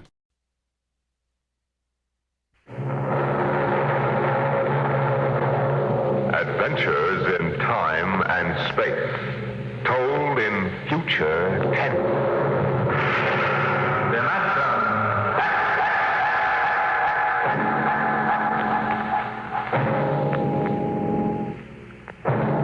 The National Broadcasting Company, in cooperation with Street and Smith, publishers of astounding science fiction, bring you Dimension X.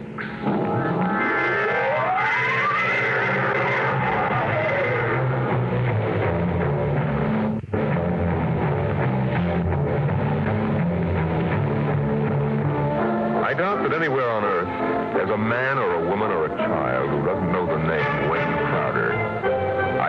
as a human being who hasn't at one time or another used one of the Crowder products, the can opener or the razor blade, or the patented tooth powder dispenser, or the Crowder improved slideless fastener. There's a fortune in such products, and Wayne Crowder was the man to squeeze that fortune out, penny by penny. And he did. And in the magazines which write about men of business, he was described as a man of ice and stone and ink and steel. No warmth, and a heart to pump blood, not feel human emotion. But he took some of his money and he built himself a towering skyscraper. And he placed his private office at the very peak. And he built a battery of buttons into his desk so that when he wanted something, all he ever had to do was press a button. And like genies springing out of the bottle, the proper personnel would come running.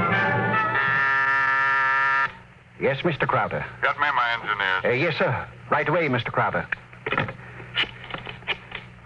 Mr. Crowder wants his engineers at once.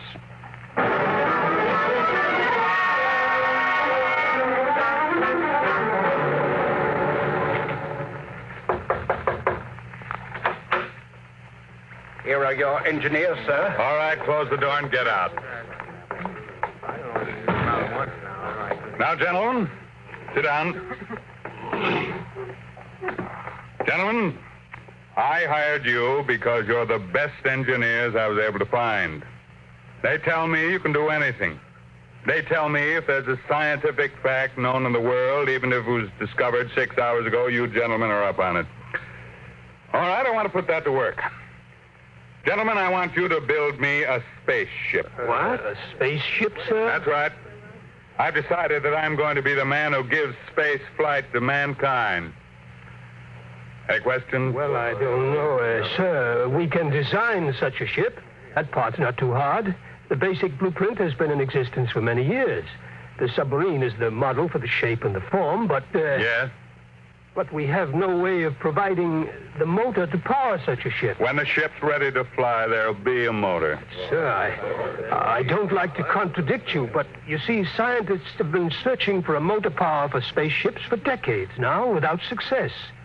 You'll have a ship, but we can't lift that ship from the Earth's surface. That is, not to the point of free flight, at any rate. Mr. Crowder, you see, you'll be spending millions of dollars, hundreds of millions, perhaps, for nothing. What's your name?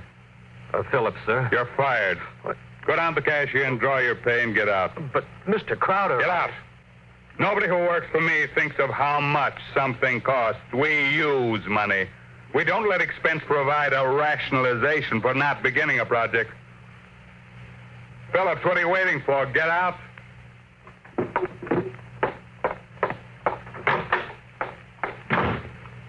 Gentlemen, any other comments? The ship will be built, of course, Mr. Crowder, but the fact still remains. We can't power it. You design the ship. I'll find the motor for you.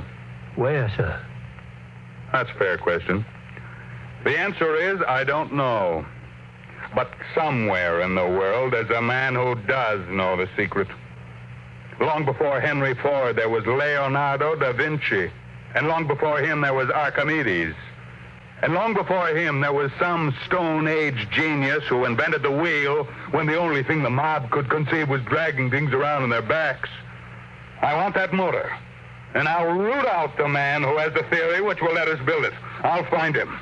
Money will be available to him, an organization, my backing, and we'll get what we want. You're going to be plagued with a host of crackpots, sir. Obviously. So it's going to be your job to separate the wheat from the chaff. But anyone who shows up with a promising idea, no matter how fantastic it sounds, is going to have a chance to show what it can do. How quickly do you want this done, sir? Yesterday. Yes, sir. Anything you need. Well, Mr. Crowder, we'll need construction yards, sir, and certain machinery, and a great many materials, of course, a labor force. Get them. Send me the bills. I don't want to be bothered with minor details. Yes, sir. One more thing, sir. Phillips, sir. Yes? We need him, sir. He's a top man on electronics. He's a vital cog in our team. I don't want Phillips working for me. That's clear, I hope.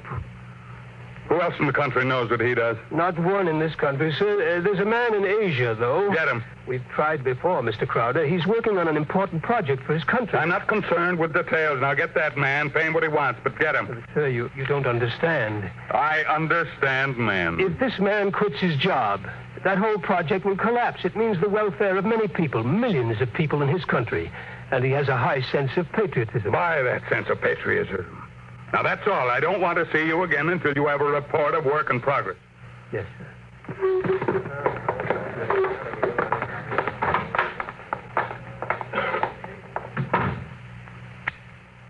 Yes, Mr. Crowder. As a man named Phillips going to draw his pay, I want 2 company policemen to meet him at the cashier's office and escort him from there directly off the premises, and I want them to be emphatic about it. Yes, Mr. Crowder. And notify the newspapers, the television, and the radio networks, periodicals, and the scientific journals that I'll receive the press in my office this afternoon at 3:30. I have an important announcement to make.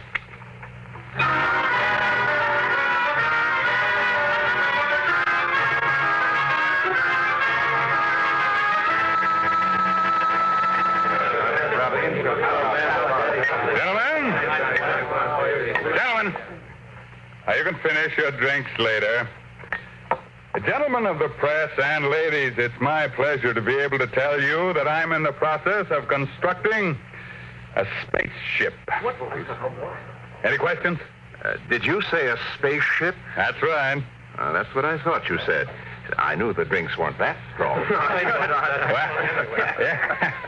I expected it might be something of a shock to you all. Mr. Crowder, is this spaceship under construction now? It is.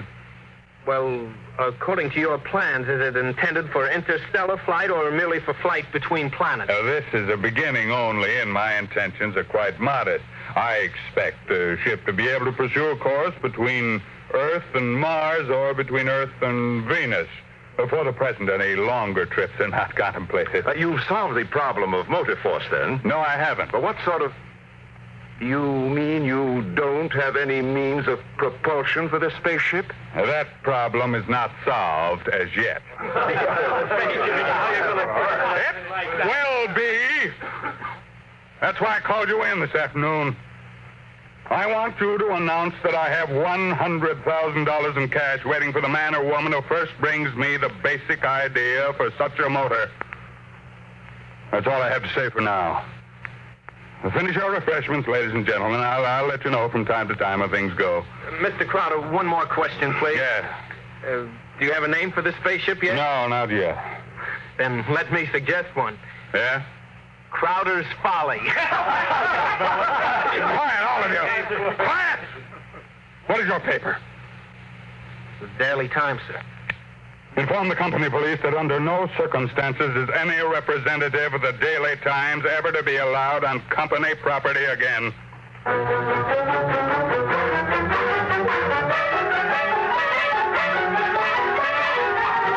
Wayne Crowder is offering $100,000 to any inventor who can produce an engine capable of driving a spaceship.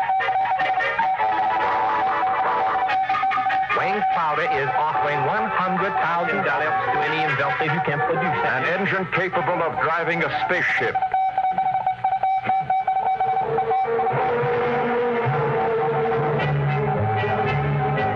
It was Crowder's Folly, but the word of what he wanted circulated to the far corners of the globe, and it was known in the white ice block huts of the Eskimos and in the grass-thatched villages of Central Africa, as well as places less remote.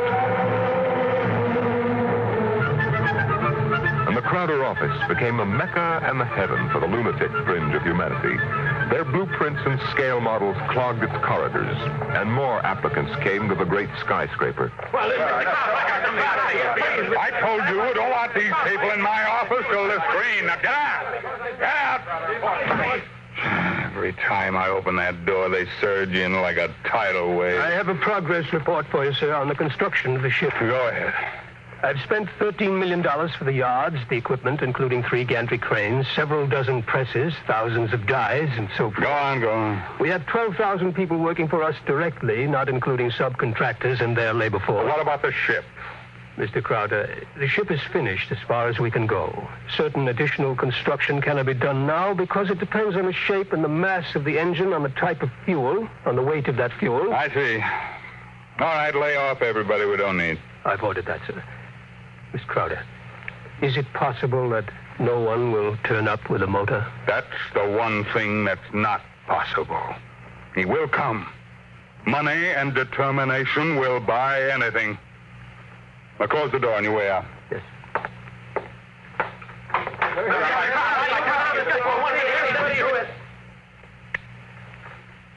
Order the proper department to put a name on the forward end of the ship. I want letters in pure gold, 1 foot high. The name of the ship is Crowder's Folly. Get it done today.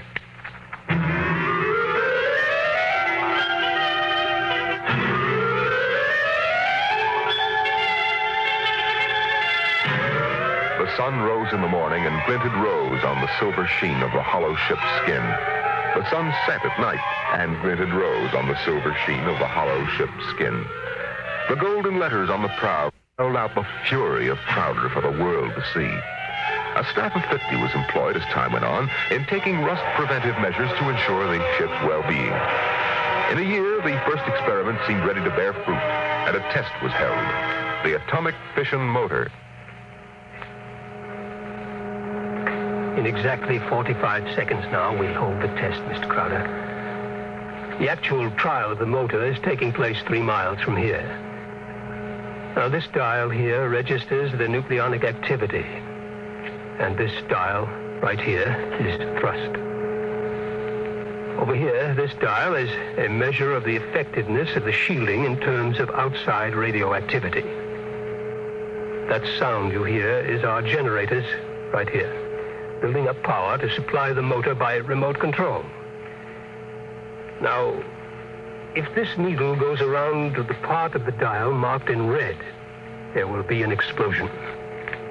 Are there any questions, sir? Proceed with the test. Watch the needle, sir. 8,000. 8,500. 9,000. 10. 11. 12. 15. That's an overload now, sir. 18. 20. I don't know how much more it can stand, sir. What happened? Your generator blew out. What kind of... I beg your pardon, sir. The motor blew up. What are you talking about? I'd hear something. You see, sir, it takes a while for the vibrations of an explosion to travel 3 miles and then reach through 15 feet of concrete. I see. Well, there are other experiments in progress. Let me know when they're ready for testing. Yes, sir.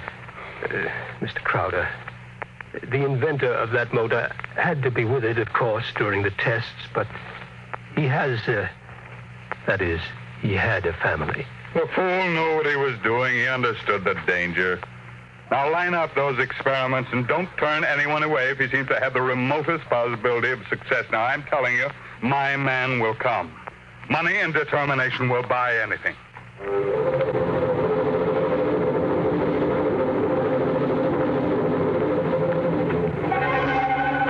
And strangely enough, Crowder was right.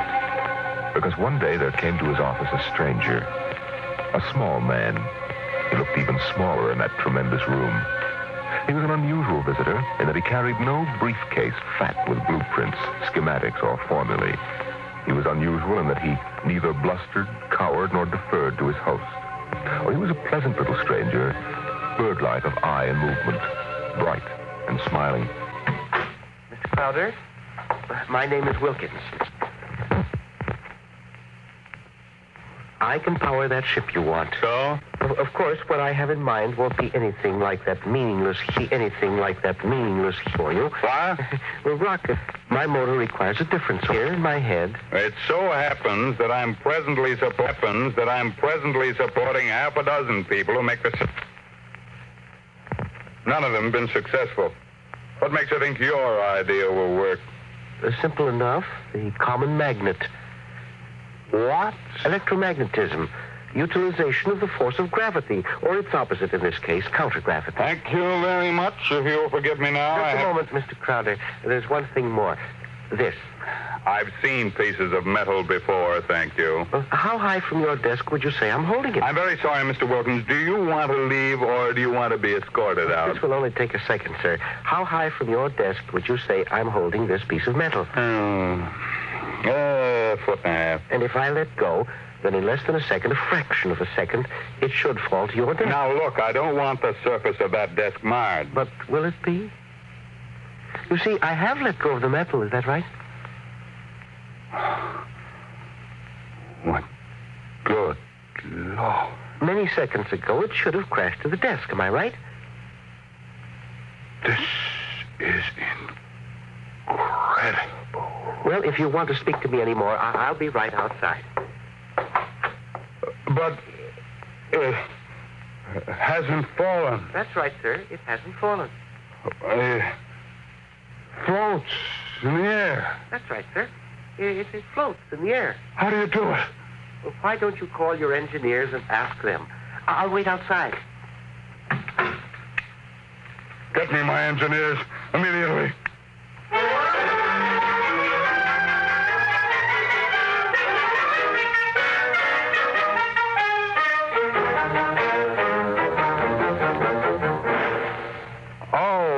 Mr. Wilkins, you're quite right. This piece of metal is apparently counter-gravity. My engineers can give me no explanation. Thank you, sir. What do you want? I want to build a spaceship using this material. No great expenditure, 1/100th of the cost your behemoth sitting out there in your building yard, and 3 other things. Workshop, expert mechanical assistance, and an answer to one question. What is the question? Why do you want so much to build this ship? Frankly, because I love power. Because I'm ambitious.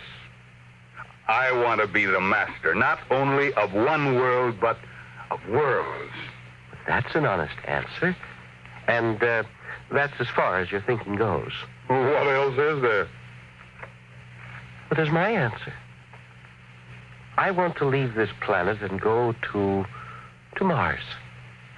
Because there are strange wonders there. Because there will be scarlet sunsets over barren wastes. And in the star-strewn night, the thin, cold air of a dying world stirring in restless sighs across the valleys of the dry canals. You may laugh out loud if you wish, Mr. Crowder. I prefer that to the peculiar repressed smile you're exhibiting now.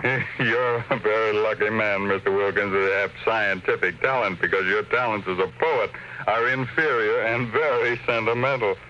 Well, all right, you're a sentimentalist and I'm a man of logic. No matter, we can work together, you and I. Your workshop will be ready by morning.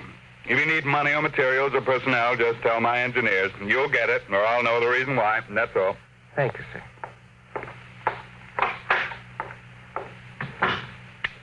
Get me my engineers.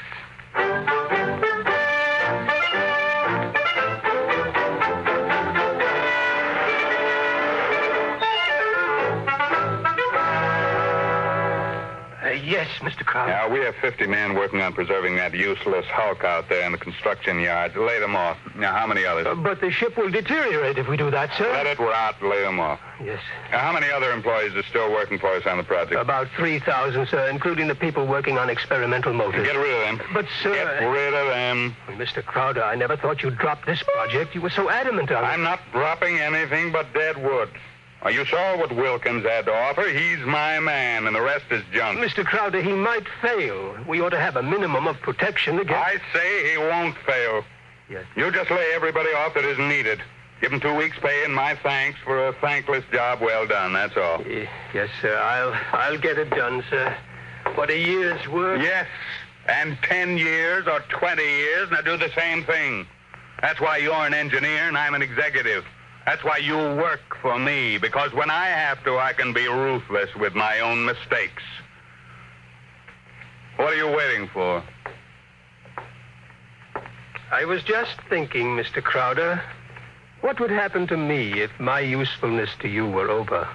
I've worked for you for 30 years now. Just don't give me any occasion to consider your usefulness terminated. That oughtn't be too hard. Yes. What? Nothing, sir. I'll make the arrangements at once.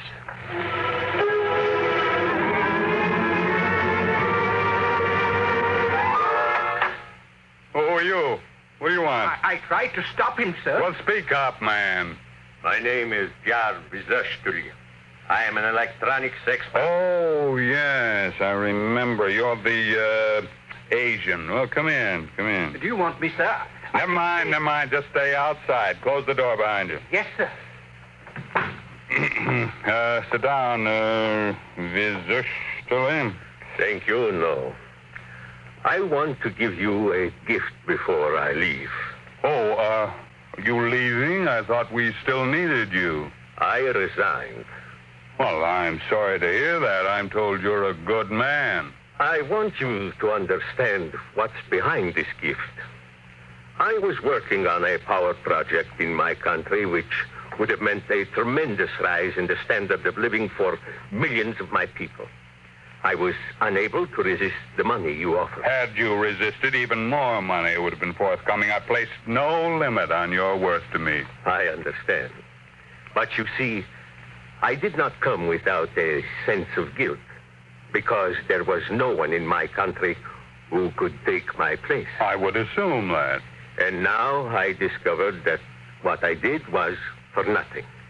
The spaceship on which I worked is being dismantled. That's right. So I have been corrupted by you at a whim. I think you have too much power, sir. I think you use your power for evil, selfish purposes. Selfish, yes, only sentimentality is evil. I think otherwise.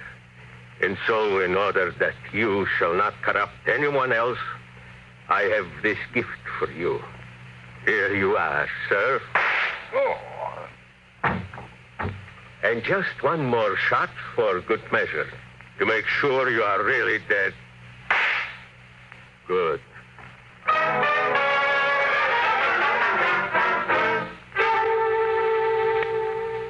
There's a man on his way out by the name of Jarvis Ushtuli, an engineer. He's not to be molested. He probably won't stop at the cashier, so I want a check for 6 months' salary in advance mailed to his home address. The man showed a certain quality of ruthlessness which is deserving of recognition. And have the chief of the company police bring me a new bulletproof vest. This one seems to have been dented in 2 places.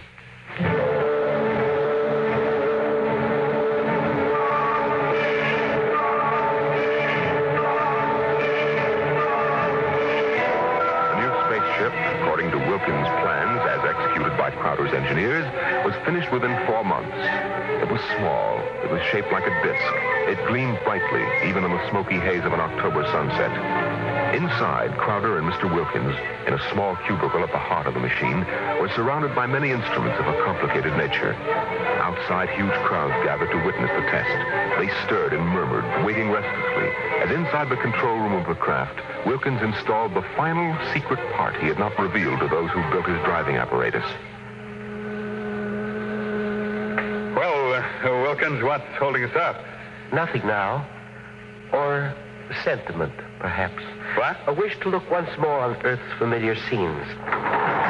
Here, now the screening is removed. Look at the people out there. Never mind looking out there. Let's leave that thing closed. You're a sentimental fool. Or are you afraid? Or did you decide at that last minute that your invention won't work? It will work. Oh, sit down, Mr. Crowder. Do me a favor. When I press this button, will you please press the button on the arm of the chair you're seated on? I'll tell you when. Turn on your motor. I want to hear its roar and feel its tug as we cut loose from Earth's gravity and fly outward into space.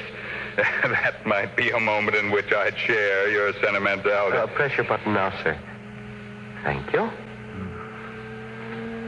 This is all hoax. I'm beginning to distrust you, Wilkins. When are we going to take off? You said at 5 sharp, and it's 2 minutes after 5 now. Well, do we move or don't we? Mr. Crowder, we're already moving. The button you pushed was to nullify the effects of acceleration. If you don't mind, I'd like to open the screen again. Now, if you care to look for yourself. Wilkins, we're in space. Look down at Earth. How far we've come. What? It's no bigger than a toy balloon. A dime. A firefly. Man, Wilkins, you done it. Yes. I swore to be the first man to conquer space, and I've done it. It's a triumph of power and ambition. And sentiment? No, blast sentiment. Your maudlin dreaming would have died unborn except for me. I made this possible, Wilkins. Don't ever forget that. My capital, my forcefulness, my will. Look out there. Space. Stars that never were seen from Earth. But this is only the beginning. We'll build a larger model, one great enough to hold 100 men, 1,000, and cargo besides. I'm the master of the planets. Wilkins, turn back now. No. What? I said turn back. No. We've proved the ship can fly. Now turn back. I want to start work at once in preparation for the long flights to come. Not so. We will go on. What are you doing, defying me? Are you crazy? I'll break your puny little body into pieces. Mr. Crowder, can you control this ship? Would you like to be stranded out here in space? Just adrift in space without control? Would you like that? Turn back. No. You're crazy. You're crazy. Crazy? No. Sentimental? Yes. Your money and ambition paved the way, that's true. But sentiment was the vital factor that sent me to you. You'll forgive me if I remove these primitive clothes. Who are you? Well, it's all right, Mr. Crowder.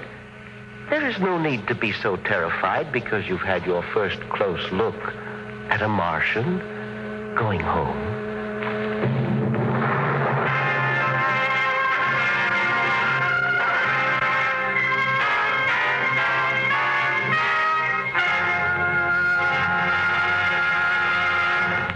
You've just heard another adventure into the unknown world of the future. The world of...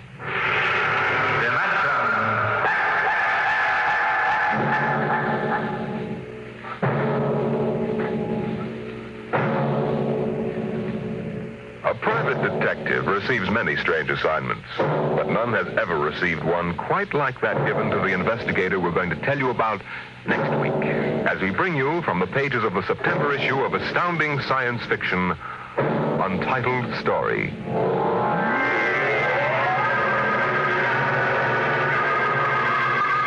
Dimension X is presented each week by the National Broadcasting Company in cooperation with Street and Smith, publishers of the magazine Astounding Science Fiction. Today, Dimension X has presented The Vital Factor, written for radio by Howard Rodman from the story by Nelson Bond. Featured in the cast were Raymond Edward Johnson as Crowder, John McGovern as the engineer, and Louis Van Ruten as the Martian. Your host was Norman Rose. Music by Albert Berman. Dimension X is produced by William Welch and directed by Fred Way. Dragnet, the story of your police force, is next on NBC.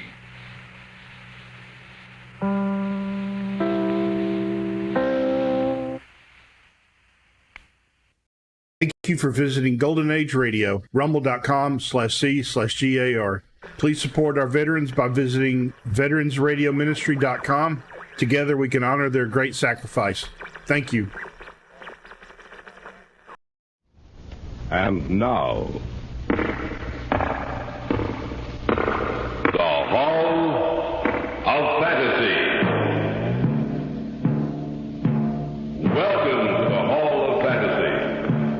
Welcome to the series of radio dramas dedicated to the supernatural, the unusual, and the unknown. Come with me, my friends. We shall descend to the world of the unknown and forbidden, down to the depths where the veil of time is lifted, and the supernatural reigns as king. Come with me and listen to the tale of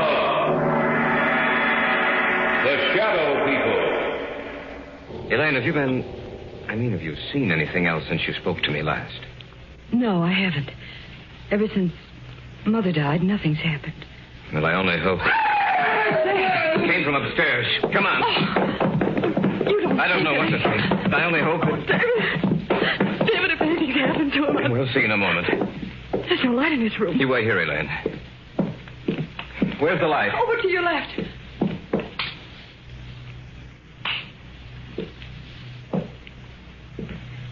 David. What's wrong? Why didn't you leave the light on? Your father's dead, Elaine.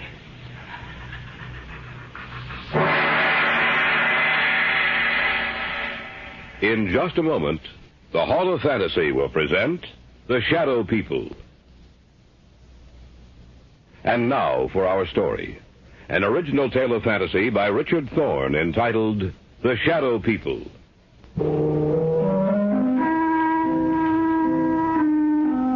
Somewhere along the line of your life, you've met them. You have come in contact with the Shadow People. When did we first discuss it? Oh, yes, Brian and Elaine and I. It was in my apartment. There was only one light on in the entire place. What's wrong? Elaine, what's the matter? Oh, it's silly, I know, but I thought I saw something in that doorway over there. Where? Over there, right over there. Where are you going, David? Over to that archway, just to let you know that nothing's here. Huh. You see, Elaine, nothing's wrong, nothing at all. Are you satisfied that there's no one else here but us? Yes, I'm sorry. I just thought that leave the overhead lights on. I'm sorry, I thought that... Put them back on, David, please. All right, Elaine.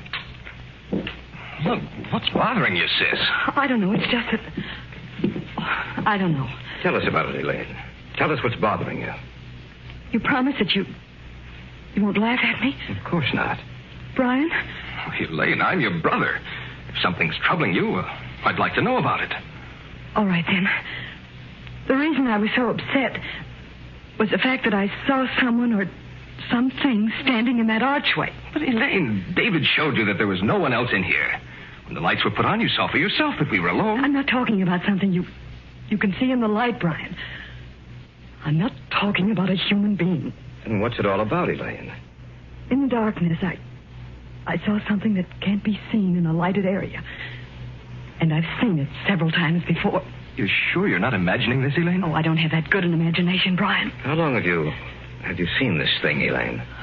Well, it started about 6 weeks ago. You were in Detroit on business, Brian. Mom and Dad were on vacation. I was in the house by myself, in the library. There was only one light on. I sat in the chair beneath it, reading. Several times I thought that something was watching me. I felt there was someone in the room with me, standing right in back of me. Every so often I'd glance back over my shoulder, but there seemed to be nothing there. And then I thought I heard someone whispering. I wasn't sure, but when I heard it again, I got up and I looked all over the house. Oh, I'm not easily frightened, you know that, but out in the hallway, it was almost entirely black. Luckily, I was near a light switch. I looked back over my shoulder, and I saw this huge, hulking shape for the first time.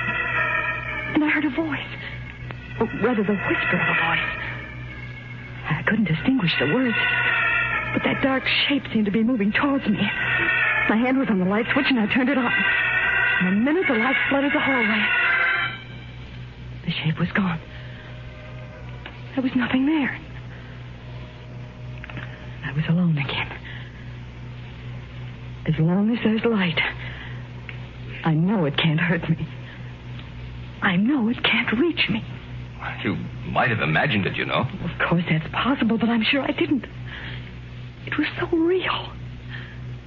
So real, that shape in the darkness. It was the very essence of evil itself.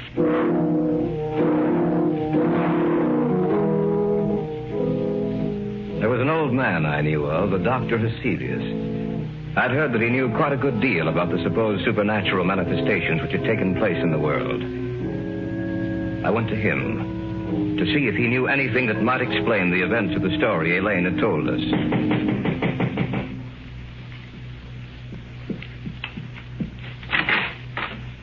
Yes, my good sir. What do you wish?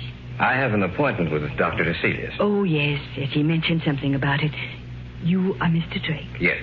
If you'll come inside. Thank you. Dr. Hesselius is in the study. Please come with me. Doctor, a visitor for you. Oh, yes. Bring him in. You may go now. Yes, Doctor. Mr. Drake? Yes.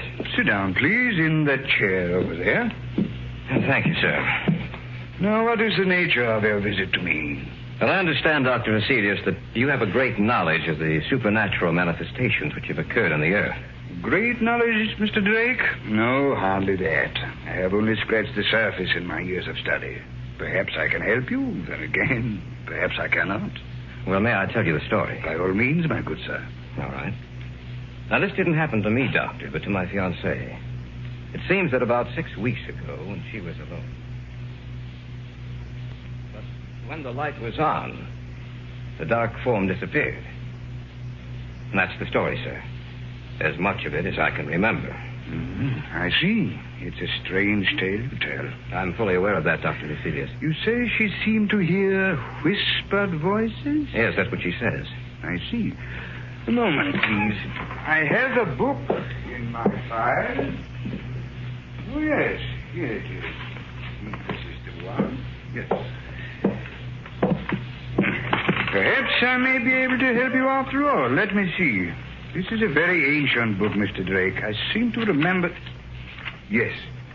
Here is an account of a happening such as you relate. And we shall live on the earth, and they shall not see us. Yes, it has been foretold by the ruler of the darkness. They who live by day, retire to sleep by night, shall never know that we walk with them, that we watch them, that we wait for our chance.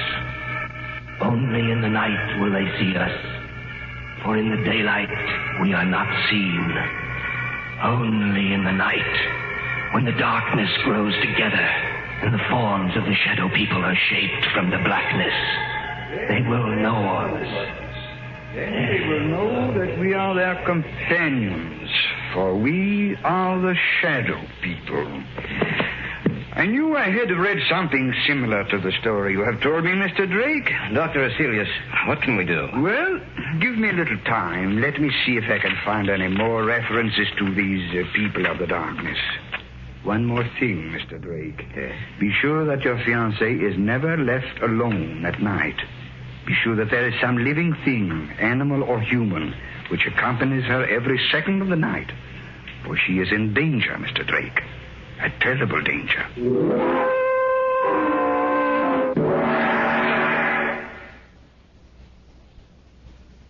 Back now to our story. An original tale of fantasy by Richard Thorne entitled The Shadow People.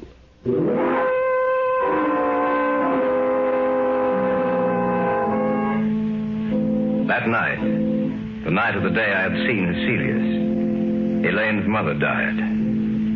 She died in her sleep. When she failed to appear for breakfast, Elaine's father went upstairs to see what was wrong. When he entered her room, he discovered that she was dead. The family doctor couldn't explain it, for Elaine's mother had been in perfect health.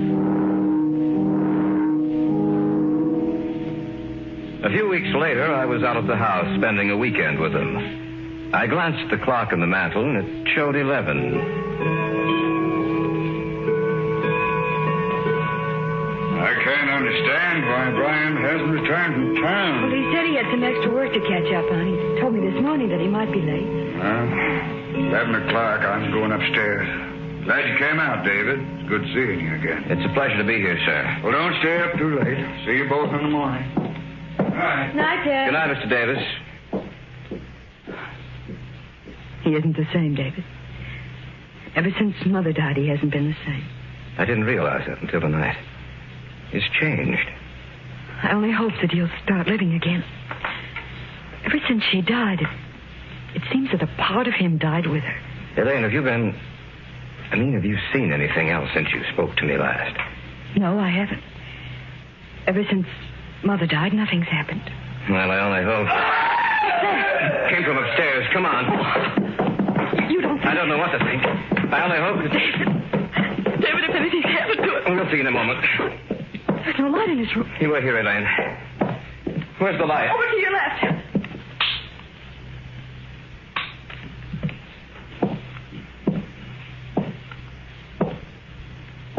David, what's wrong? Why didn't you leave the light on? Your father's dead, Elaine.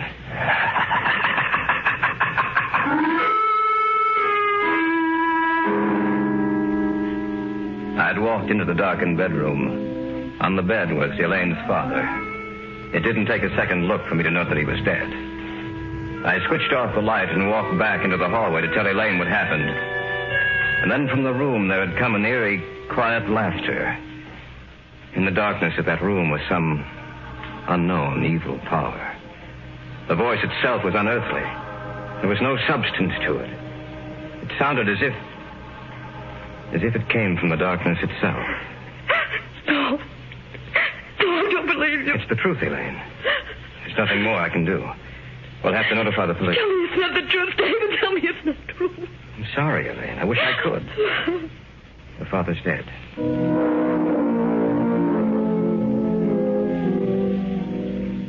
After the burial, Dr. Heselius got in touch with me. He said that he wanted to meet both Elaine and Brian, that he wanted to talk to the three of us. Accordingly, a few nights later, he came out to their house. Miss Davis, will you tell me just when you saw the first manifestation? The night Brian was in Detroit. Now, Miss Davis, you have even seen this apparition in the company of other people, is that correct? Yes. The night at David's apartment. All right. Now I'll tell you what I think. You are in deadly danger, Miss Davis.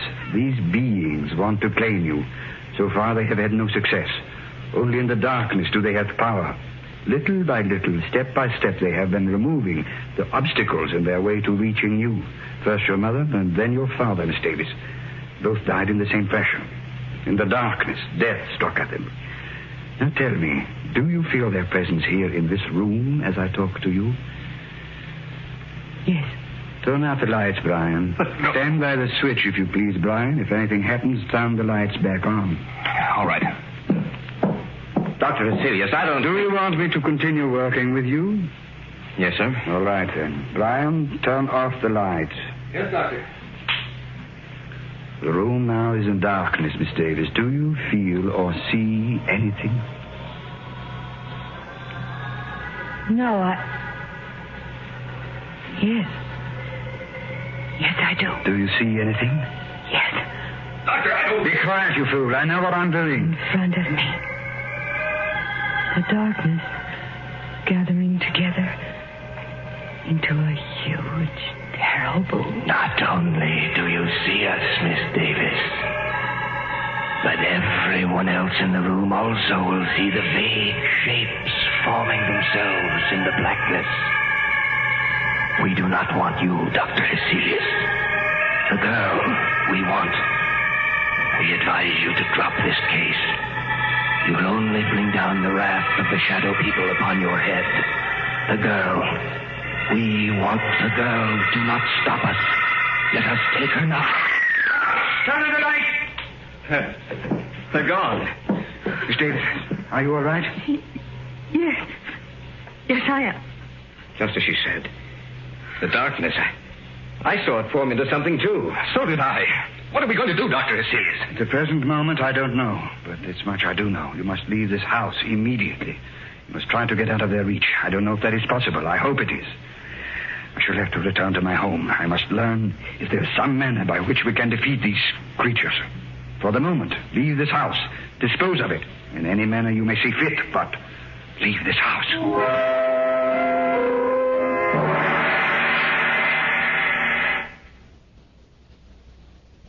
Back now to our story. An original tale of fantasy by Richard Thorne entitled The Shadow People.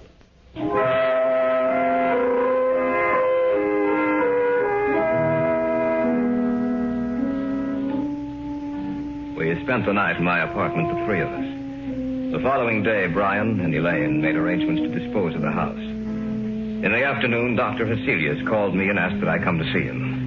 David, I'm glad you're here. Anything new, Doctor? Yes and no. You realize, of course, that this spiritual manifestation is not new, that it has gone on for centuries. No, I wasn't aware of that. It's true, David. De Maupassant wrote what was supposedly a fiction story about the manifestation, David. He called it Orla. However, according to the information here on my desk, it was taken from an actual case history. Of course, he embroidered the story, added a few touches to something he didn't realize actually existed. But have you found anything with which we can fight them? Everything depends upon an answer I received from a colleague of mine in Paris, Dr. Henri Renaud. I dispatched a telegram to him last night. Why hasn't he answered by now? There are certain things that must be done. It will take a few days, I'm afraid. We have to wait, David. There's nothing else we can do.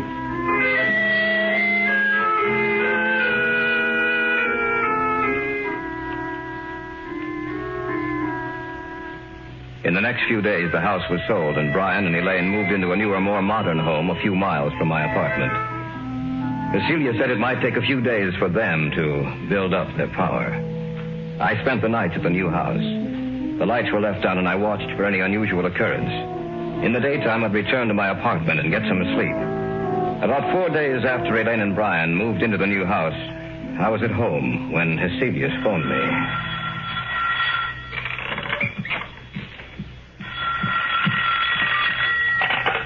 Hello? David?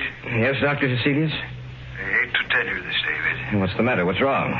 They were a step ahead of me, David. I just received word that Renaud died or was killed. At the very moment I sent the telegram to him.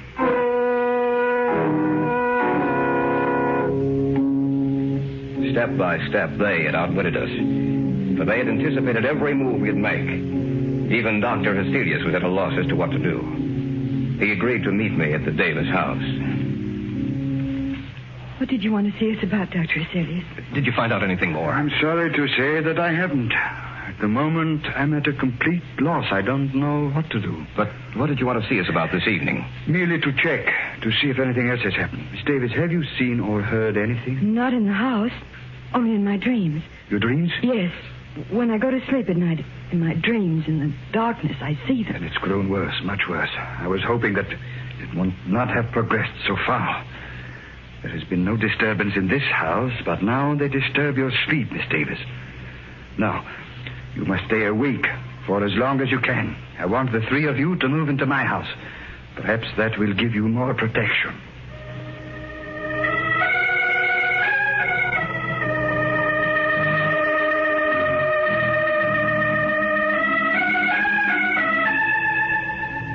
That night, we moved over to Heselius' house. Perhaps Elaine would have more protection there.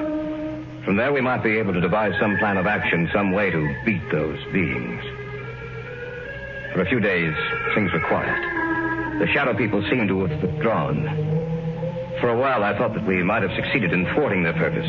Elaine no longer complained of troubled sleep. But that condition lasted for a few days only. About 10 days later, they made themselves known and felt again. That night, we were in the study, when suddenly Heselius whirled around and... Elaine, what are you looking at? Outside the house. Right where the light leaves off, I see them. She's right, Dr. Heselius. I can see them, too. What should we do, Doctor? Nothing. What do you mean, nothing? There's nothing we can do. We can't just... We can't do anything, Brian. Don't you understand that they have us at their mercy? The greatest man in my field was Henri Renaud. If he could do nothing against them, what do you think we can do? He's right, Brian. There's nothing we can do. As long as the house remains lighted, just so long will they remain outside. If the lights were to... That sounds... When my father was killed, the same sound. We heard the same sound. The lights. What's happened to the lights, all right? No. Be quiet, please. I thought of this emergency. A candle. That's right, Miss Davis. As long as this burns, this one candle will be safe. For they cannot advance into the light. They are limited by the darkness. As long as the candle burns, they will have to remain outside of this room. Around you, in every room of the house, in the darkness outside, we are around you. This time you shall not escape. This time we will blame you. Take it easy, Brian. I can't stand it. I'm getting out of here. Brian, come back. Don't, you fool. I'm going after him. Stay here. We just can't let him He go. won't have a chance. I doubt it. Miss Davis, I'm afraid that your brother is dead.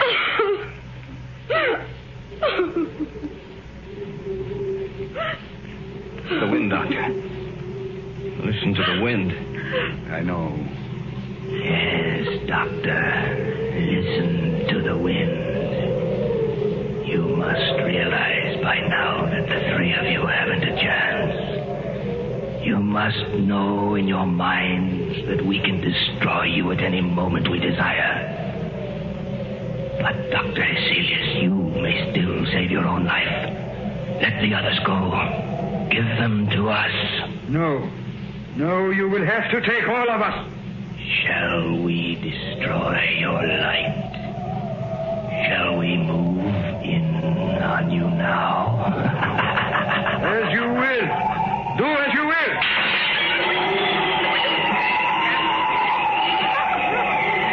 Sorry, David. The candle is out.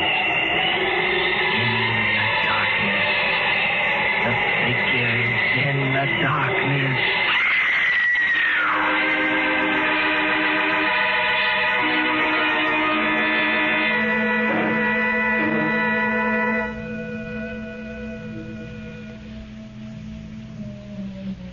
We warned you, Heselius. You and the others are dead now. And we shall live on the earth. And man in the day shall not see us. They will know that we wait for our chance, that we walk with them. Only in the night, when the darkness grows together, and the forms of the shadow people are shaped from the blackness, will they see us. Then they will know that we are their companions. Look. Next to you, there, in the shadows.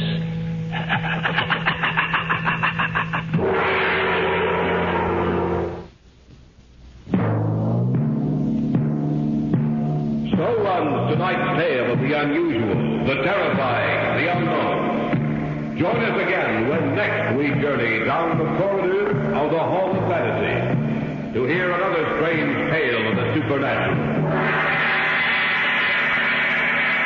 All characters and events portrayed in these programs are fictional, and any similarity to actual events or persons, living or dead, is purely coincidental.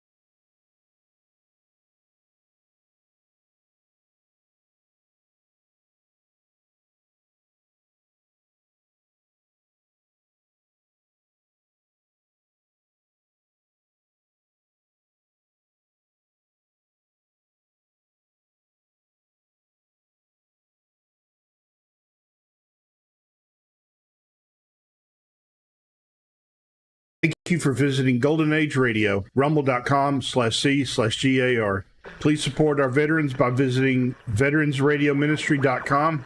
Together we can honor their great sacrifice. Thank you.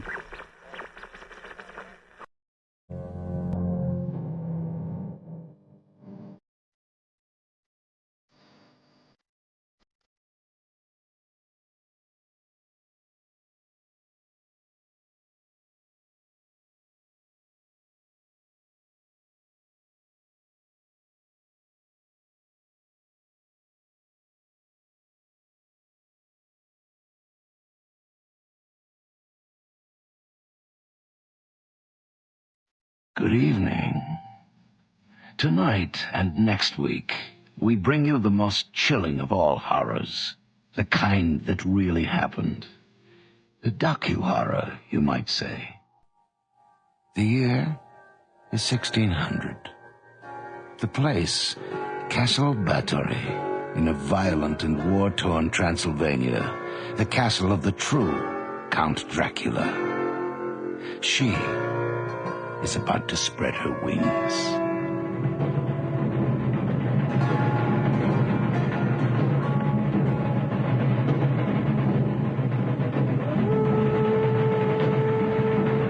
Lord Marshal, troops and armorers to the courtyard. We march at first light.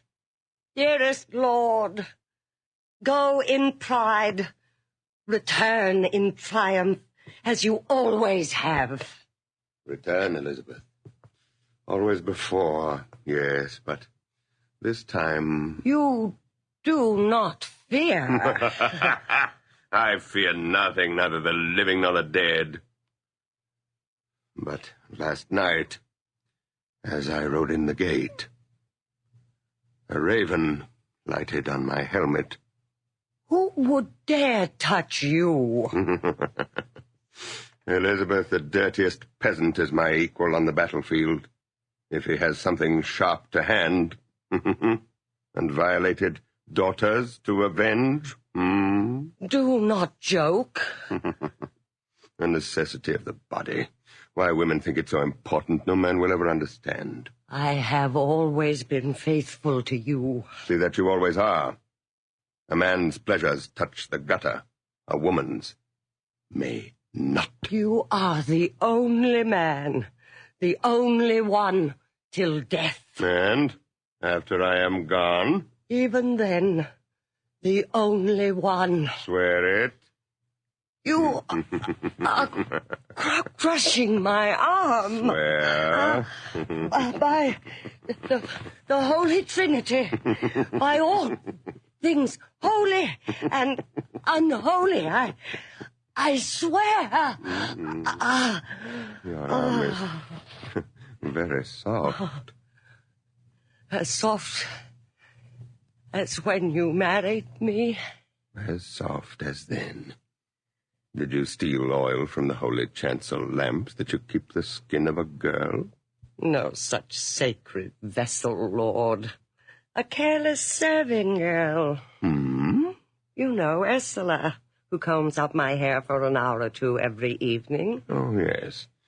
That one. She is usually attentive, not given to daydreaming, but last night she was careless. Her comb caught in my hair and hurt me.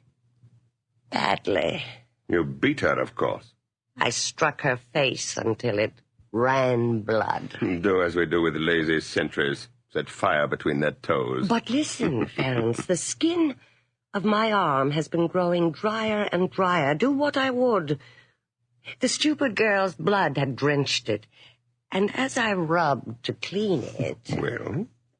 Wherever the blood had touched, the skin grew soft and silky. Let me touch it again. More gently this time. It is true. Like finest tissue of cafe. Almost dawn. A few minutes and the drums will sound. A few minutes only. Lean your head against my arm. The skin is as soft as a bride's. My darling. My Lord. Blood must have flowed on your breasts, too. They also are as smooth as swan's down. If I die, no other man. My life upon it. No other.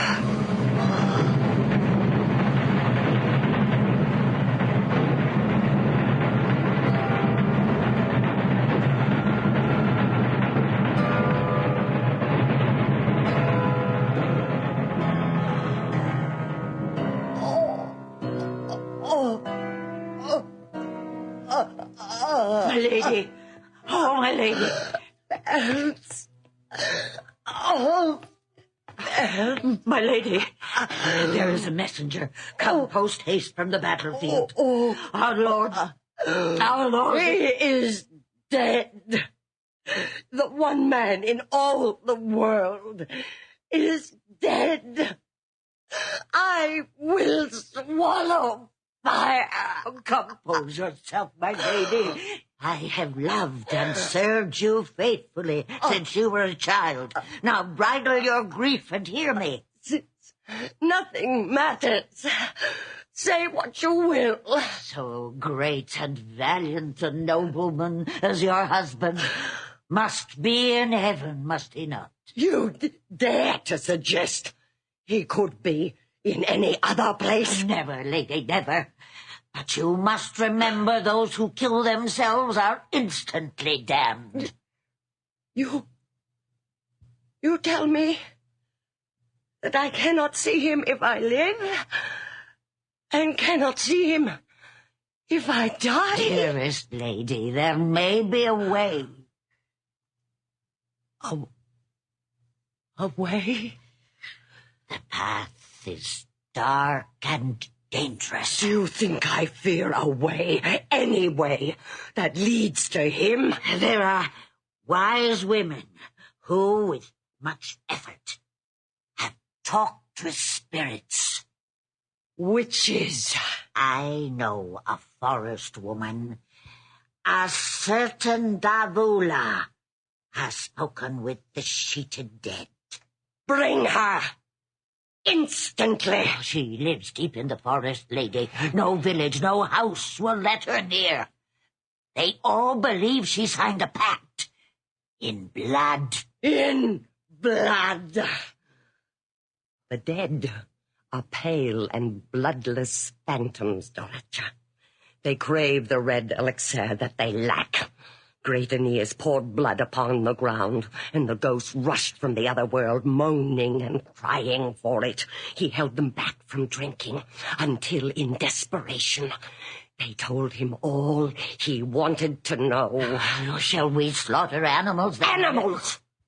Fool! Heroes would never come to blood of sheep or cattle. Nothing but human wine would bring my lord. Then who? Go bid them bring that clumsy wench Ursula to me. Bound, look you, and ready of that, a large one. Then go fetch your forest witch. Lady, we dare not. I dare. I am mistress here, yes. And since my lord's death, master too. You have never yet dared disobey me. Dare you now? No, my lady. Then go bring the girl here. And the witch. On your life. At once, my lady. And Dorothea? Yes, lady.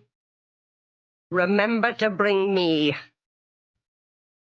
a sharp knife.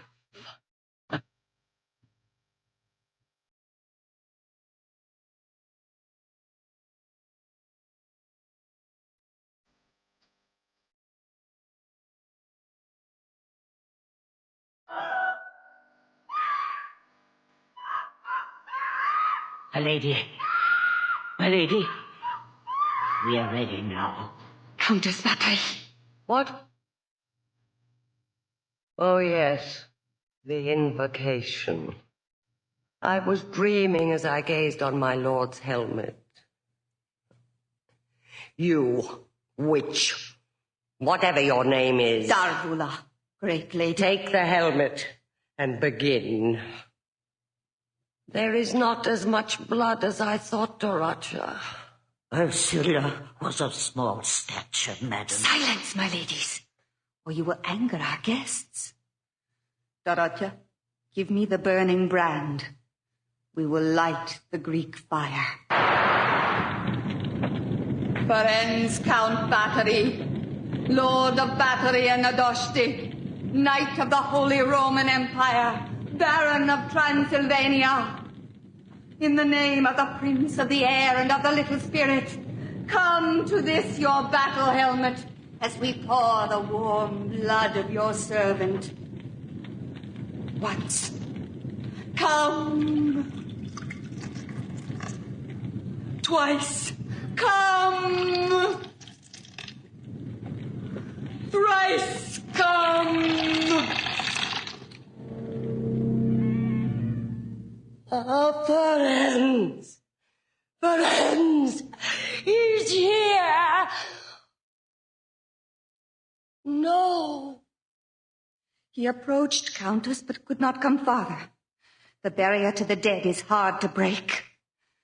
I have often had to try many times. Call him again. At once. Blood once used to call them may never be so used again, lady. We will need fresh bait. The countryside is full of young girls who would be honored to serve in Castle Battery. Would they not, Dorata? I know not, my lady. Oh, she lies, Countess, she lies. What peasant would not give everything she possessed to serve a lady of the blood royal? You see, Dorata? Our witch has the spirit for our task. There will be more girls at Castle Battery. Many more. Will there not? There will be many more, my lady. See to it. The girl's blood is cooling. Dorata, bring fire and set the cauldron on it. That, my lady, you heard it cannot be used. Not for spirits, fool. For flesh. Have you forgotten how Ursula's blood softened my skin? Prepare a bath, Dorata. Now and every time. I would be fresh as a bride when my lord comes at last to take me in his arms.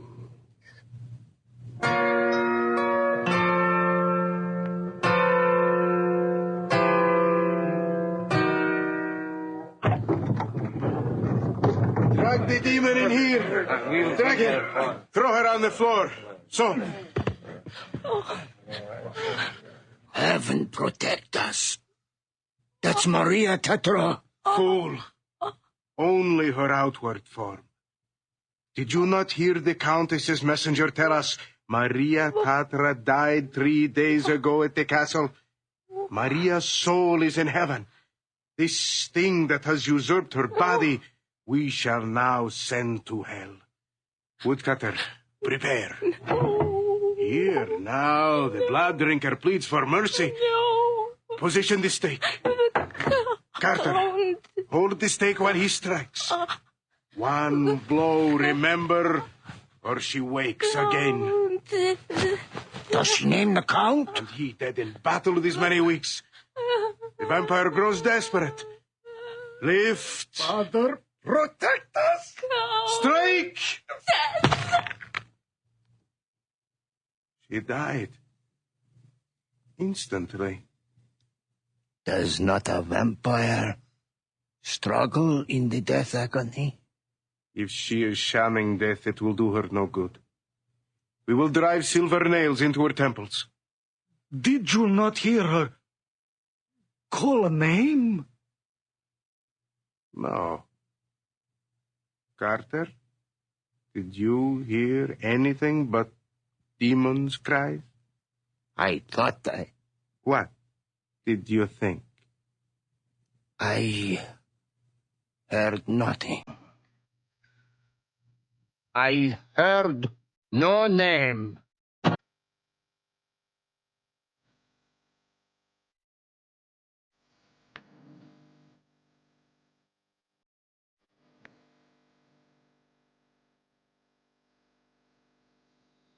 Dorata? Dorata? My lady. I have been below in the cells, Dorata. But one girl there and all the other chambers empty. Countess, forgive me. But it becomes more and more difficult to find girls both young and beautiful, as you demand. My lord demands. fetch more girls. Lady, do not ask me. Doracha, it is a long time since I have beaten you.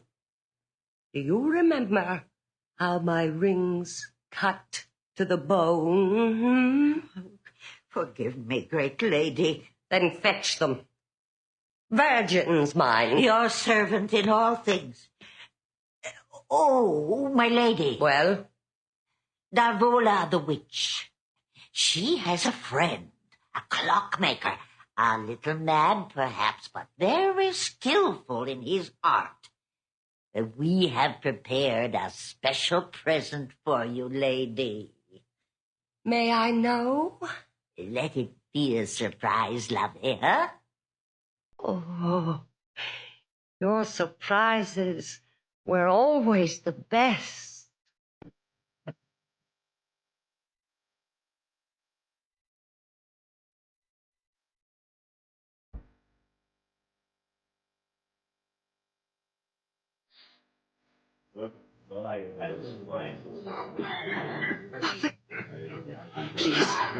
Please, let's leave. It's too late. You cannot turn and run now. You must not. Father, I am afraid. Do you think I do not tremble for both of us? To say what you are going to say against the Countess, and she one of the great nobles of the land. But we must. Why must we? Oh, daughter, the Lord will surely damn us if we do not halt this demon. I won't. I can't. God will protect his own. Father, we aren't God's own. She is. Hush, are we not in enough danger without blasphemy? In the name of the king! Clara, Utvush, stand forward. You have been summoned before me on this 21st day of August to answer to the laying of charges of the most grave, not to say scandalous nature, against her ladyship, Elizabeth, Countess of Battery. These charges include torture, vampirism, rape, and other accusations of so fiendish a nature that the ear can scarcely credit them. Do you realize the seriousness of these accusations? I am so afraid, sir. You are not here to discuss your feelings with me. Do you understand?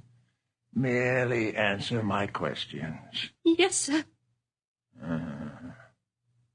What happened to you in Castle Battery? I was employed by her ladyship as a seamstress. She accused me of stealing an apple from her dinner platter, but I never did. It is the Countess who has had grave accusations thrown at her, like mud in the street, not you. Tell us about those accusations. I was taken to the dungeon of the castle and stripped of all my clothes. I was tied to a rack, and the Countess lighted a candle and held it between my legs and burned. I cannot go on, sir, please. I order you to continue. And she... She? I mean, her ladyship, the Countess, bit my neck until the blood was flowing freely. And then her ladyship, sucked at it and swallowed it. Never! My daughter speaks truth, sir. She has never lied in all these years. Silence! Do you think the law believes that peasants like you and your daughter do not lie? Who would credit such filth as she speaks? If what you say is true, girl, how did you come out of the castle alive? They took blood, so much blood from me, and left me for dead in the forest, like the other girls, for the wolves to eat. Other girls? Yes, others. They There were 3 corpses in the cart that took me by night from the castle. Look around you. There are no young peasant girls left for miles around. Where are your daughters? Silence, wicked girl! You are in the grip of the devil! Do you expect us to believe your vile blasphemies against one of the highest names in the kingdom? I hereby order you returned at once to the service of her ladyship, the Countess Bathory, that you may ask her forgiveness for your slanderous tongue. No! A transcript of this hearing shall accompany you, and I trust that repentance will bring God's mercy to your soul and her ladyship's to your body. Take her to Castle Bathory. No! Oh, God, no!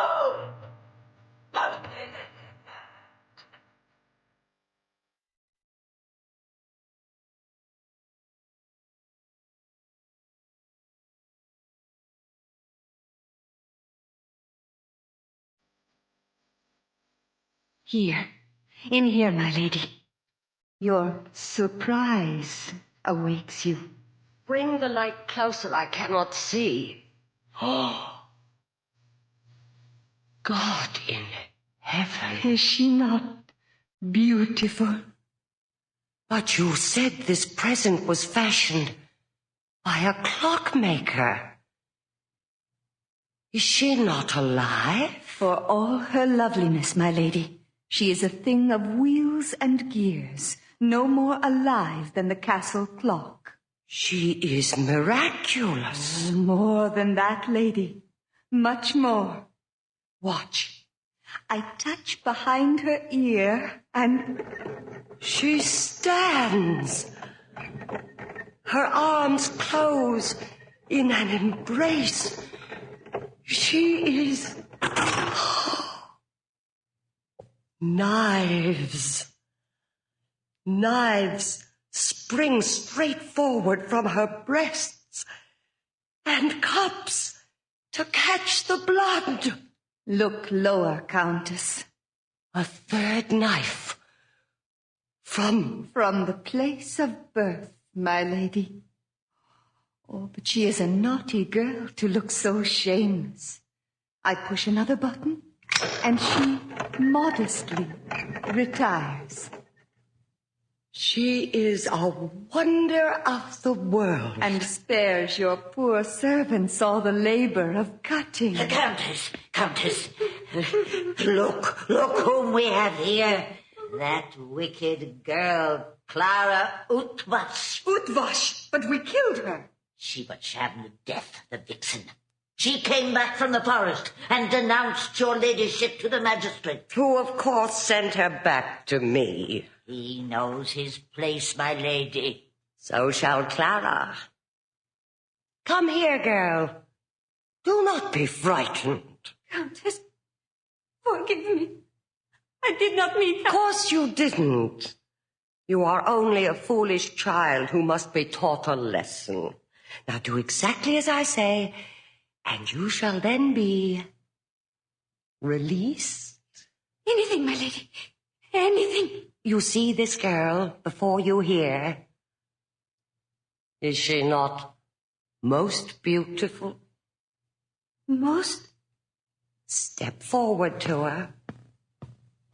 Put your arms around her, so. Now kiss her. Her lips are cold. You will feel a little colder yet. Darvula, now.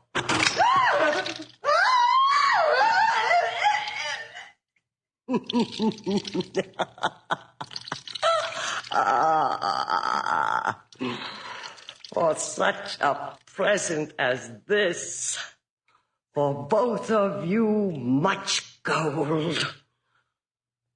See how she hangs in the statue's arms. like an exhausted lover. And yet she died a virgin. So shall they all. Do we not thus preserve them from defilement? But, lady, what would have happened if the magistrate had not been so obliging? The sword swings ever closer to us. This one has testified before the law. And the law bent to honor the nobility, God's deputies on earth, as it always will. Countess, listen. There are not so many cats as those in all the castle. Did you ever hear of a witch without her familiars, lady? I keep them for your service. They hear everything, the living and the dead. What are they hearing now that they howl so? Each time we summon the spirit of your great husband, lady, he seems nearer and nearer, but always falters at the last. I think tonight the cats hear him. Oh, I think tonight he will come all the way to us. Here, Dorocha. Here. Make ready that girl's blood. My lord comes this night. Countess, it is forbidden to look upon the dead. I implore you, my lady. Dorocha, do you remember when I was a little girl, how I frightened you with a children's rhyme?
Jessica?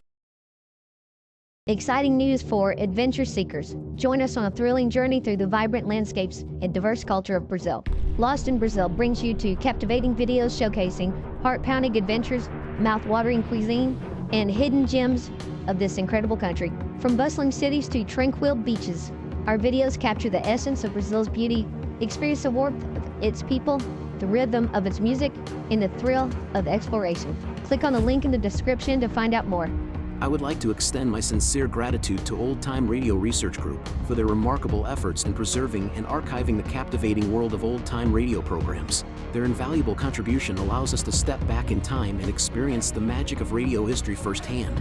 Their link is in the description below.